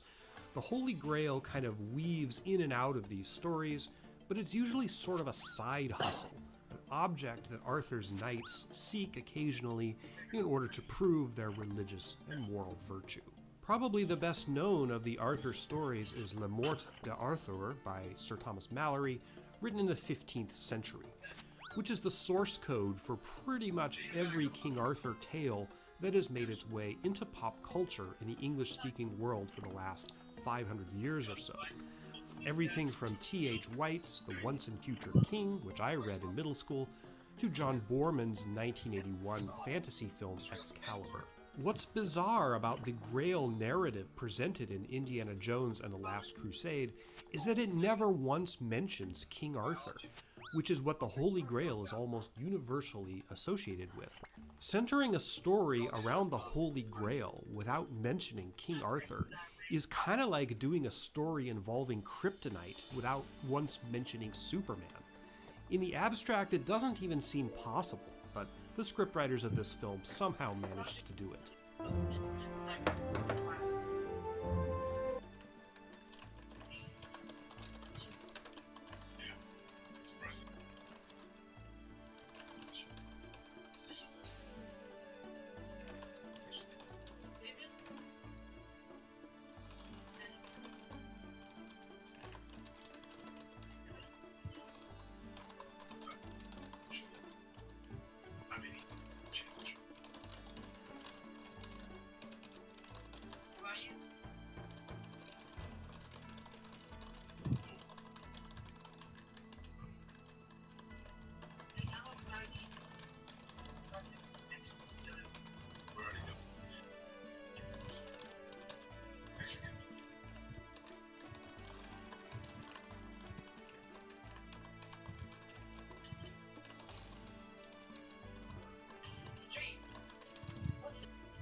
An interesting fact about the Grail discourse in medieval literature is that the sources that talk about it can't even agree on what it is.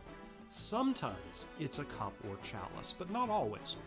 In some medieval sources, it's a dish that produces endless communion wafers. In others, it's a magical stone with spiritual and transformative properties. Or, my personal favorite incarnation, it's even sometimes said to be a book written by Christ in his own blood.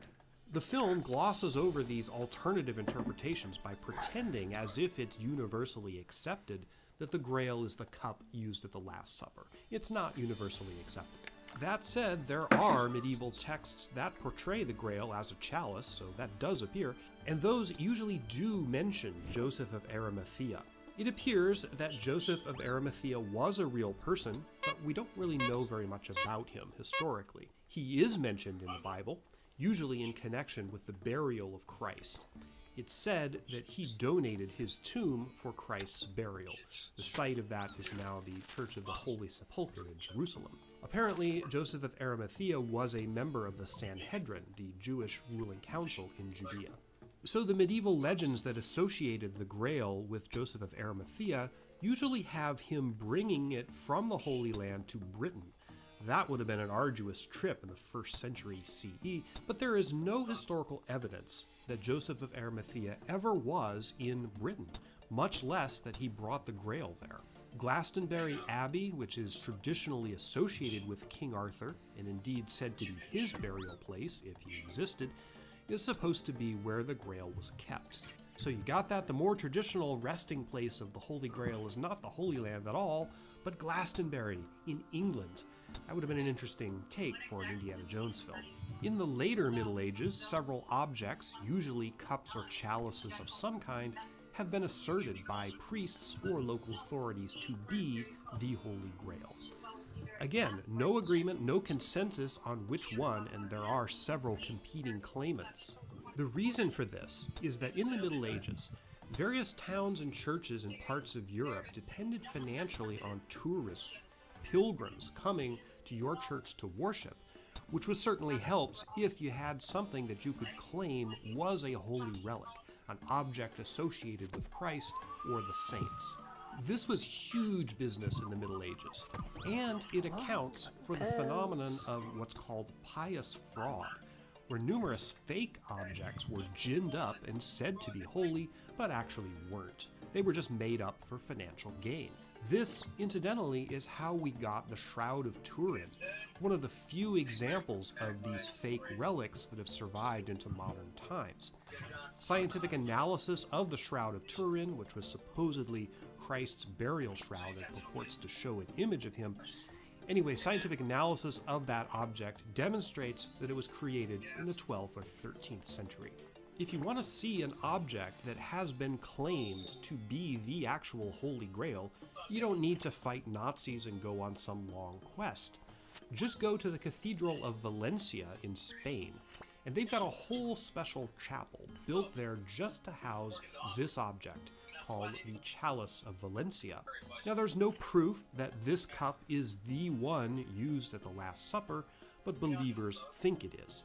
It's been in this cathedral since 1437.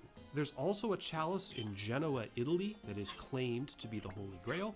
There's even one called the Antioch Chalice at the Metropolitan Museum of Art in New York City. How disappointing is that?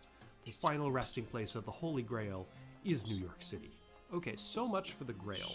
As for the Crusades, the real Crusades, that is a gigantic and extremely complex subject. The Crusades were a series of wars fought in the Middle Ages between various countries of Western and Central Europe and the Islamic world, which was not unified. The usual objective of these wars was to conquer Jerusalem. The First Crusade began in 1096 after a call to European knights to conquer Jerusalem was made by Pope Urban II at the Council of Clermont. Many knights and some ordinary people heeded the call, and a force did conquer Jerusalem in July 1099, which led to a horrifying massacre of every Muslim and Jew in the city, a massacre which was extreme even by medieval standards. After conquering Jerusalem, Christian crusaders set up a small patchwork of kingdoms in the Holy Land, known as the Crusader States, and subsequent crusades were directed either at defending or retaking portions of this territory after it was reconquered by Muslim powers, or retaking Jerusalem itself, which reverted to Muslim control in 1187. One outlier was the Fourth Crusade, which occurred in 1204. The ostensible objective of this crusade was to retake Jerusalem, but the Crusaders got sidetracked, mainly for financial reasons, and ended up instead sacking Constantinople, the capital of the Byzantine Empire, a Christian city. That event is mentioned in Indiana Jones and the Last Crusade, and I'll talk about it in Chapter 7. This is an aside and not the point of this video, but the Crusades are a fraught topic because in very recent times, this history has been distorted and weaponized by modern Islamophobes and right-wingers who like to insist erroneously that the Crusades were Christian Europe's reaction to or defense against Muslim aggression. That is absolutely not true, but let's not go there because I don't particularly want to play another game of Crusader fanboy bingo, which is a famous favorite pastime, particularly on Twitter, whenever historians who do medieval history get attacked by people distorting the history of the Crusades for modern ideological reasons. So let's not play Crusader fanboy bingo. Instead, let's sum up the main points here. First, the Holy Grail is a literary phenomenon, not a biblical or historical one. And second, the real Crusades had nothing to do with the Holy Grail. Again, if you want more on this topic specifically, see my free online class on the Holy Grail or the videos on my channel about it.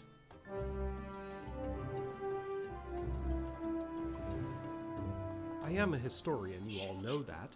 I'm also a teacher. Those vocations don't always go together, but they pretty much do in the case of Indiana Jones. Basically, he's usually identified as an archaeologist, not basically specifically a historian, but there is a lot of overlap there. And he is a teacher.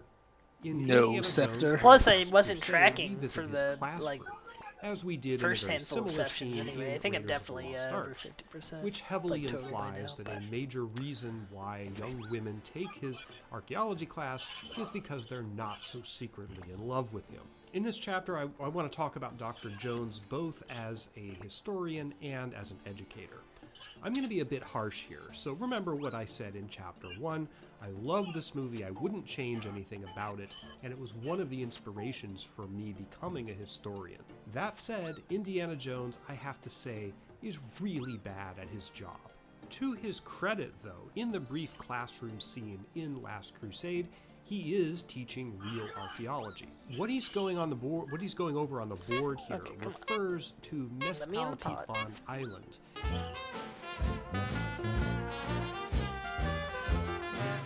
Which is a small island off the coast of Santa Barbara, California. This island was home to the Chumash people, and in the 1920s, archaeologists did indeed do a lot of excavations here. So it's pretty accurate to show him lecturing about it in 1938.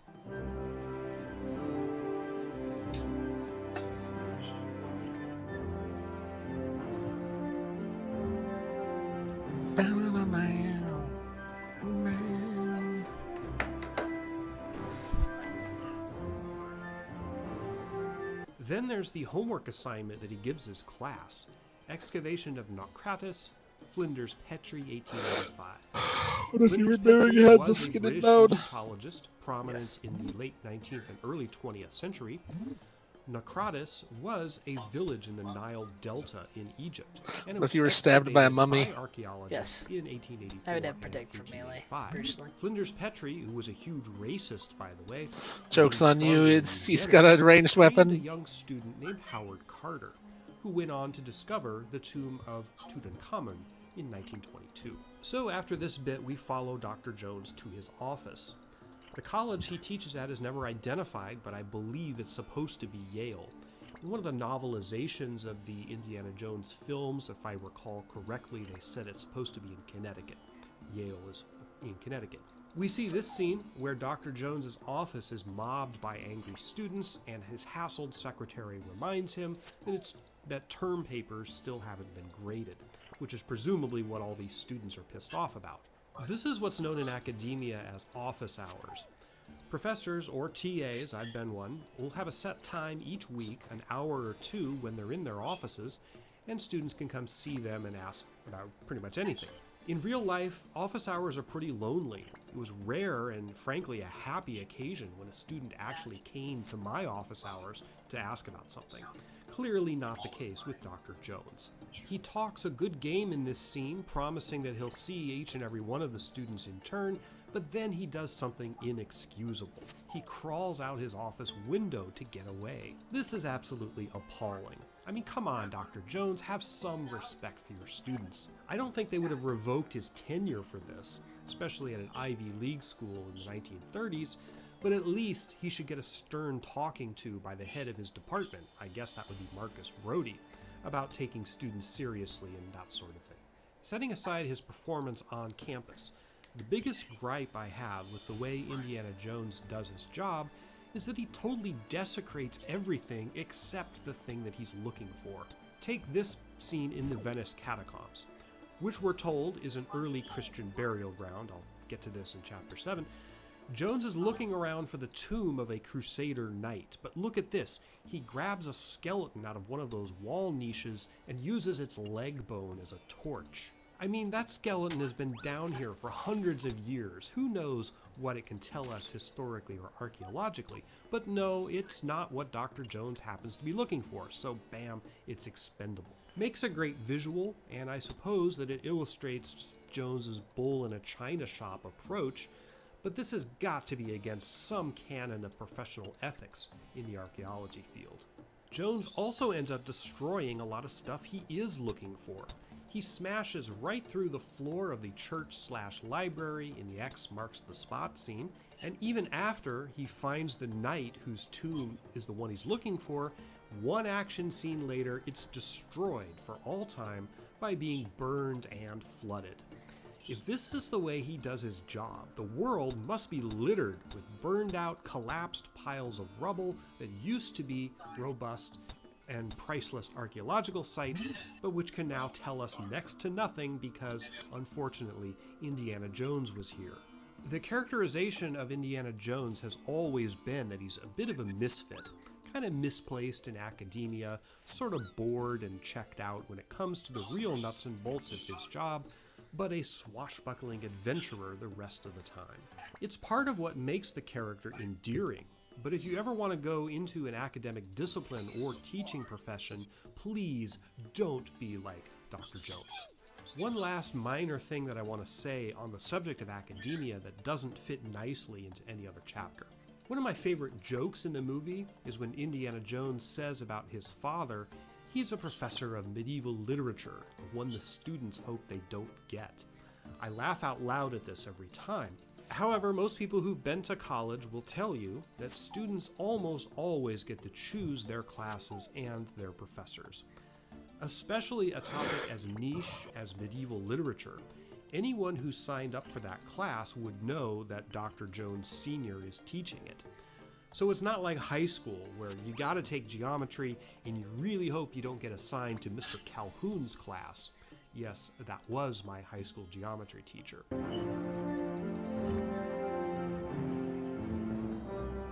So it's a funny joke, but not realistic. Admittedly a minor point.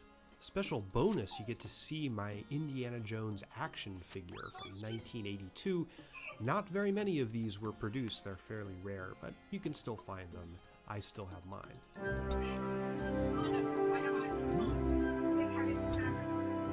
The opening sequence of the film, which is absolutely smashing on numerous levels, is identified on screen as taking place in Utah in the year 1912. Indiana Jones is a teenager, River Phoenix was 18. Lay down your weapons. In 1988. I'll talk more about the Cross of Coronado in the next chapter, but let's focus on this setting as we see it in the film. The spectacular location where this was filmed is Arches National Park near Moab, Utah.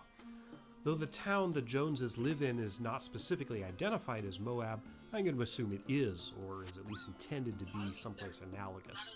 Home to various Native American tribes for thousands of years, the first American white settlers to come to Utah in any significant numbers were the Mormons, who were being pushed farther west in the early to mid-19th century by religious bigotry, including several outright massacres. Utah was and is still heavily Mormon. It gained statehood in 1896, only 16 years before the events shown in the opening sequence.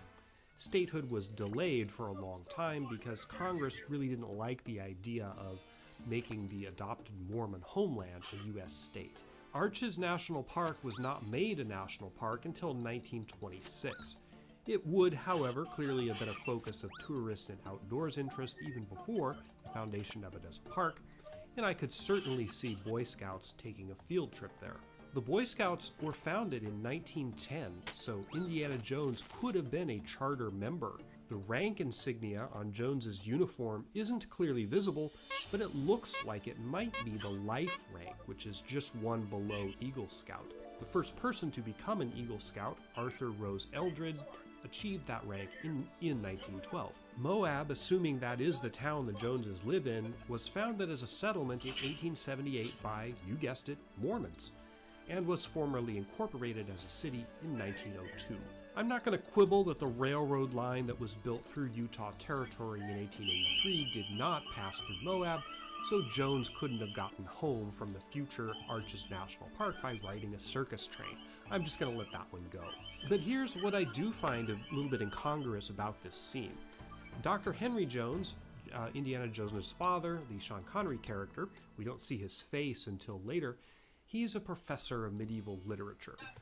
Where is he on faculty? There were 5 universities in Utah in 1912. University of Utah, Southern Utah University, called Branch Normal School at that time, 1912, Utah State, called Agricultural College in 1912, Utah Tech, which was then known as St. George Stake Academy, and Weber State, known as Weber Stake Academy. None of these schools are located anywhere near Moab or Arches National Park. Of these universities, a few of them taught only agricultural or other specific topics in 1912. Some of them didn't have humanities programs, and most of these were affiliated with or founded by the Mormon Church. So where among these limited options would a professor of medieval literature from Britain be teaching that subject? Seems like kind of an arcane subject to find in the far west in 1912, but I suppose it's not impossible. My guess is that there's probably some fan-generated retcon headcanon out there somewhere that explains how the Jones family came to be living in Utah in 1912 and what Henry Sr. was doing there. I don't know whatever that retcon is. I'm only going to go on what the film shows us. Again, I'm going to keep making this point. These nitpicks really don't affect the power of this sequence or really diminish the movie. The whole opening is absolutely fantastic as a piece of filmmaking and storytelling. Notice that the film never explains who this guy is, the Panama hat guy, or what his history is with Jones. They don't have to explain it. You can get it just by seeing what they show us. It just works so beautifully. It's very economical from a story standpoint and a wonderful opener to the film.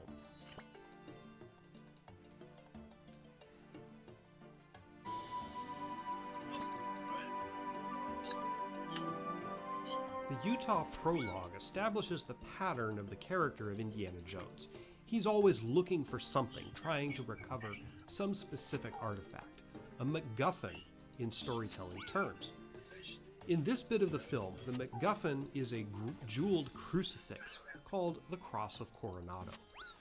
Jones, who even as a teenager knows a surprising lot about this kind of stuff, tells his friend that it was given to Coronado by Cortez in 1520. And of course, this is followed by the famous line, "It belongs in a museum."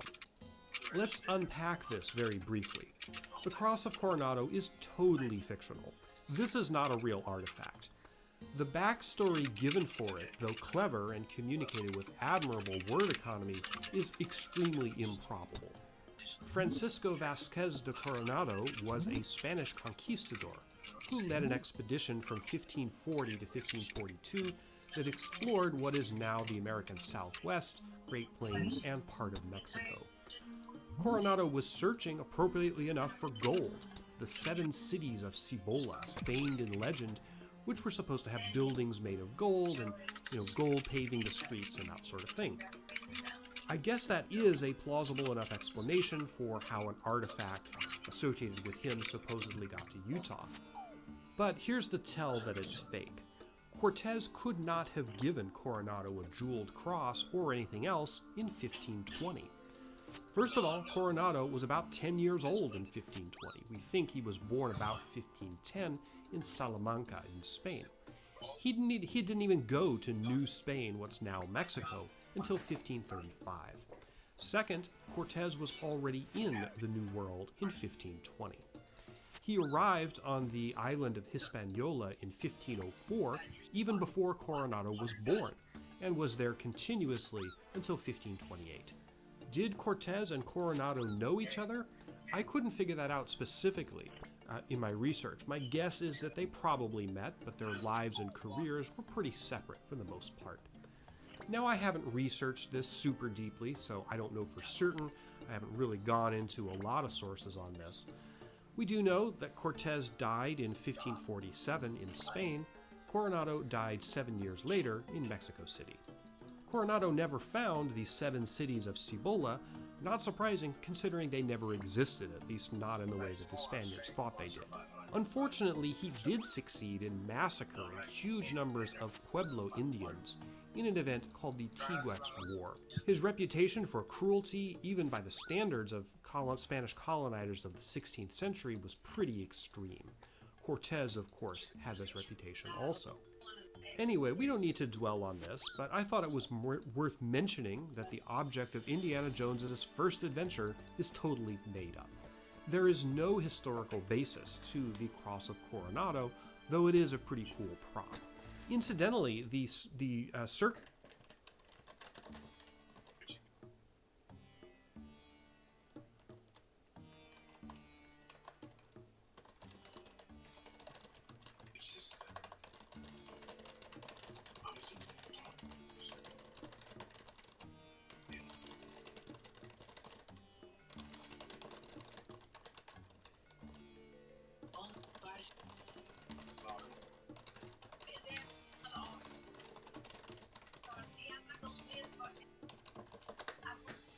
circus train where the fight with the Panama Hat guy's men occurs is the famous Cumbres and Toltec Scenic Railroad in New Mexico, which I've ridden in real life. It was also featured in the 1992 film Unforgiven.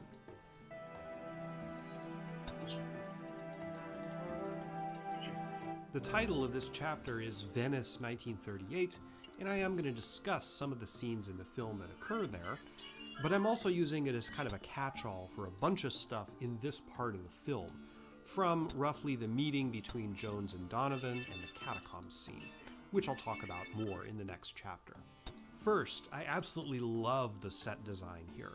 Donovan's Manhattan penthouse is decked out in an Art Deco style very appropriate for some rich guy in the late 30s. As you may have observed from this channel, I do a lot of stuff regarding ocean liners, and Donovan's place reminds me a lot of the decor of some of the superliners of that era. For example, compare this set to one of the first-class spaces on the New Amsterdam, a Dutch liner that made her North Atlantic debut in 1938. The sandstone shield, which the characters refer to as the first marker, is a MacGuffin made up for the movie. I love how Dr. Jones identifies the writing as early Latin text, and in the next sentence says it's from the mid-12th century. That is definitely not early. Latin as a spoken language, though not dead, had already faded out mostly of common usage by the beginning of the Middle Ages, though of course it was still used by the Church. I alluded to this earlier, but the bedtime story of the three French knights of the First Crusade and their adventures with the Grail is not accurate. This purported medieval legend was apparently made up by the screenwriters. I'm not aware of a medieval text with that plot. And as I mentioned in Chapter 2, most Holy Grail stories involve King Arthur, and none directly involve the Crusades. Just for the record, King Arthur is usually said to have died in the mid-6th century, so we're talking the 530s and 540s. The Crusades didn't get rolling until 550 years later. The plane in which Jones and Brody fly to Venice is shown as a DC-3 with special livery. Presumably, this is supposed to be a private plane owned by Walter Donovan.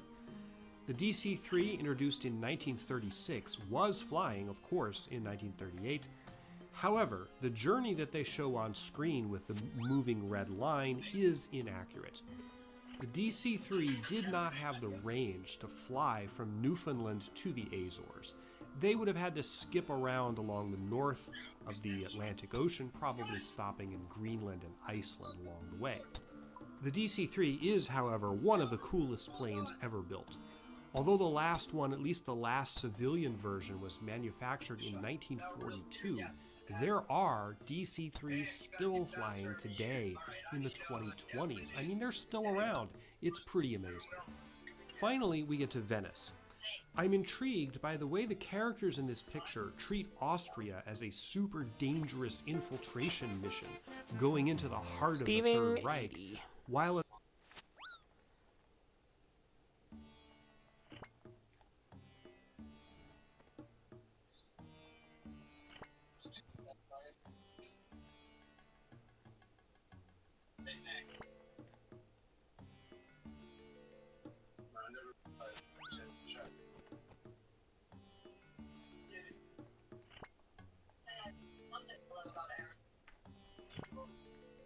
at the same time, they're very casual about Italy, which was a fascist country in 1938. Indeed, Italy had been fascist since 1922, when it was taken over by Mussolini in the March on Rome.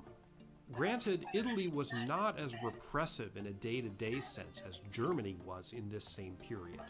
The Italians, for example, did not persecute Jews in the same way that they were persecuted in Hitler's Germany. But Italy was fascist. In fact, here is a photo of Hitler meeting Mussolini in Venice in 1934. I don't know how much evidence a casual tourist would have seen of the fascist regime in Venice in 1938, like, banners or something like that.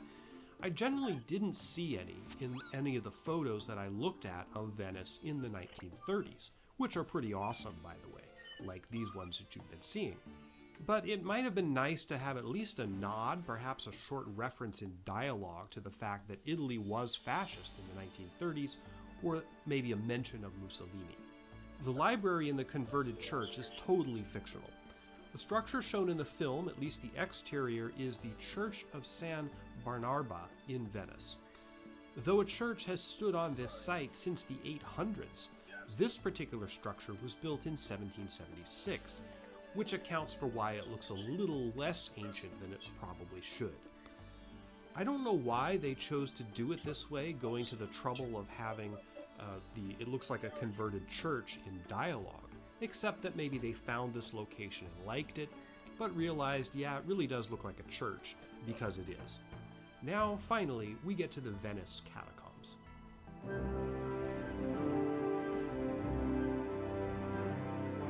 This part of the movie is packed with history, most of it bad.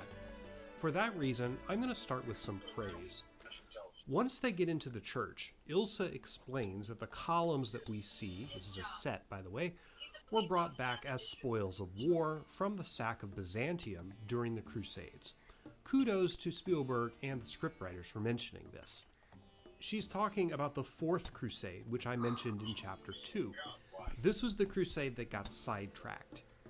After the surrender of Jerusalem to Saladin in 1187, an event depicted artfully but inaccurately in Ridley Scott's 2005 film Kingdom of Heaven, anyway, after that, various knights and kings in Christendom, as well as the Pope, decided, predictably, that they had to do the whole thing over again, meaning another crusade to take back Jerusalem. During the previous 3 crusades, most, though not all, of the crusaders traveled overland from Europe to the Holy Land.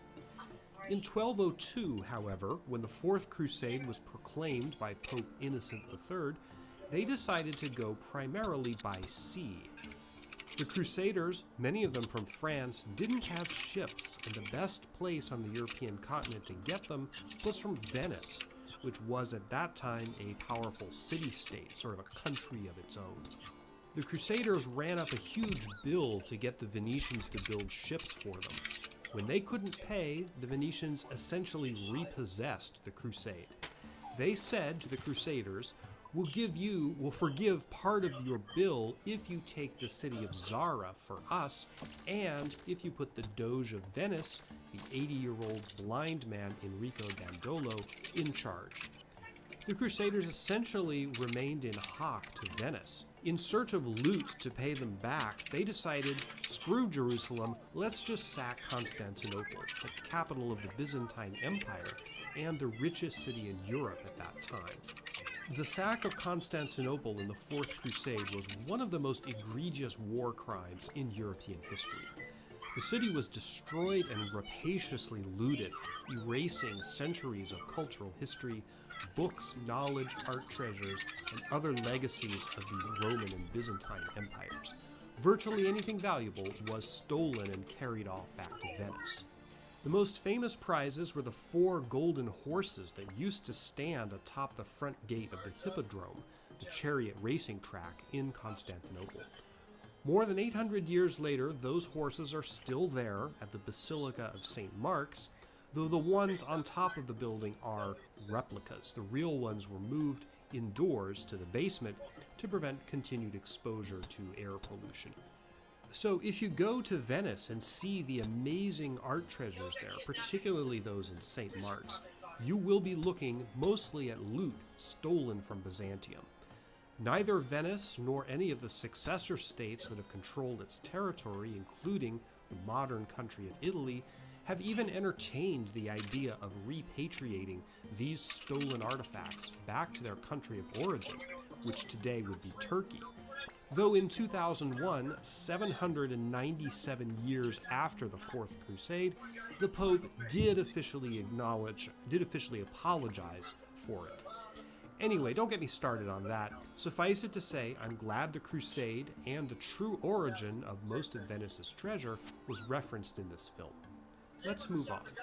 After the X marks the spot joke, Jones and Ilsa break through the floor and wind up in the catacombs, curiously easy to find. I mean, you'd think that whoever built the library in 1776 would have noticed these tunnels right underneath the interior floor of the foundation.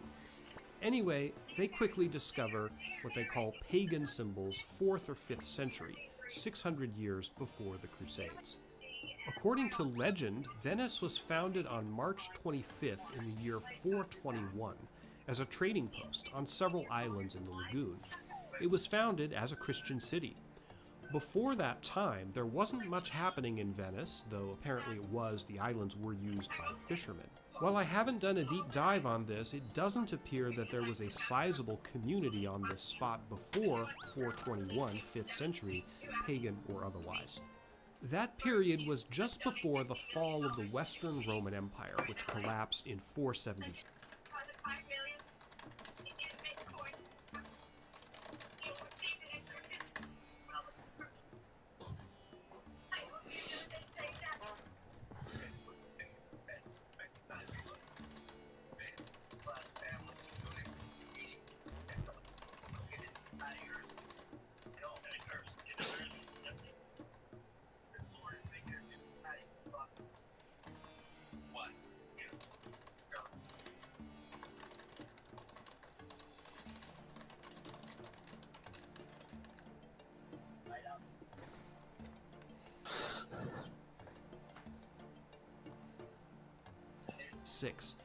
And most of the early families who came to Venice were refugees from the invasions of various Germanic tribes that were ravaging the Western Empire at that time. In fact, the whole reason a settlement was put here was because the lagoon acted as a sort of moat, which made the city very difficult to attack. The potential attackers were, more often than not, pagans, not Christians, so Venice was built in large part to get away from pagans. If the film is suggesting that the site is sort of layered, a kind of pre-Christian settlement that was later appropriated by Christian communities, which is what it sounds like when Ilsa talks about Christians digging their own passages and burial chambers centuries later, that didn't happen. Venice was Christian pretty much from the get-go, so far as I understand. Furthermore, let's just get the elephant in the room out of the way here. This sequence totally ignores the physical reality of how Venice works from an engineering standpoint. You can't have significant subterranean infrastructure in Venice because it's built on water. Although there originally were islands in the lagoon, most of Venice is built on pilings, tree trunks, over 10 million of them, sunk into the shallow mud of the lagoon. The unique chemical composition of the water and the mud, and the tides that essentially empty out and replenish the waters of the lagoon twice a day, have rendered these tree trunks basically petrified. They won't rot even over centuries. On top of those trunks, which go down about 25 meters by the way, there are layers of thick planks, then flat stones, and finally the foundation walls upon which the rest of the buildings of Venice are constructed. So the idea that somebody dug these burial chambers into the ground as if it was on dry land is simply ludicrous. If you go down even a small distance from ground level in Venice, you're going to find pilings, and below that, mud. This whole thing, this whole setup cannot exist in the real world. Incidentally, you can get a lot of wrong ideas about how Venice works from watching movies. The 2006 James Bond film Casino Royale also presents a highly misleading picture of Venetian engineering, suggesting that the buildings literally float. In that film's climax, one building collapses when large floats located in the basement are ruptured. Sorry guys, but no, Venice doesn't really float. To the extent that today people talk about Venice quote-unquote sinking, they don't mean that exactly literally, that the city floats on the surface of the water. What it means is that because of man-made global warming, sea level will be rising precipitously in this century, and that Venice is going to have to be totally re-engineered or abandoned. We don't have time to get into that.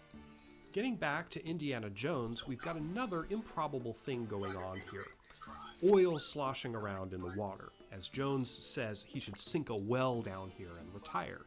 Totally not true. Italy does have some small oil reserves, but oil fields in Italian territory are mostly in the southern Apennine Mountains or offshore. Venice doesn't have oil, especially not so close to the surface. If it did, it would have become a major petroleum center in the late 19th and early 20th centuries. The easier it is to get at oil, the earlier in the history of oil that it would have been exploited. This is why the earliest oil fields were in places like Pennsylvania, where petroleum naturally bubbled to the surface.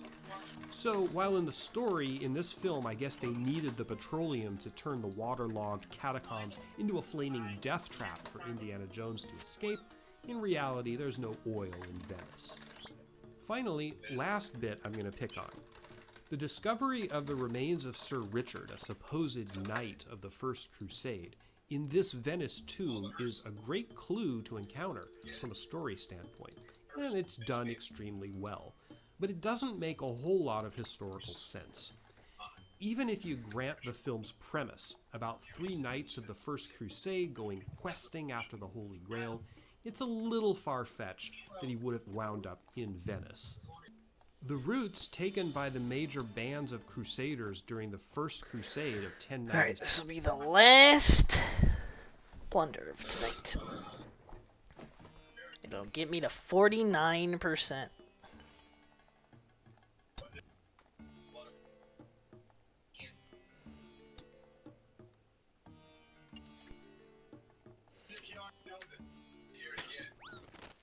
Can't wait until you reach 100% and still don't have it.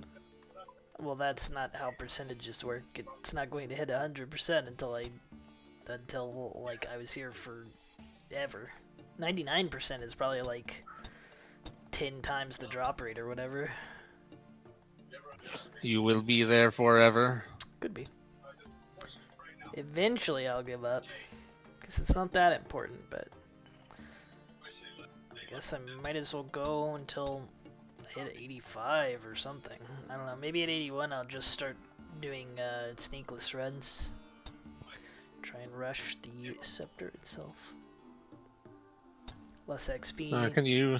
More... You get like a better odd by rushing to the end for well, it's like just casket fast. or something? I mean, it's just faster, right? If I just grab the chest.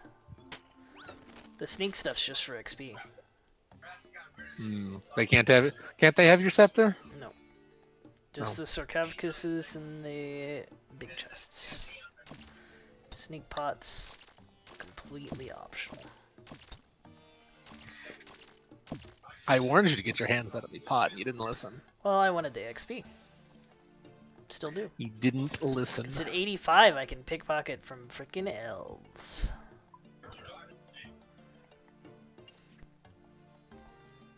So like, since leveling thieving by pickpocketing people kind of sucks anyway, I was just like, well, you know, 2 birds, 1 stone. Thieving needs to be leveled up at some point.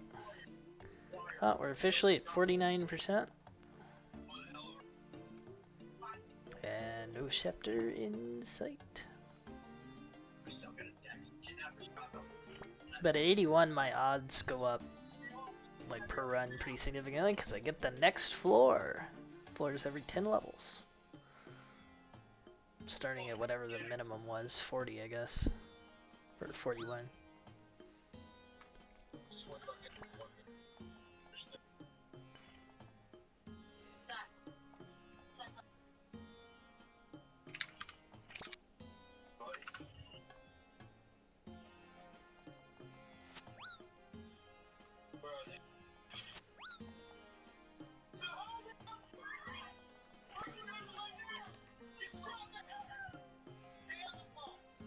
Sure would be funny though if this last run gave me my thing. Haha. Unless. Give me mummy.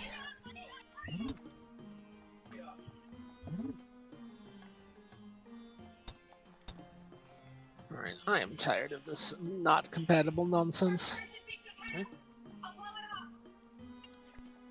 You're not compatible. I'm going to go try to edit a .csv file. Comma separated value file. Basically a spreadsheet.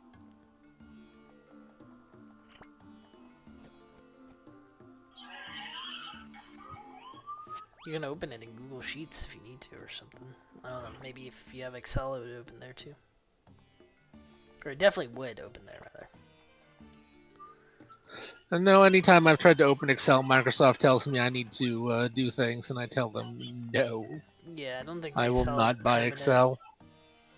Permanent things anymore. Why do that when you can 1699 sub? Maybe sub. traveled overland, mostly through How central about and eastern Europe. no? Some apparently did cross through Italy, but not Venice, which was kind of off the beaten path at that time. Assuming that most crusaders returned from the Holy Land on roughly the same routes they took to get there, they aren't real likely to have gone through Venice. Venice indeed did not become We prominent want in the data, history of the Crusades until the config. Fourth one, which began in 1202. See, we're getting back to that, a century after the Evo. events proposed by this movie. Again, we're talking about a totally fictional thing here, because the bedtime story of the three crusaders going after the Holy Grail is completely made up. Okay, I think I've beaten this part of the movie pretty much to death. Let's move on and pop back into the 20th century.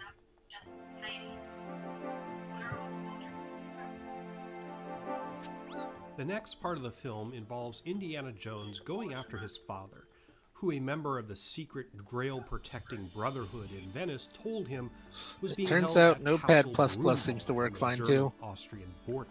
Well, sure, Notepad++ can open anything. Alright, bye stream. Oh, hey, Sarkhan's here. No. You must grind more snake Oh, he's pots. gone. He was here and then gone. Yes, that sounds like Zarkanzo. Alright, bye Sarkhanzo.